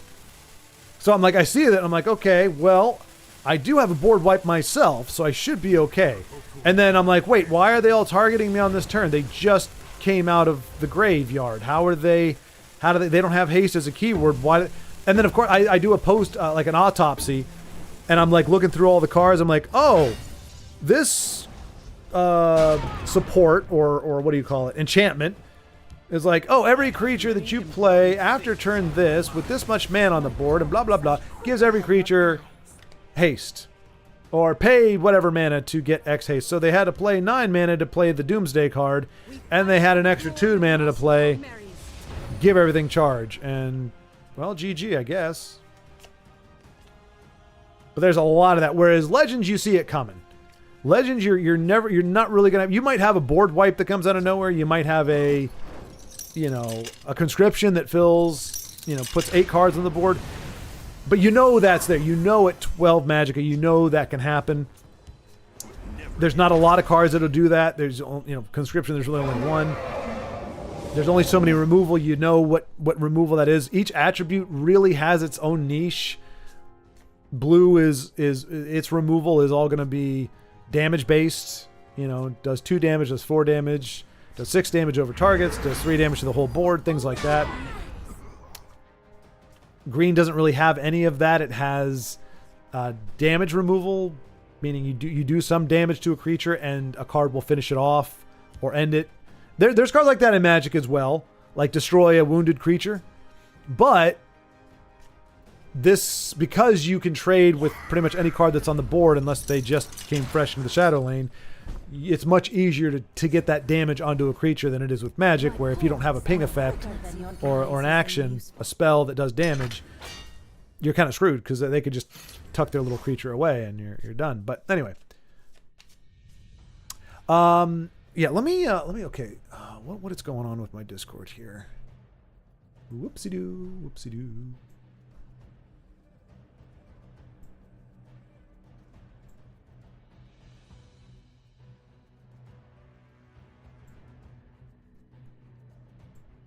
See, I go to invite people, and it says hidden. Use copy button.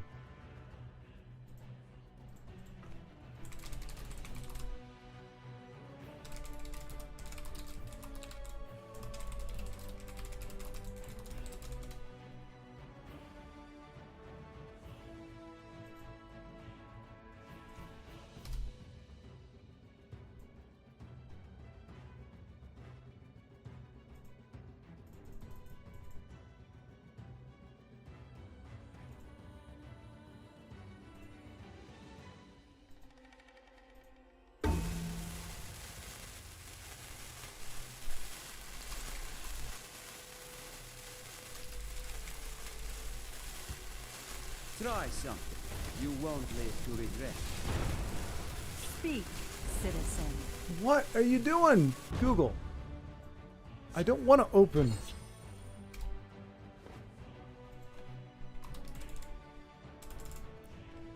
This is ridiculous. There we go. Khajiit will keep you safe.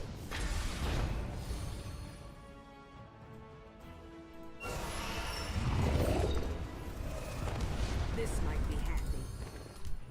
I serve the Emperor with my life. Streamer mode enabled. Oh, how do I disable streamer mode?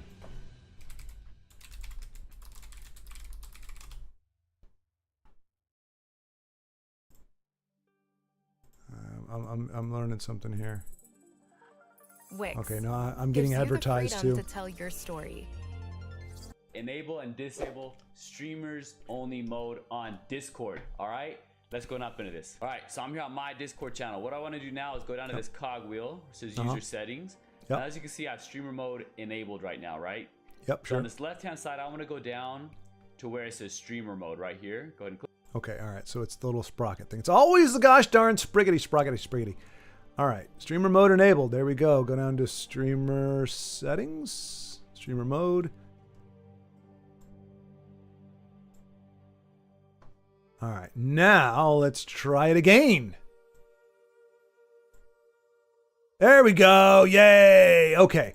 So Lagmeister, this is for you and anybody else to join the Discord. That is the invite link. Welcome, one and all. And once you're there, then we'll be able to.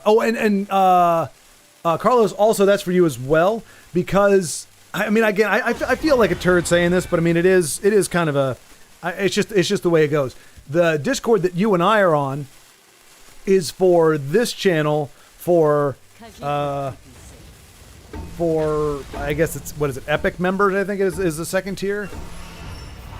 So that is an exclusive thing to Epic members. I have to put things in there that you know that come with the perks that come with each level. So I was like, you know what? Yeah. So anyway, so that's the Discord. If you want to jump on that, that's it's called the Legendary Remnant. It's mostly for communication with this game, but we have D&D on there. We can have a channel on there for streaming collaboration or something. I'll put something up there. But if you want to just grab that link as well, then we'll all be in the Legendary Remnant Discord, and we'll be able to do our communication there. Yeah. But yeah, Kui, it is unfortunate that they discontinued it, and we can't figure out why. I have my suspicions, conspiracy theories, but all they've let us know is the game's done at the end of the month.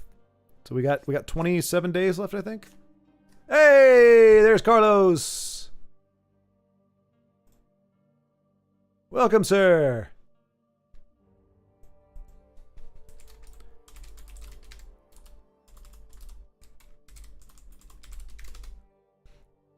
Awesome. Yeah, so it's really easy, Lagmeister. Again, I'm not a internet savvy person. I do have an X account, but I've only posted one image on there, and that's it. I don't fully understand Discord necessarily. I'm not on Discord all that often, to be honest. But it does come in handy for things like this. So.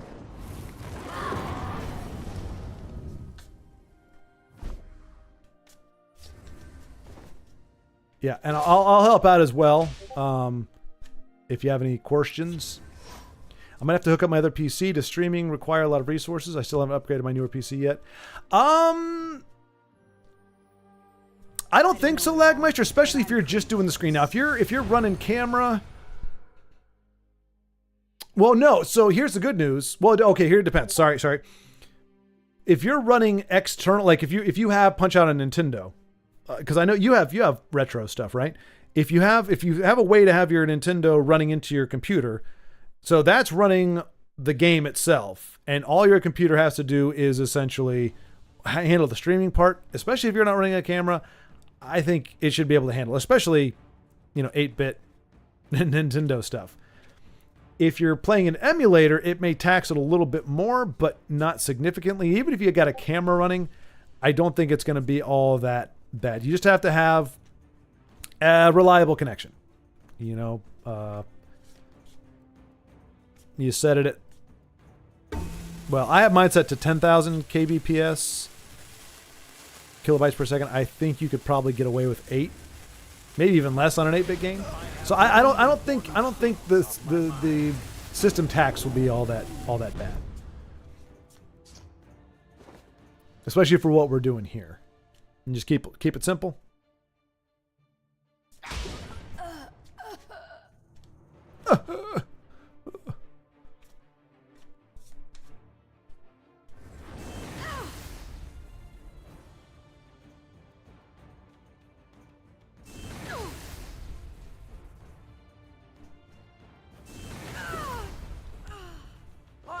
But yeah, Kui, I'll like I said, tomorrow is my comm day. At least tomorrow morning, I'll reach out to you. Just just to touch base, see how things are going, and maybe we could talk about commander session. I mean, I don't want to nudge out even temporarily any of your other friends. Even if I could just watch it, that'd be kind of cool. I don't know how you all stream that, or do how that works, but yeah, just see how normal people, because obviously you can watch these who I want to see who the people are that do that. Maybe they're channels that you know as well.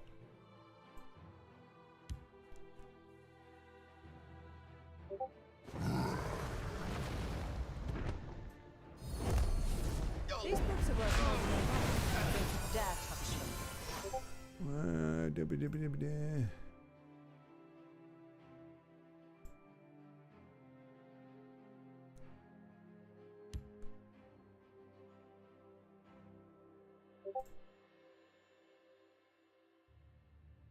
them. By Stone's iron shield.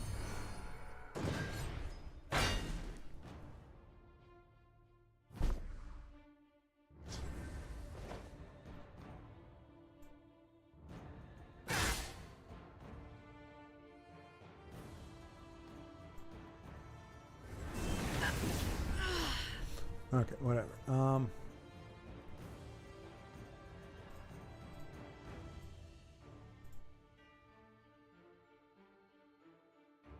You can't escape.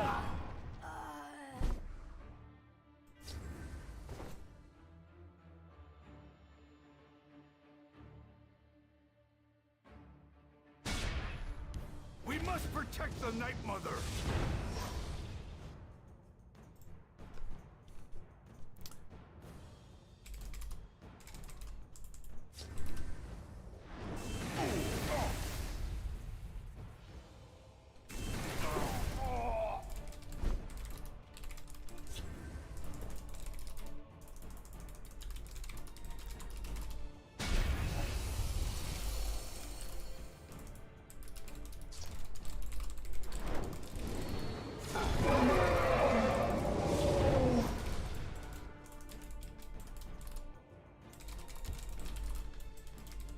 Shall we put in a dishonest day's work?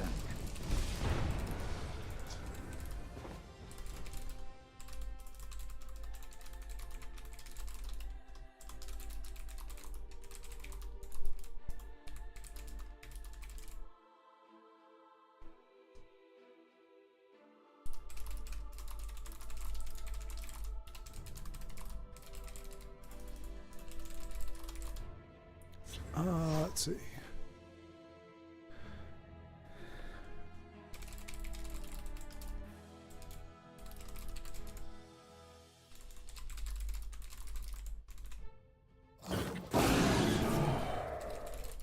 I can smell you. Speak, citizen.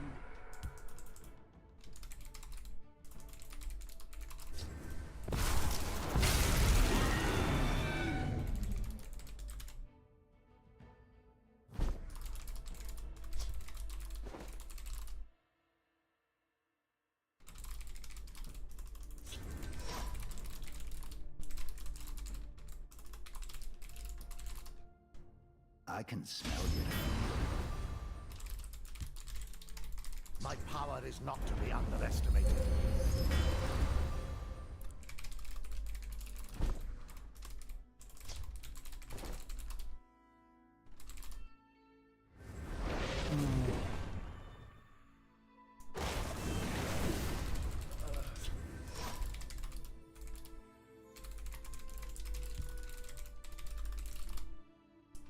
The rightful ruler of old Tamriel has arrived.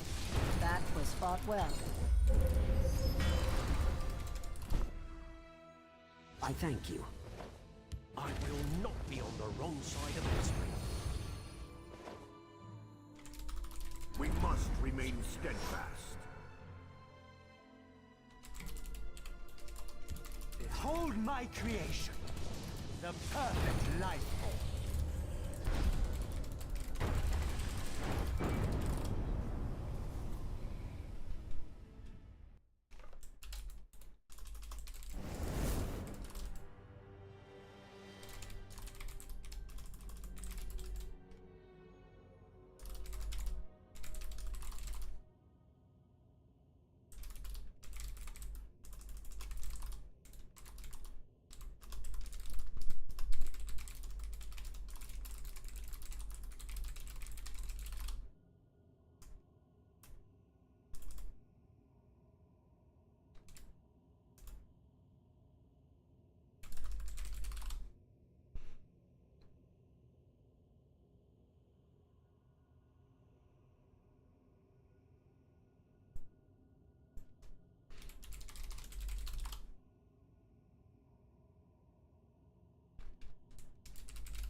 Sorry, folks. Sorry, I got sucked into a vortex there for a second. What is that there?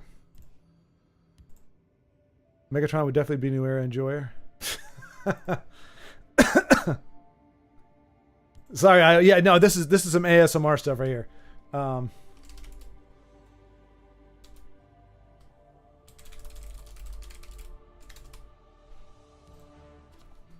I was kind of being lulled by my own keyboarding there.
Commander at Home and Elder Dragon Hijinks and the Command Zone. Sorry, that took me a while, but there you go. Whoever, Kui. Those are the three that I've been watching. Commander at Home, Elder Dragon Hijinks, and the Command Zone. Those all have pretty good production values, really good production values actually. Some of the best. I was kind of surprised.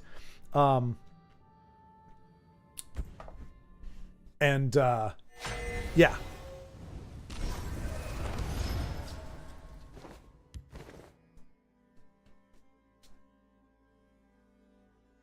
Came down to talk.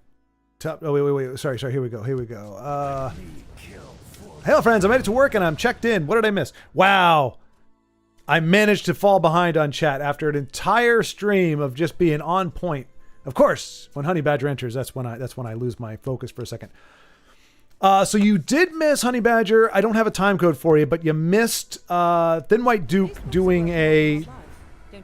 Okay, so if you can picture it in your mind, a hulking Scallon into Sill's punishment into Hand of Dagoth. Oh, sorry, Dagoth but okay, anyway, you have to see it to believe it. It's crazy. It's crazy, Honey Badger. I can probably I can post the video in Discord if you want. Thin White Duke sent it to me because we actually missed it live, but he said it was the most impressive OTK he's done, and I think I can agree. I like, you have the Mentor's Ring, like somebody will slap a Mentor's Ring on a bat, and then they've got like, some other cards that get charge. This is a Dagoth giving Alduin with charge with World Eater's Eyrie. So World Eater's Eyrie is down. Dagoth comes down. Kablamo. Oh no, yeah. So the Hulking Scallon's already on the board. So Sill's punishment or whatever it is that gives you a bunch of magicka gets him up to like 30 magicka. So he kills a Scallon, throws down Dagoth that doubles in size, throws a Mentor's Ring on it, then throws down Alduin. How did he do that? Maybe it was Alduin first, and then Dagoth because of course Alduin nukes the board. Alduin comes down first, gets the buff, 23-23. Dagoth comes down, gets the buff, 16-16 or whatever. Throw Mentor's Ring on it, gives all those keywords to Alduin, 30 damage or something to the face. Ridiculous. Path Mage is summon Alduin with 20 magicka. Okay, there you go. Yeah, that's right. Yep, there you go. I kind of missed that part. So a little more complicated than I was saying, but that's the end result. But yeah, absolutely, I was right. Use the Path Mage to get to get Alduin on there. What he didn't have Alduin in his hand. He used the Path Mage to tutor it, so added a little more complexity in there. But it was the craziest, biggest bodies that I've ever seen done with,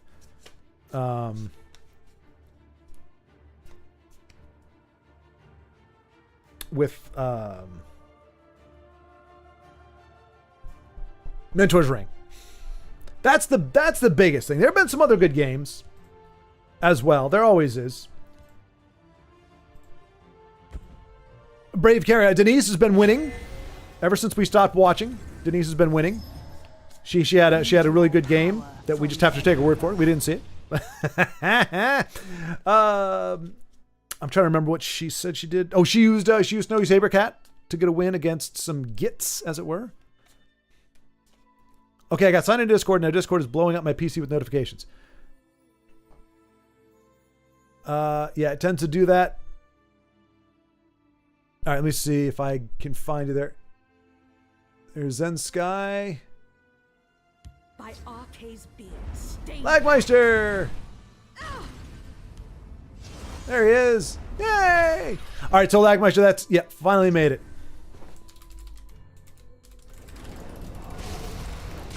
You have taken your first step for the second time into a larger world. La da da dee da. No, that's not right. Sweet. Welcome. This is going to be tough.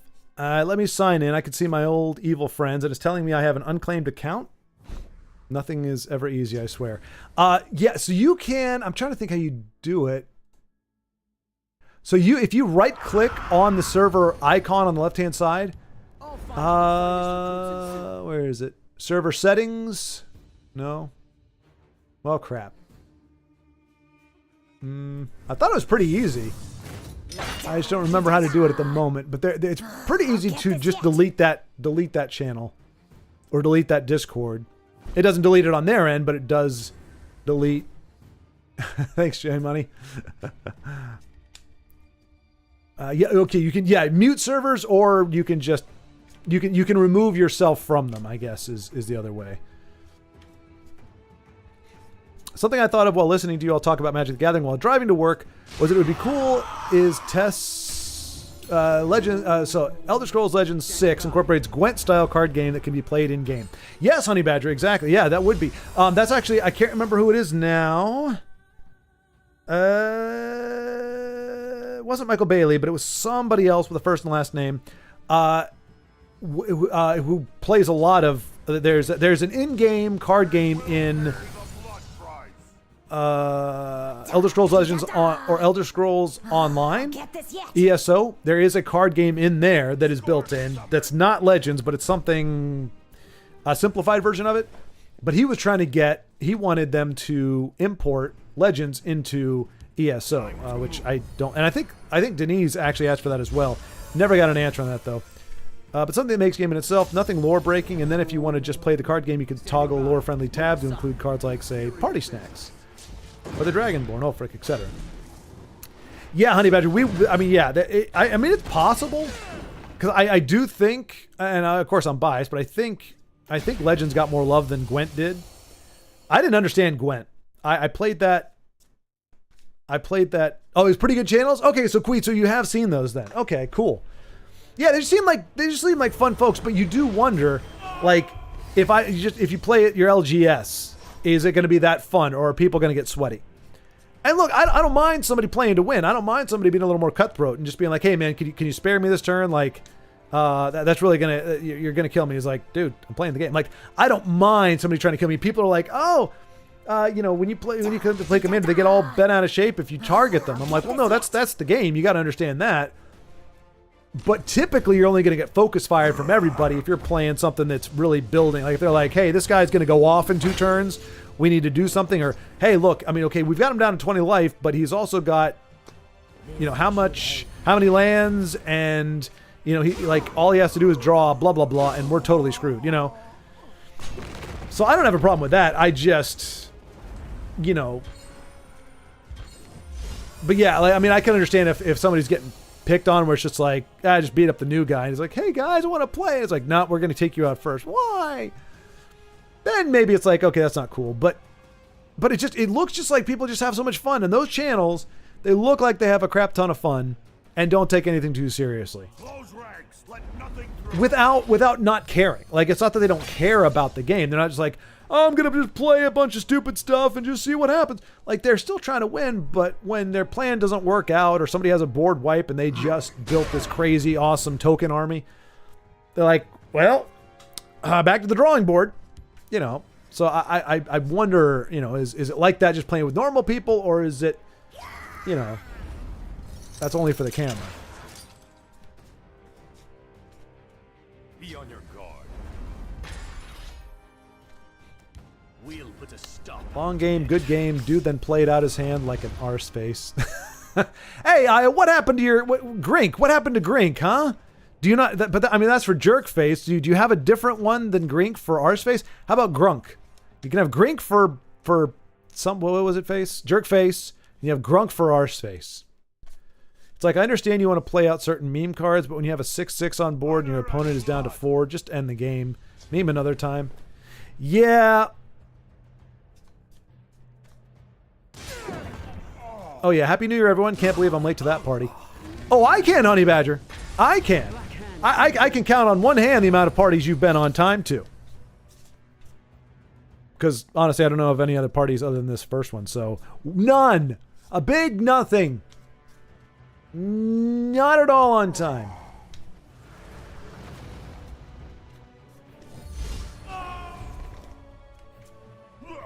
I enjoyed Gwent, but didn't play it as much, then lost interest when it went into maintenance mode. Yeah.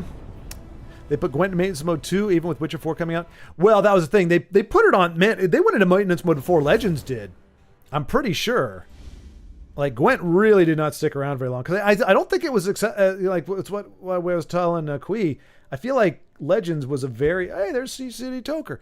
I think Legends was a very accessible game. There wasn't a lot that you had to kind of figure out. It kind of makes sense. You had to learn the keywords, but they were pretty intuitive as well. And if you played the game, I don't know, if you played 10 games, I feel like you got what you needed to know to play the game well. Gwent, I watched several content creators play the game, and they're like, well, then you do this, and you put this in here, and then you got this thing. I'm like, okay, you already lost me. It's like six things removed away from board interaction. Like, I have to do or know 6 different things, or do this to do this, and then do this to do this. So it probably seems really hypocritical for me to saying I'm trying to learn Flesh and Blood, but like I said, once I learn it, I'm probably good to go. But I do want to overcome that beast.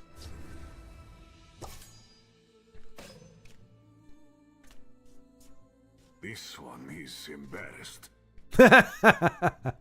Avid Nick. Quite comical. Quite comical.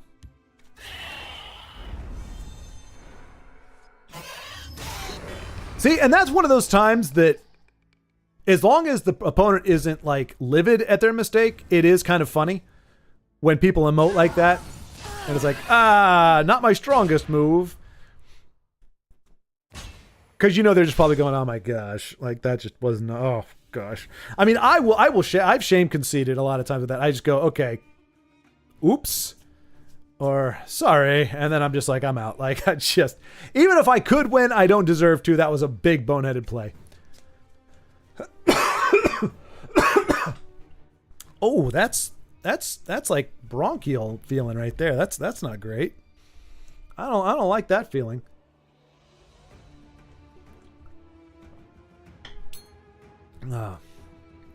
This would make you happy. Family is ...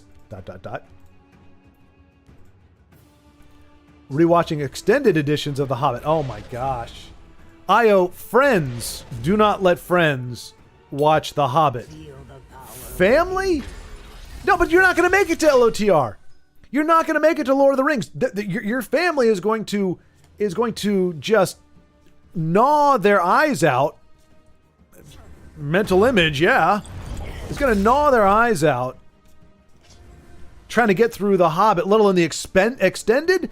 The Battle of 5 Armies is going to be 15 hours of nothing but inane boredom. They're on the 2 towers? Okay. All right. Well, they survived. How have you checked their vitals? They might be comatose. When did they start? They're what, like extended or 3 to 3.5 hours each? Let's just call it 3 hours each. That's 9 hours for Hobbit. Another 3 for for Fellowship. So they must have started at like 7 in the morning? And are they going to go to what? Midnight, I guess? 1 o'clock? 2 o'clock? 3 o'clock rock. Oh, 2 weeks. Okay, they spread it out.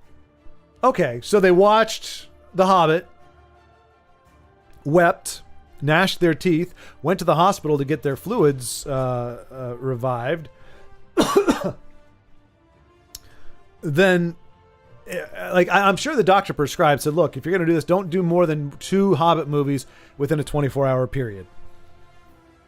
Try to watch them. Don't watch them with meals. You will regurgitate. Do not watch them while operating heavy machinery or your iPhone or any other device that you do not want to have broken. And recommend you take some heavy sedatives, some marijuana, or some hard liquor. Your time is at an end.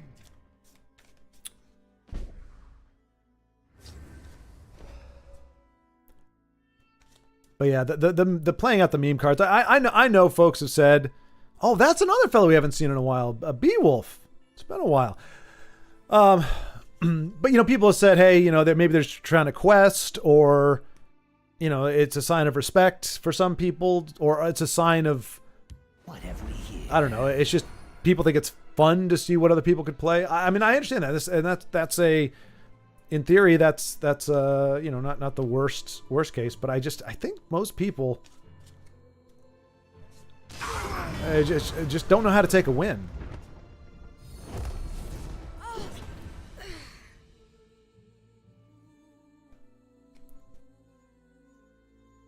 But anyway, Merry Happy New Year to you as well, Honey Badger. Merry Happy Birthday. Nobody expects the Spanish Inquisition. Gink didn't suit what he did properly. Sounds a little sus. Like gringo combined with a word I'm not going to say. Huh.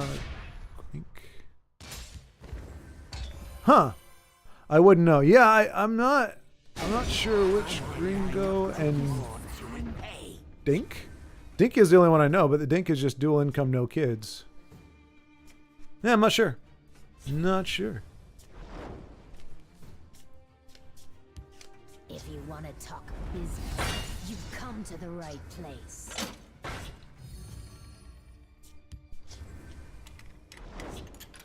Isn't Geralt dead or retired or something? Like he's not going to be the dude anymore.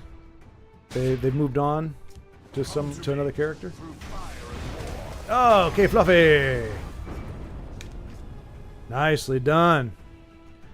See, we bring K Fluffy luck. Now, without us, he never wins a game. But with us, he's undefeated.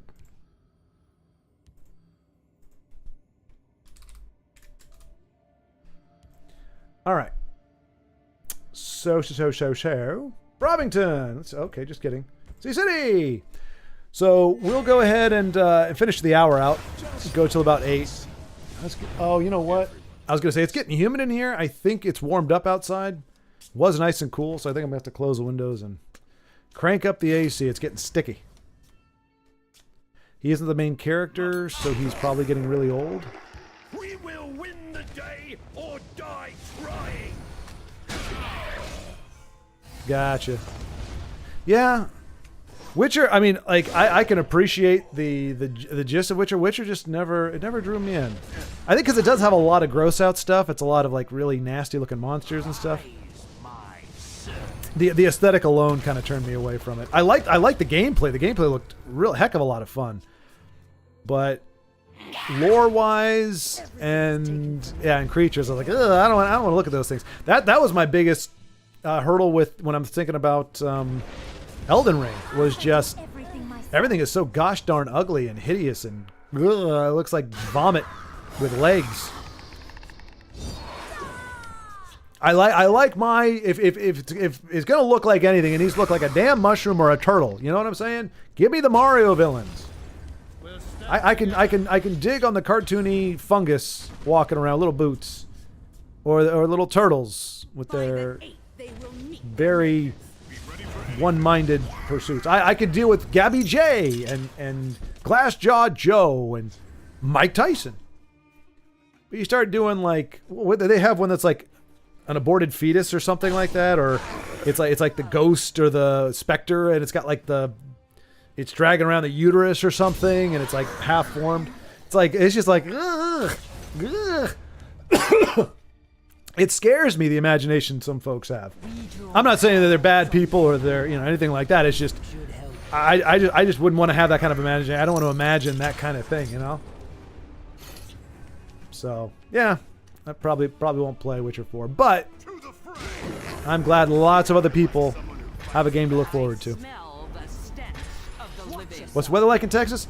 It was mostly it's been hanging around 60, 65, I would say, for the past week or so. Like leading up to Christmas, we actually had some days that got down to 40, 45, stayed around 50, 55, and then started climbing. So right now we're back up at probably 65 with some humidity that I'm not a big fan of. Like rot blight. Exactly! Exactly. I don't like to imagine that either. That's why I'm so determined to kill the rot blight, because it's just nasty. And it makes people ugly. I don't like it when people get ugly.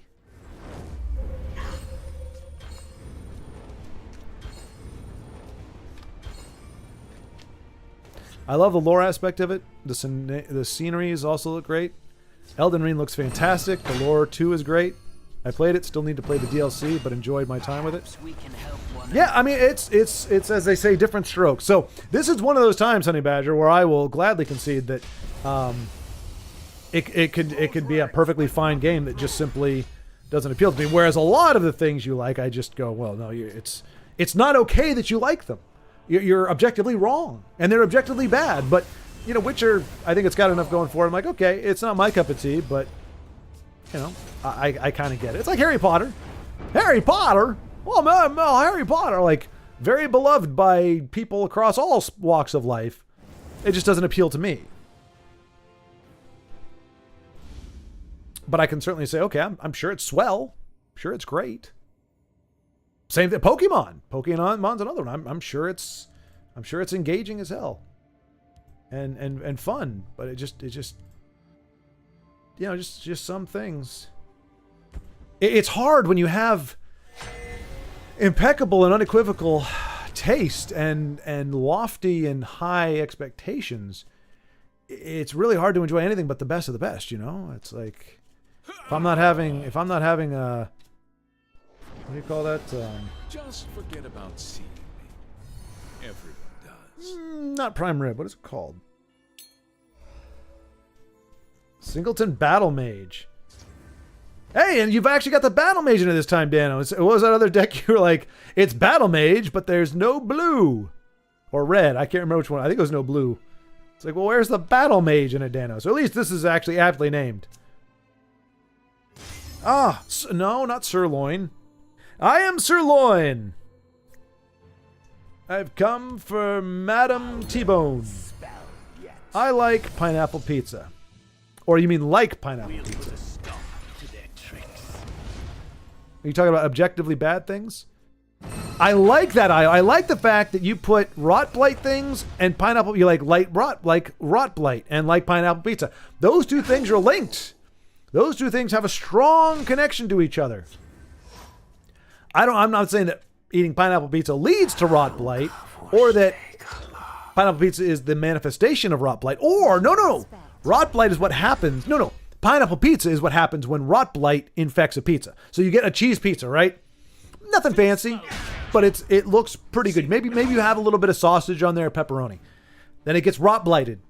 And all those toppings, delicious toppings, turn to pepperoni. Turned up. I blew the joke. It was a hilarious joke until I hit that speed bump. Pineapple. Turns to pineapple. So you're just eating rot blight pizza is what it is. Oh crap, I forgot to give C City a GG. Thank you for that.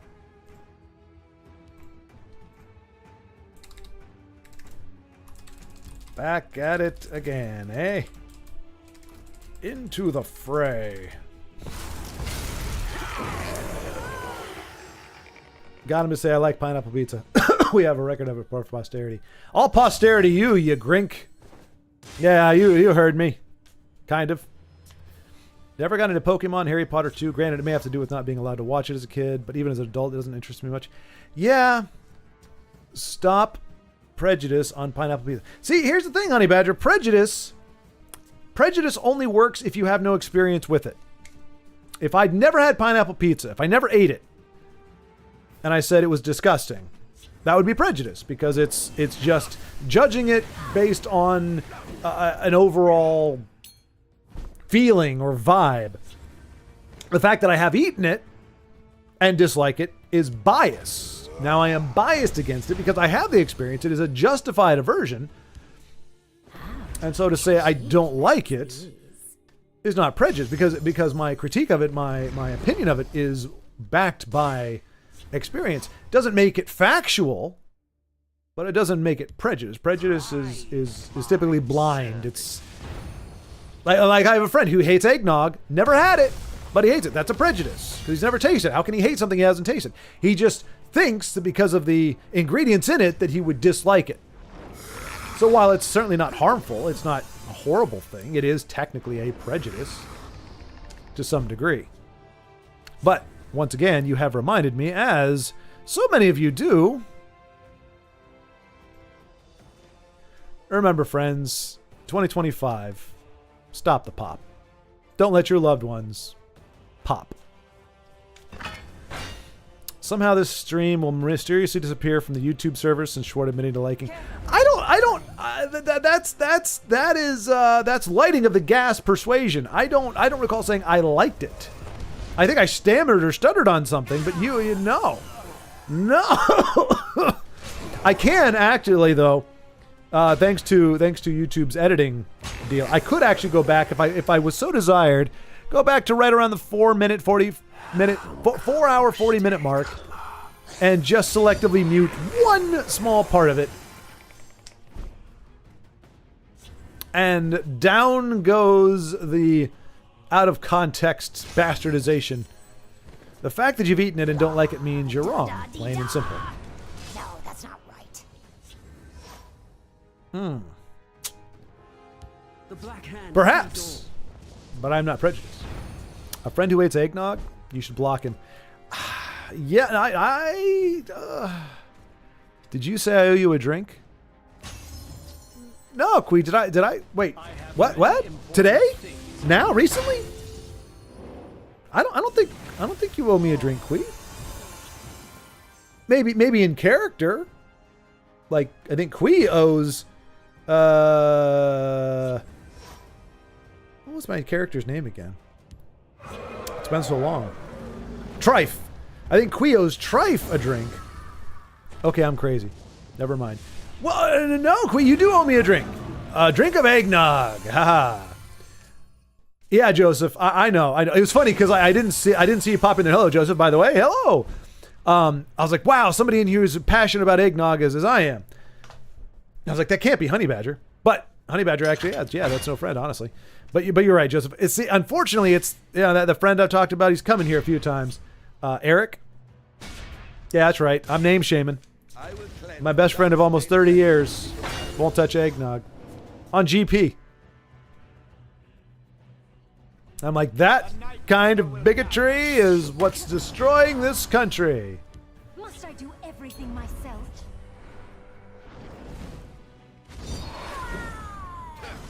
Alter and yeah, this how many times I would I shouldn't get that excited about it, but the amount of times I could take oh my, and that bitch, I hate her so much. Golly, I hate her so much.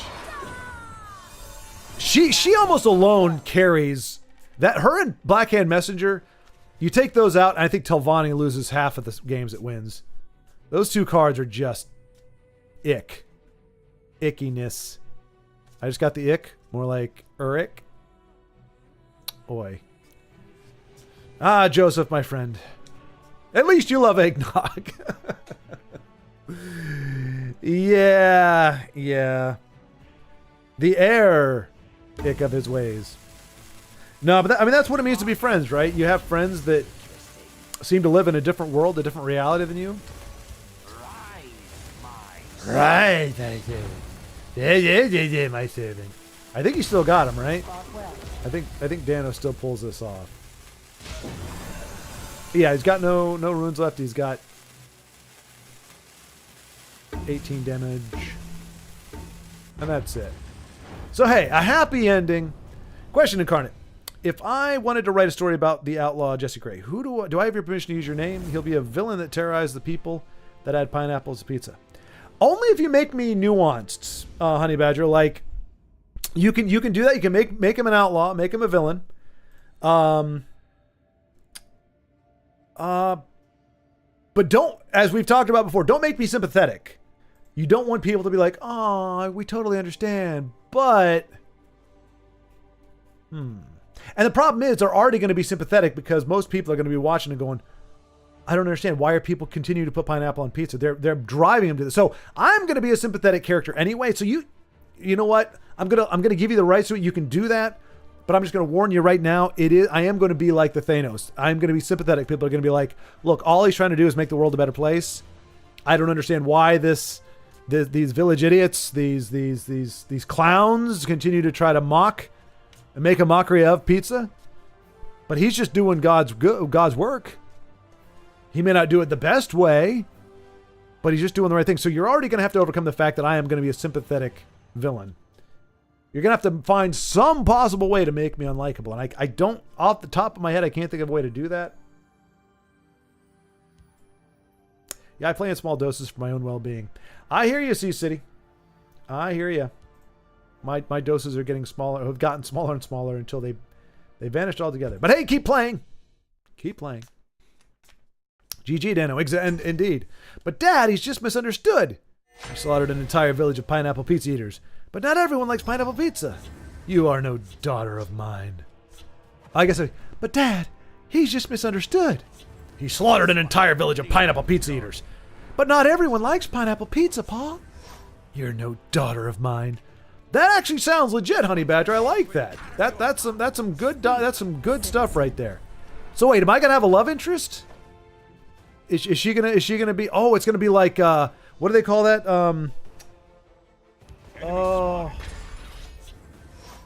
What is that syndrome?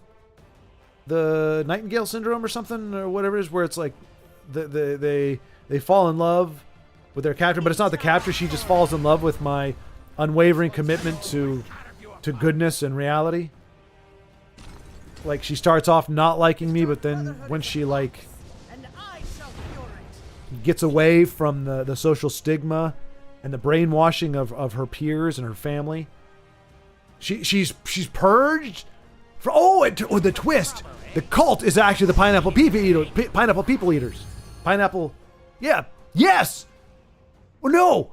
Yes, they put pineapple on the pizza to mask the taste of human flesh. That's right, these are cannibals. And the only possible thing you can put on... Oh, yeah, oh my gosh, look at that. Oh, Fingers of the Mountain would be... Well, Ice Storm, I think, better. But Fingers of the Mountain would be absolutely gorgeous. Make it happen, Dana. Pineapple pee-pee, what kind of story do you think this is? Okay, I think that was just my stutter. But hey, it's a story full of angst. Stockholm, there you go, Honey Badger. See, he knew instinctively. He's like, man, anybody who loves pineapple pizza, they once they get free, they'd be totally Stockholm Syndrome. But yes, that's it, Stockholm Syndrome. There you go. So yeah, totally misunderstood. Absolutely. Pineapple actually breaks down protein, so that can work. That's what I'm talking about, Io. That's why people put it on there. They're trying to mask the flavor of man meat. Well, that goes very well with pineapple pee-pee. Pineapple pee-pee and man meat. Arcane salami. We've gone off the rails here. I'm way past my stream time. I think it's a scientific fact that the quality of the stream diminishes exponentially per minute, every minute past 4 hours, and we're approaching 5. But I didn't want to leave. I didn't know. I mean, we got Lagmeister signed in. I didn't want to leave him high and dry. But yeah, Lagmeister. I can't remember. No, you're in Nevada, so you must. I think you're an hour behind me. So it'd be wait. So Carlos was saying 2 o'clock Eastern time, which means it's 1 o'clock my time, so 12 o'clock your time. So noon for you, I think, tomorrow. And that gives us about an hour or so to get any streaming kinks worked out. Yeah.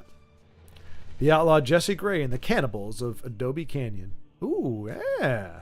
Coming fall 2026. There you go. I like it. This one's claws will carve you apart. True peace, ferocity. It has a certain ring to it. Although, I don't know, maybe Jesse Gray doesn't sound like a great cowboy name.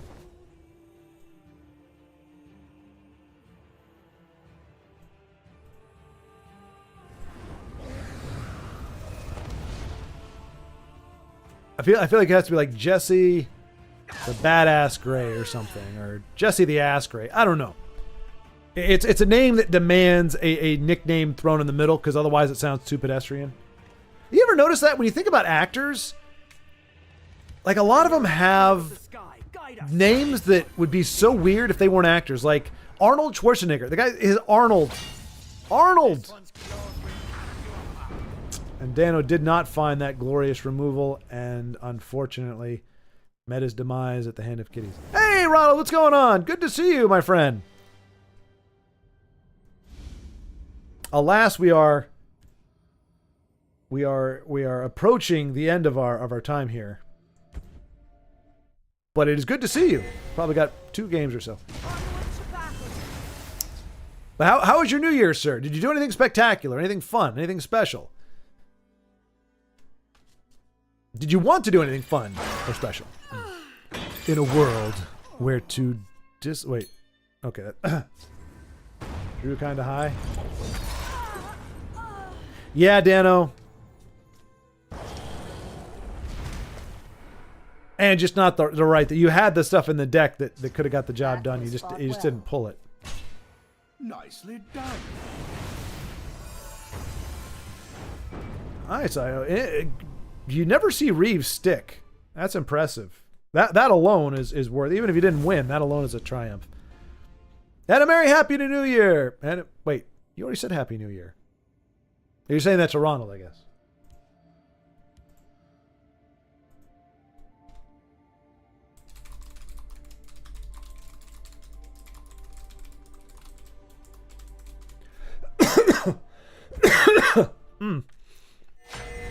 In a world where to dislike pineapple pizza is to court death, one man, one outlaw, dares to defy the authorities. He rides the western wastes, bringing justice to any and all that dare eat. It needs to be the forbidden fruit. Add forbidden in there, Honey Badger. Eat the forbidden fruit.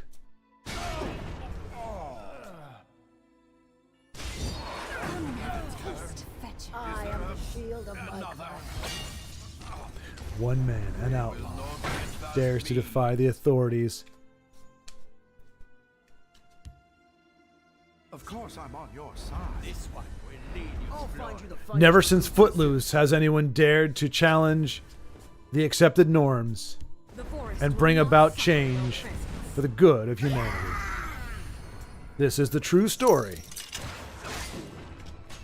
of a man with unparalleled taste and an ability to take up the call of the most trivial and inconsequential causes in the world. Happy New Year to all. You indeed. 2025 is going to be a banger. I ran out of characters.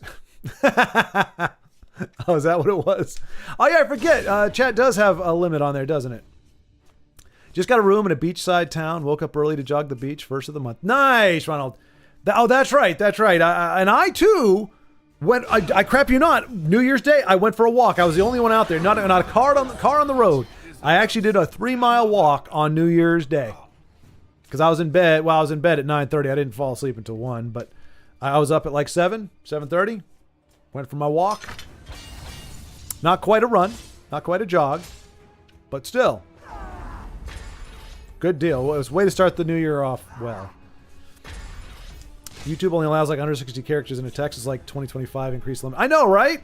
Like they even increased it on freaking X, you know, or Twitter, whatever, just to allow for a little more context and communication. Although I think you're still limited pretty heavily unless you're a member or you're certified or whatever it is. Which is one of the reasons why I don't post it. I just don't like having to like tweet like ugh. Tweeting. It just sounds so inane. I don't like having to. Wouldn't have to. Whatever. My brain is dead. Nah, skill issue. You need to be more succinct. Damn. Friendly fire. Pineapple pizza lover versus pineapple pizza lover. See, this is what it does. It tears people apart. There is no verisimilitude. There is no peace amongst just like the legions of hell. Those who love pineapple pizza will tear each other asunder as soon and as readily as they will tear apart those who do not succumb to their madness.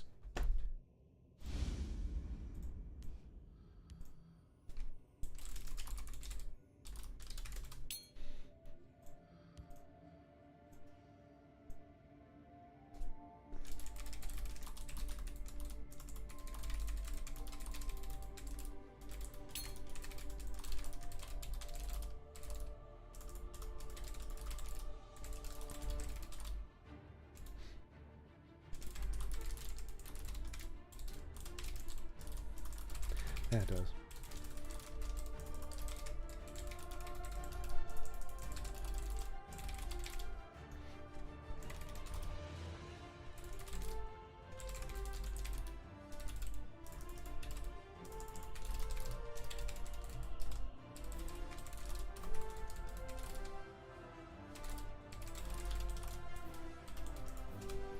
All right. Oh, we got some really good folks playing right now. It's kind of an embarrassment of riches, really. Yeah, thanks, Ronald. I appreciate the encouragement and the affirmation there. I did it, I think, the next day as well. Admittedly, I did not do it this morning. But I've been thrown off my groove a lot. I don't like things to never change, but I also need a little bit of consistency or stability in order to kind of get momentum going, and it's just been wildly inconsistent thus far. Mudcrab merchant, read my lips. If you buy premium of X, oh, okay, it increases the limit. I have to disagree. I don't fight with my fellow pineapple pizza mates. Oh, I like the irony of that. You want a book from here? You go through me. Okay, I like everything about the outlaw Jesse Gray as he's depicted there. Except for the fact that he looks like the rollback prices Walmart guy. Like, I like the smile. He's got innocent eyes, black eyes, like a doll's eyes. The hat, it fits. I feel like it kind of gels with his character. The style and everything. But unfortunately, yeah, it looks like I'm about to roll back some cheap prices on a vacuum cleaner or something. In other words, I think you're diminishing, perhaps purposefully, the weight and the importance of J Money.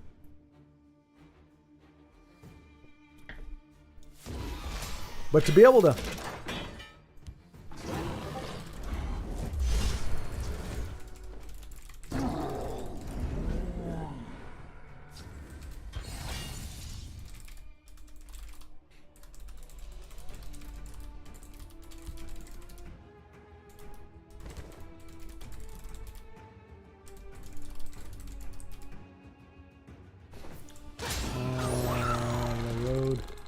is meant to be One person's trash is another's treasure.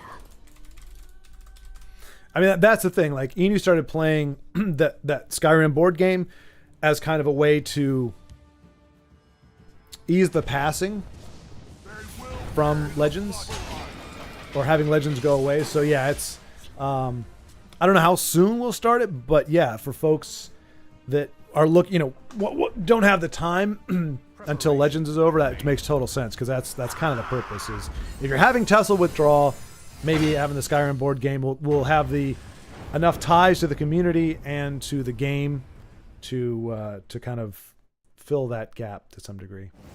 Save money, live better. Walmart. Is that their motto? Yeah, I guess it is. That sounds right.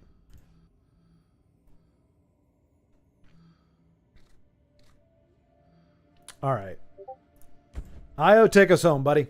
Let us go out on a win. No pressure. It's all. Oh, damn it. Well, can still pull this off. Ooh, it's an expertise deck too. Oh, I do love expertise decks.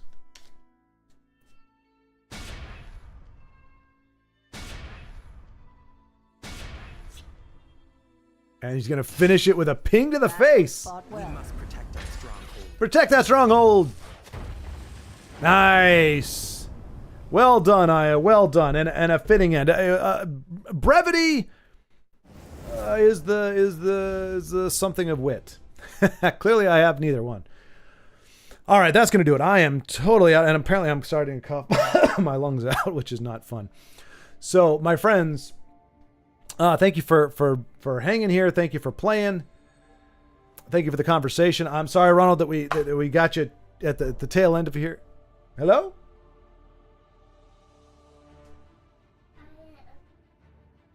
Yeah. I'm doing a video right now. Yep. Thank you. That's a TV. Yep.